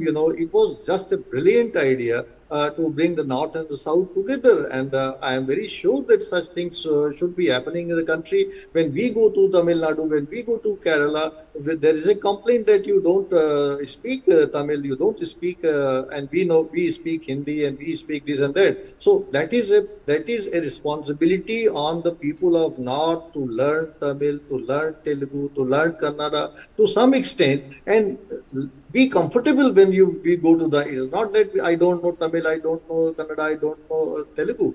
You have to. The modern generation will have to focus on this fact that if we really want the unity of the country and a homogeneity in the country and amity in the country, fraternity in the country, it has not to be only the northern side put together or the southern side put together, but there has to be complete, amalgamation of the north and south, especially the Kashi Tamil Samagam was a wonderful idea by the Prime Minister. Absolutely. And I greatly appreciate that. Absolutely. Ajit K. Jha, I want to ask you that Banaras has always been spiritual. Banaras has always been cultural. Of course, the boatmen of Banaras were also adept at, we know, predicting who will win the elections. If you may recall, in my younger days, that was one boatman one would go to and, sit with him, and he would take you across the Ganges, the Ganga, and tell you that he's winning or she's winning. Having said that, for the longest time, nobody focused that this city requires development. They said, how will you develop it? There are so many smaller temples. There are so many things happening. There is so much of activity. But let's focus on Prime Minister Modi's developmental projects. Even recently, 12,000 crores, the Kashi corridor. Put some light on that, about what Modi has done for developing Banaras. After all, you need both God and also Vikas. The Viksit Banaras vision that he's had. Ajit K. Jha.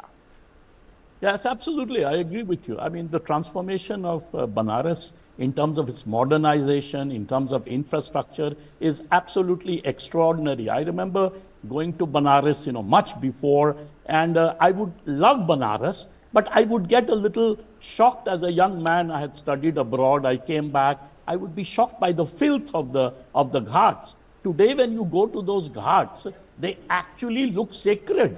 Earlier, they were sacred, but I would, feel, oh my God, why is there so much filth? So that, I think, that change of Banaras, a lot of people have objected, they are changing the infrastructure, the lanes and bylanes of Banaras are disappearing. But I think there is an attempt to restore the heritage of Banaras at the same time, right? And yet the transformation of the city is absolutely phenomenal. I mean, and what is very important about Prime Minister Modi, that Banaras was never a political center, right? Although Uttar Pradesh itself produced 9 out of 14 prime ministers, but it was never Banaras, right? All these prime ministers came from other places, Lucknow or Allahabad, which is now known as Prayagraj, or somewhere else, right? Even the Nehru family, Gandhi family came from basically, from Motilal Nehru's point of time, they grew up in Allahabad. But Prime Minister Modi shifted, made with his use of spectacle and symbol, and by recreating Hindu culture, Hindu civilization, the Sanatani tradition, by revamping the entire infrastructure, he made Banaras the political center also. In fact, one can call it symbolically political capital of India. I mean, as I pointed out once, that if you go in Delhi and see a nomination of any candidate, you don't see this entire galaxy of all NDA leaders, along with him, 25 leaders of NDA from all over the country, representing across the length and breadth of the country, then having a meeting where he goes to inspire these leaders, because the critique that is being made sometimes that, in NDA, the BJP grows, the allies don't, whereas in the India alliance, it's the other way around. The Congress shrinks,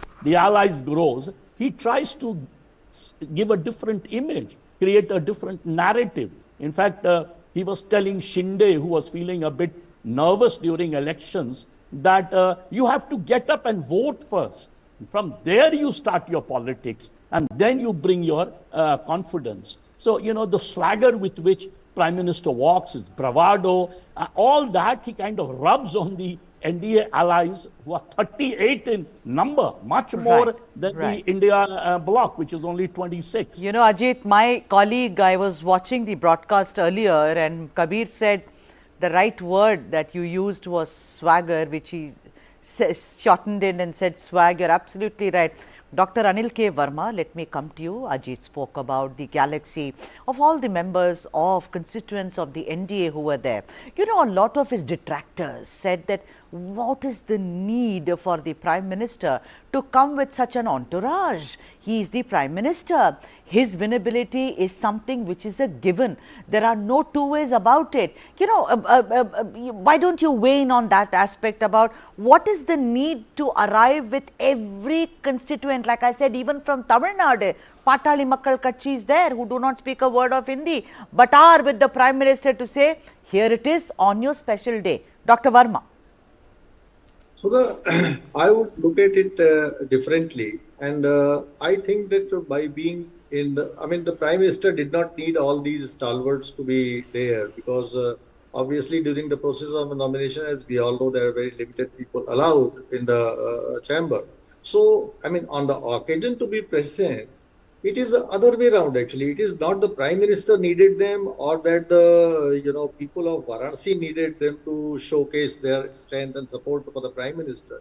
In fact, what I think is that by being with the Prime Minister at this juncture, the two purposes are being served. One is that, of course, it's the Indeed Alliance people, they are so much focused on removing Modi and have tried to create a national discourse that they are out to dislodge the Prime Minister. It's a negative discourse. They haven't been able to properly articulate what is their agenda, what are the foreign policies, what are the educational policies, what are the agricultural policies. So they have not been able to showcase their own thing. Once they remove the Prime Minister, what will happen? So just to counterbalance that, probably all the components of the NDA alliance decided to showcase their strength, that they are with Prime Minister Modi strongly. That is the one thing I want to fight. And the second thing is that it is the other way around, that most of the people, the Prime Minister is so popular across the country that the people, by being the constituent leaders, by being with the Prime Minister on this occasion, they are also trying to be a part of the limelight that the Prime Minister Modi is getting all over social media and other media or the mainstream media. So it is two basic purposes are being served.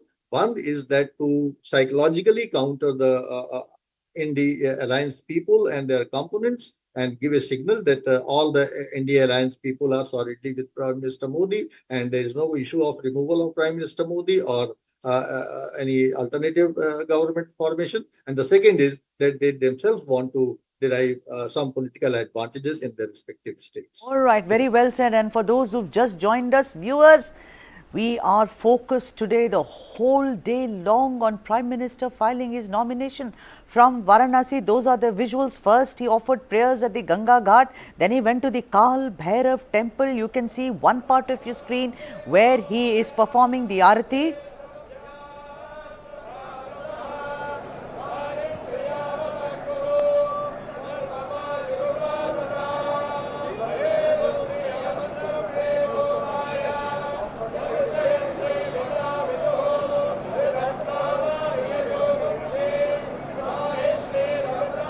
And on the other side of the screen, you can see him sitting there, of course, filing his nomination papers. His papers were scrutinized. The official is scrutinizing his papers.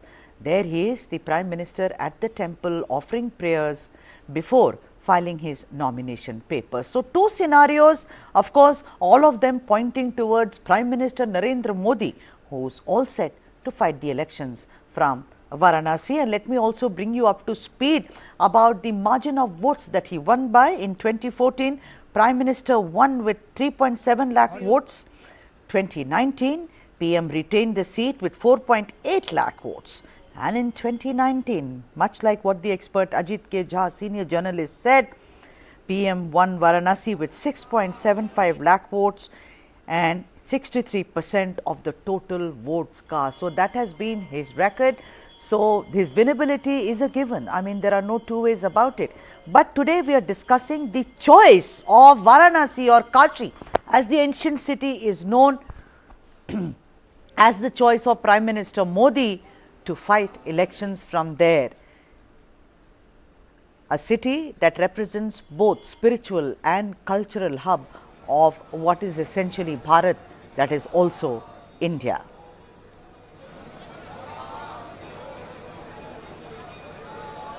Let me now go to Ajit K. Jha, who is still with us. Ajit K. Jha, I want you to weigh in on, people are saying a lot of, again, I am talking about detractors. They said, okay, the Ram Mandir has waned now. The achievement of having built the Ram Mandir, and also a lot of senior leaders from the BJP have been saying that, look, it's done and dusted. I mean, now let people pray there, offer their prayers. So, in Kashi, the Ram temple has little or no significance. So, do you think that Prime Minister is fighting the elections on a what's called on a double engine, to use that metaphor, one being spiritual stroke cultural, and the other is it's not the same Kashi, it's now Banaras, it is now a developed city. So, Vikas or Adhyatma on these two planks, would you agree, Ajit? Hinduism is very complex, right? Har Har Mahadev, Jai Shri Ram. The same person says both. And when I grew up as a kid, my mother was very spiritual, and I have heard both of these, from my childhood. Like you pointed out, you're from Tamil Nadu. I come from Mithila, which was Ram's, Ram married Sita. So Mithila is a name, the word Mithila comes from the name of Sita. So I have seen this. I have seen Madhubani paintings all over my home as a child. So I have grown with this tradition. So I don't think they always think of Mahadev as an incarnation of Ram and the incarnation of Krishna. So this is a very complex tradition where all of them represent the spiritual God for us. It represents, all our deeds from birth to death. When you pointed out very beautifully that it is also a place of Tamil Sangam, I mean, obviously, Banaras being the center for, Shraddha, for Pitradhan, every other Hindu symbol connected with death and with birth is right there in Banaras. And therefore, it's an amalgam from all over India, from Tamil Nadu and Kerala in the south to Kashmir and, Assam in the east.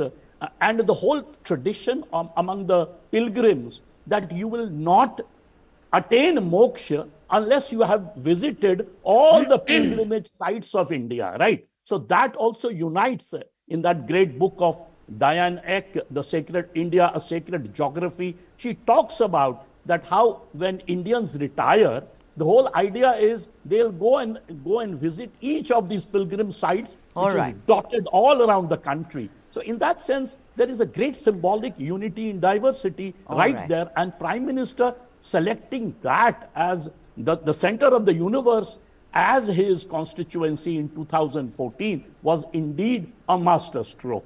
Absolutely. Yeah, and let me, we have another guest who's also joined us, Ratan Sharda, who's a very well-known author and political analyst. Ratan Sharda ji, a very, very warm welcome to you on the broadcast. Ratan Sharda ji, I'm from the south, and let me tell you that everybody used to dream of going to Kashi. but they did not know. They did not go. Somehow the distance was too huge for somebody to go to Kashi.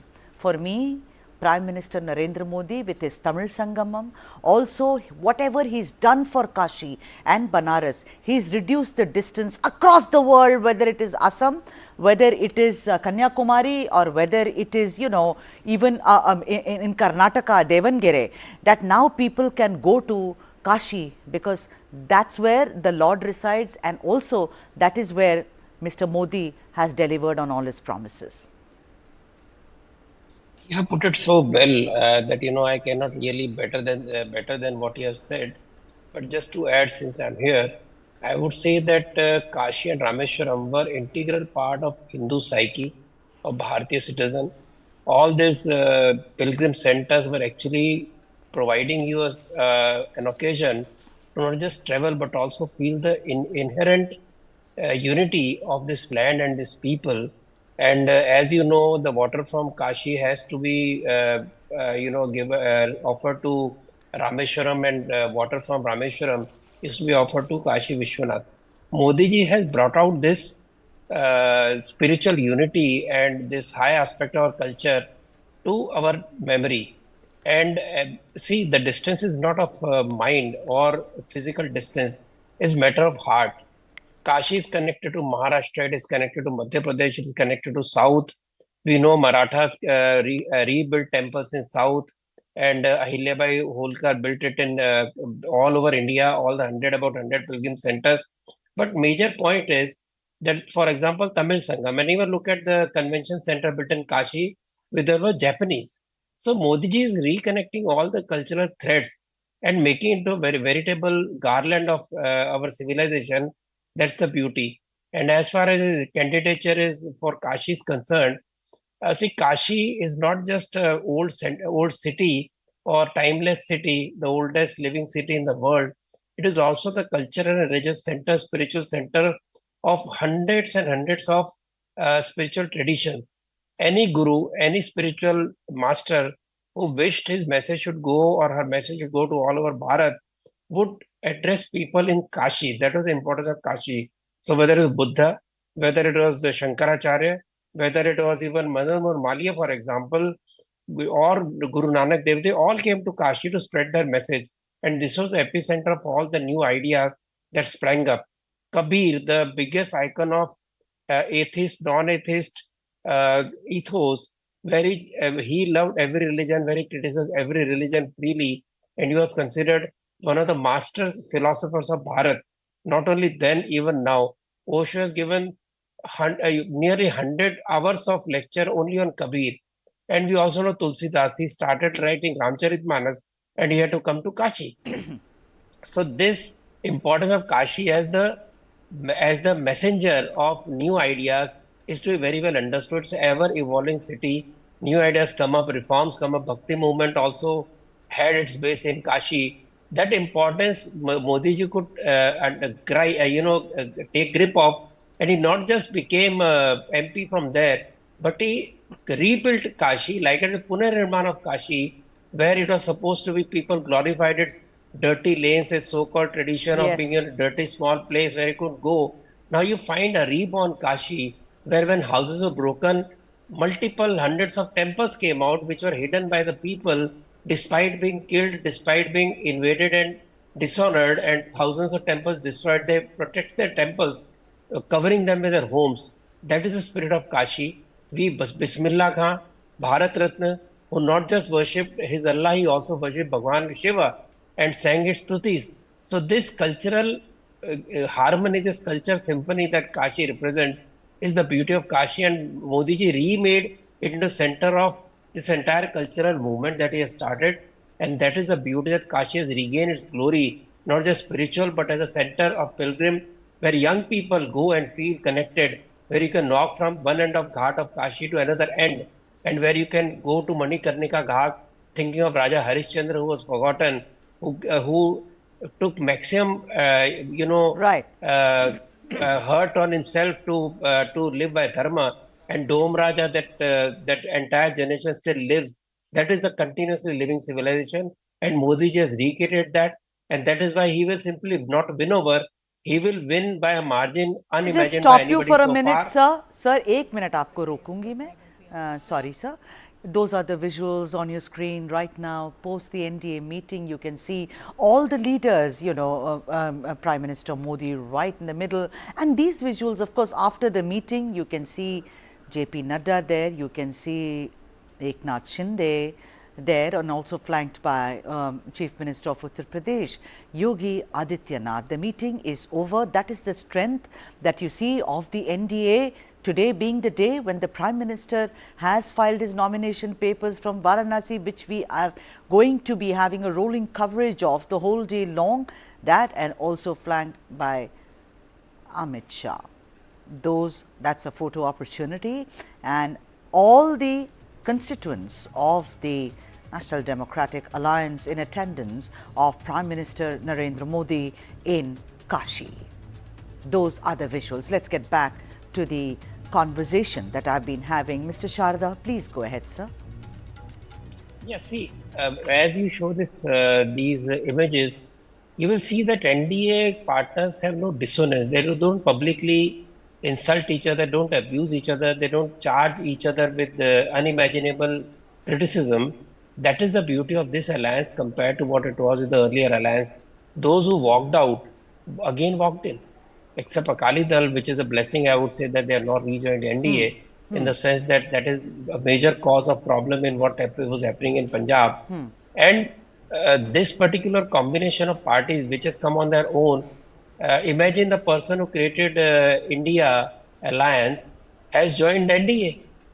That is the ultimate homage to Modi's style of working and also BJP's way of managing alliances. Absolutely. While in case of India Alliance, you see in Punjab, the Congress and AAP at loggerheads with each other. Congress blaming AAP of eating away thousands of crores for liquor scam, demanding the money back. You have the similar situation in Delhi, where they were asking for its imprisonment. Now they say, "Unko Arvind Kejriwal ko chodo." It's a very strange situation. You can see the beauty of this alliance. Absolutely. And Dr. Anil K. Verma, let me come to you. Dr. Anil K. Verma, you know, Mr. Ratan Sharda was speaking about how there is no dissonance that it shows. I think we've lost the connection to Dr. Verma. Ajit K. Jha, if I can come to you, you know, and go ahead. Okay, I'll go to the guest in a bit because we have a live report which has been filed. Take a look and we get back to the conversation. थोड़ी ही देर बाद, मतलब किसी भी पल हमारी आपकी बातचीत हो रही है और उस बीच किसी भी पल प्रधानमंत्री नरेंद्र मोदी यहाँ आ सकते हैं। ये ठीक रुद्राक्ष इंटरनेशनल कन्वेंशन सेंटर है और यहाँ पे आज पार्टी के प्रबुद्ध लोगों को, मतलब बनारस के प्रबुद्ध लोगों को और पार्टी के भी प्रबुद्ध लोगों को प्रधानमंत्री संबोधित करने वाले हैं। एंट्री बंद हो चुकी है, प्रधानमंत्री के आने का सिर्फ इंतज़ार हो रहा है और बताया ये जा रहा है कि तकरीबन 1 घंटे का ये प्रोग्राम होगा जिसमें प्रधानमंत्री अपना एक उद्बोधन देंगे, प्रधानमंत्री अपना एक संदेश देंगे। और इसको आप इस तरीके से भी देख सकते हैं निधि कि कल जब रोड शो हुआ था तो अमूमन प्रधानमंत्री जनता से रूबरू होते हैं, बात करते हैं, लेकिन कल कोई लंबी चौड़ी बातचीत नहीं हो पाई थी। तो प्रबुद्ध जनों के जरिए ही प्रधानमंत्री एक संदेश देना चाहेंगे, जो संदेश आने वाले चुनाव के तहत होगा। तो निश्चित रूप से अब से थोड़ी देर बाद ये उद्बोधन शुरू होगा और उसके बाद प्रधानमंत्री सीधा यहाँ से एयरपोर्ट के लिए रवाना होंगे और प्रधानमंत्री का जो 2 दिवसीय कार्यक्रम था यहाँ पे वो खत्म होगा। तो इंतज़ार इस बात का हो रहा है, सिक्योरिटी पूरी ब्रीफ अप हो चुकी है और हमें जो बताया गया है कि किसी भी पल थोड़ी देर में प्रधानमंत्री आने वाले हैं। पूरे इलाके को सैनिटाइज कर दिया गया है और ऐसे कार्यकर्ता जो किसी न किसी वजह से लेट हो गए हैं उनको अब यहाँ एंट्री नहीं दी जा रही है। तो निश्चित रूप से जो सिक्योरिटी है वो सैनिटाइजेशन का काम पूरा हो चुका है और प्रधानमंत्री जैसे ही वहाँ से निकलकर और इस जगह पे आएंगे, 1 घंटे का कार्यक्रम होगा और 1 घंटे के कार्यक्रम के बाद निधि यहाँ से फिर प्रधानमंत्री एयरपोर्ट के लिए रवाना हो जाएंगे। ये बहुत ही अहम है और यह भी देखना है कि प्रधानमंत्री किस तरह का संदेश देते हैं, कौन सा ऐसा रोड मैप देते हैं अपने प्रबुद्ध जनों के सामने में कि आने वाले दिनों में बनारस के लिए उनकी क्या सोच है। हालांकि 2014 से लेकर 2024 के कार्यकाल की बात करें तो उस बीच उन्होंने बहुत कुछ बनारस को दिया है, लेकिन आने वाले दिन कैसे होंगे और उसको किस तरीके से वो कार्यान्वित करेंगे, इसकी एक रूपरेखा के तौर पर इस सम्मेलन को देखा जा रहा है, जिसमें कि बनारस और भारतीय जनता पार्टी के जो भी वरिष्ठ कार्यकर्ता हैं और प्रबुद्ध जन हैं उसको प्रधानमंत्री संबोधित करने जा रहे हैं। All right then, Ajit K. Jha, let me come to you. You know, Mr. Ratan Sharda, before we filed this report, was speaking about how there is absolutely no dissonance that is visible here. Let's talk about some dissonance where, you know, many constituents of the Indie bloc have been fighting. Look at Kerala. I mean, the left and the Congress are fighting bitterly there, whereas they, you know, they are friends when it comes to the Indie bloc in New Delhi. So there is a lot of dichotomy, as it were. You know, speak about the candidate, Mr. Rai, who's going to fight the elections against Prime Minister Modi. What is his standing? What do you think is, you know, the strategy? What is it going to be, considering that I never punt on elections, but I'm sticking my neck out. The winnability of Prime Minister Modi from Banaras is a foregone conclusion. But what is the strategy of the candidate who's fighting Prime Minister Modi this time around, Ajit K. Jha? Well, you know, Ajay Rai has always claimed that he is Banaras ka lalla, and he always claimed that during the corona crisis, he was there helping people who were dying, you know, and their bodies were being thrown in the Ganges. He makes a lot of political capital out of that role of his, and the fact that he's always present there, and Mr. Modi just comes from the outside. The other advantage he has this time is that Samajwadi Party has not put up a candidate, which actually won in 2019. They have conceded the seat to Congress. And, you know, so there'll be a combination of both the votes, the Samajwadi Party vote and the Congress votes. We already pointed out that Banaras has 1/4 of Banaras, by any count, is the Muslim population, which might vote, a substantial section of that might vote for Ajay Rai. So he might have a few pluses, but I think the way Prime Minister Modi has raised the spectacle of Banaras, you know, the way the various programs, in fact, when you asked me the question, I sort of did not answer it adequately. You know, the creation of water sports for the youngsters and the tourists, the ropeway that is being planned, which will connect the old city and the new city. And most important of all, I wanted to point out the way Prime Minister Modi, whenever he begins his roadshow, he'll always begin from the gate of Banaras Hindu University.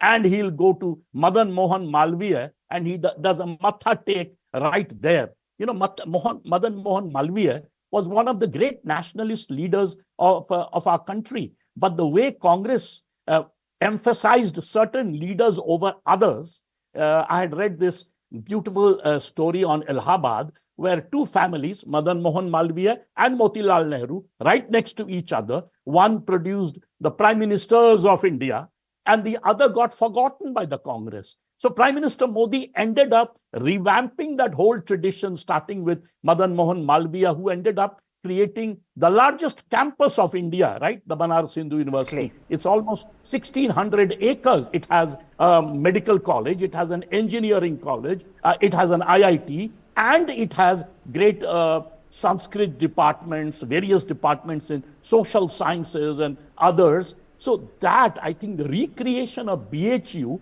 it coming to the forefront as a prominent university rivaling, let's say, JNU, or let's say other universities. And if I'm not wrong, Mr. Malviya, I mean, maybe Mr. Ratan Sharda can correct me. What I've read is Mr. Malviya was the first one to actually donate land for those from the RSS. I think it was back in the 30s or maybe late 30s, if I'm not wrong. So he was a man who understood the spirituality of this country, the causes of this country, and of course, the politics, but with a purpose. Mr. Ratan Sharda, let me come to you, considering I have a chance now to speak with you. But what about jobs? This is resonating across the country, and particularly in a city like Banaras, which of course has a lot of tourist opportunities. But the young men there have always said, where are the jobs? We still have to go out of Banaras to seek jobs elsewhere. Yes, those who graduate out of, like Ajit was saying, Banaras Hindu University, do have stellar careers elsewhere, but they have to study abroad. All of us have done that, do post-graduation, doctorate, etc. But what do you think is the development plan? Would you like to weigh in on that, Mr. Sharda, to say that this is the opportunity that the young man of Banaras has today, or a young woman? See, first of all, since you talked about Pandit Madan Wali and his relation with RSS, I'll have to complete the story. Yes, sir. Because that's very painful. Madan Malviya offered to, he considered himself an international beggar. He said, I am begging for everybody. I'll beg for RSS. You are doing good work. I will give you funds. Dr. Hedgewar said, no, we don't want funds. We just want your blessings. Then he gave office space to RSS, saying that at least we should have an office space. We are keeping our things different places, not good. So office was built. During emergency, the office was demolished and totally, leveled overnight, because this was the hate of Congress had for RSS. The office could never be rebuilt. No proof was left. No evidence was left. Now coming to the main issue, jobs. If you have studied Varanasi, you ask anybody in Varanasi, they will say that tourism increased at least 9 to 10 folds. They will tell you that we are making at least 2 to 3 times the money we made. You'll find a lot more people doing the trade, their business, their small, businesses, shops, etc. So every job is not actually a sarkari job. If you consider the infrastructure that has been built, if you consider the tourism that has built in, tourism is the lowest possible per capita job provider. Modi ji is stressing on that. The entire religious tour sector of around Varanasi, East UP, and various places of Bharat, whether it's Hindu circuit, whether it's the Buddha circuit or a Jain circuit, all this will are creating jobs, not just will create. Infrastructure, the number of, if you say so many lakh crores have been spent, after who is working there? So this, I think, main problem is that youth want sarkari job, which is very bad thinking, and all the opposition parties are continuously harping on that. Government, if keeps on giving job to sarkari job, who will run the country? Who will do the manufacturing? Who will do business? Who will create GDP? Because sarkari naukri doesn't produce GDP at all. So this thinking has to change, and I think Varanasi, at least within Varanasi, job creation has been multiple times than it was all these years. And if people are going there out of choice, as a person who had been giving small scale jobs to my small firm, and also as per my anecdotal experience of all the people in, especially in IT field and other fields, unemployment, at least urban centers, more out of choice, because people want only a particular type of job. Now when they interview, they ask you, when are you giving me holiday? What is the coming and going time? Whether I get a lunch break? And all these questions, they ask the employee. Employer have no choice. So point is, as the economy evolves, jobs have changed, nature of jobs have changed. So unless people are made to understand the type of jobs that are available today or not available earlier on, kind of easy money that Mudra loan has been given to create your own employment and get more jobs to other people, to build, back to saying sarkari naukri, I think that is a misnomer, and we have to educate people and make them understand how the job have increased multiple times. You can see a six figure, you can see all various industrial statistics. So idea is the kind of nature of job people are looking at, and that is the problem. All right, Ajit K. Jha, let me come to you. Ajit K. Jha, you know, the divide that South has with North, I mean, above the Vindhyas, below the Vindhyas, I don't believe in it, but that is the common perception, because we belong to one soil, as it were. But I want to ask you this, that, you know, to see him, there was in between some rumors which were being spread by many, saying he is going to also file his nomination from Rameshwaram, you know, in Tamil Nadu. But of course, so far it hasn't happened. You know, the thing is that I don't think that by filing his nomination from Rameshwaram, he would have gotten close to the south, because would you agree that I think Kashi is the center of our universe, and when the Prime Minister has now filed his nomination from there, he belongs to the entire nation and not to a particular region. Ajit K. Jha. Well, exactly like you, I also don't agree with this South versus North distinction. Yes. I mean, I grew up all over India, fortunately, went abroad, and in fact, most of my friends used to be Tamils and people from Kerala, because they dominate the diaspora there, right? There are very few people. When I went at that time, either in England or the US, there were very few people from Bihar or Uttar Pradesh, right? So I feel at home more with Southerners and then people from the North. So I want to end this distinction once and for all. Number two, the actual, in terms of development, if you see, it's not so much the north versus south, it's the coastal India versus the hinterland India. Those states in India which have access to the ocean, right? The Bay of Bengal and the Arabian Sea. Those are the most developed parts of the country. Now, that is true about the US as well. The East Coast and the West Coast are more developed than, let's say, the Midwest. So it's a similar situation. And therefore, this entire sort of categorization between the North and the South is totally silly. And I totally agree with you. India, the whole idea of India is Bharat, right? And that's a Sanatani tradition going on for thousands of years. The pilgrims, for them, Rameshwaram was as important as, let's say, Kamakhya or Varanasi or some other place. Now, Banaras, because it is the center of the universe for Indians, when you want to die, whether you are a Tamil or Telugu, Bihari or Bengali, Punjabi or Gujarati, yes, you want to come there, right? All the widows, for example, from all over India, all the widows, they come and live in Varanasi. There's a whole center of Vridha Ashram. I met an anthropologist who used to, a Canadian anthropologist who was doing a PhD on this whole subject. So Banaras in many ways is the symbol of India, all Indians from north, south, east, west. And in that sense, the choice of Pradhan Mantri's constituency was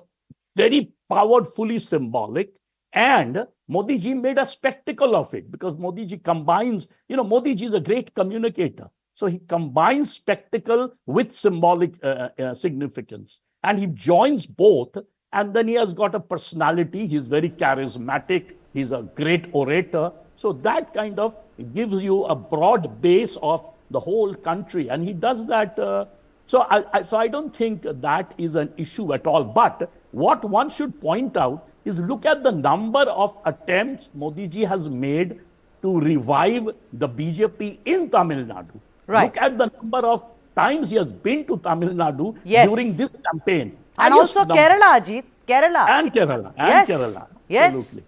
Absolutely. And I am quite certain that Kanyakumari and Coimbatore are almost on the verge of moving towards the BJP in this election. You would know better. But of course, they are attempting, at one time they were talking about 25% vote, minimum of double-digit vote. They will end up getting this time compared to last time, 2019, mere 3% vote. I'm sure they'll cross 10%. And they are attempting 10 seats at least. But I'm sure these two, and I'll look at the two cities. Coimbatore is the industrial hub of Tamil Nadu, and Tamil Nadu is the industrial hub of India. So the most developed seat, and Kanyakumari, which is, almost at the end of tip point of the country and a beautiful tourist and religious center. So look at the breadth there. So that way, I think no party at this moment. All right. Okay. BJP. Let me thank both the guests now. I've completely run out of time, Ajit K. Jha and Ratan Shardadi. And I'm going to quote the great Kalidasa, who said, Nagareshu Kashi. And he also said it for Kanchi, Nagareshu Kanchi. And on that note, let's listen into some other voices on Prime Minister's nomination from Varanasi today. हम लोग की ताकत ही हम लोग की एकजुटता है और आज प्रधानमंत्री जी के समर्थन में पूरा एनडीए एक साथ उनके नामांकन में शरीक हुआ है और यही एकजुटता ही हम लोगों के लक्ष्य तक हम लोग को लेकर जाएगी और उम्मीद ही नहीं पूरा विश्वास है कि जो 400 पार का प्रधानमंत्री जी के द्वारा दिया गया हम लोग का लक्ष्य सरलता से पार करेंगे। हर राज्य में जिस तरीके से एनडीए गठबंधन एक साथ हम लोग प्रचार कर रहे हैं, वहीं दूसरी तरफ विपक्ष है जो बटा हुआ दिखाई दे रहा है। Great opportunity for me even to be here, and I've been fortunate to be an NDA partner, and especially I personally adore and respect Modi ji. It continued our relationship, and it strengthened, it empowered, and whatever I could bring it to this, and whatever support, and the amount of confidence which it reflects. All of us came together. And we could see it's not of today. Since 2014, we had been, all of us would been saying this, that he would be the third time he should hold the position of the Prime Minister, and which he is doing. कब मोदी जी को मतदान करें, इसलिए 2014, 2019 सब record इस बार टूटेंगे। मोदी जी फिर एक बार प्रधानमंत्री बनेंगे और 400 पार ये आंकड़ा जाएगा। चलिए हम लोगों का सौभाग्य का दिन था कि हमारे नरेंद्र मोदी भारत के प्रधानमंत्री जी का नामांकन के अवसर पर यहाँ पर आए थे। हम लोग सब भगवान से प्रार्थना किया है और उनके लिए सुंदर भविष्य की कामना किया है कि उनका जो कॉल है कि अब की बार 400 पार करेंगे और भारत का तीसरी बार प्रधानमंत्री बने, यही प्रार्थना करने के लिए आए हैं, शुभकामना देने के लिए आए हैं।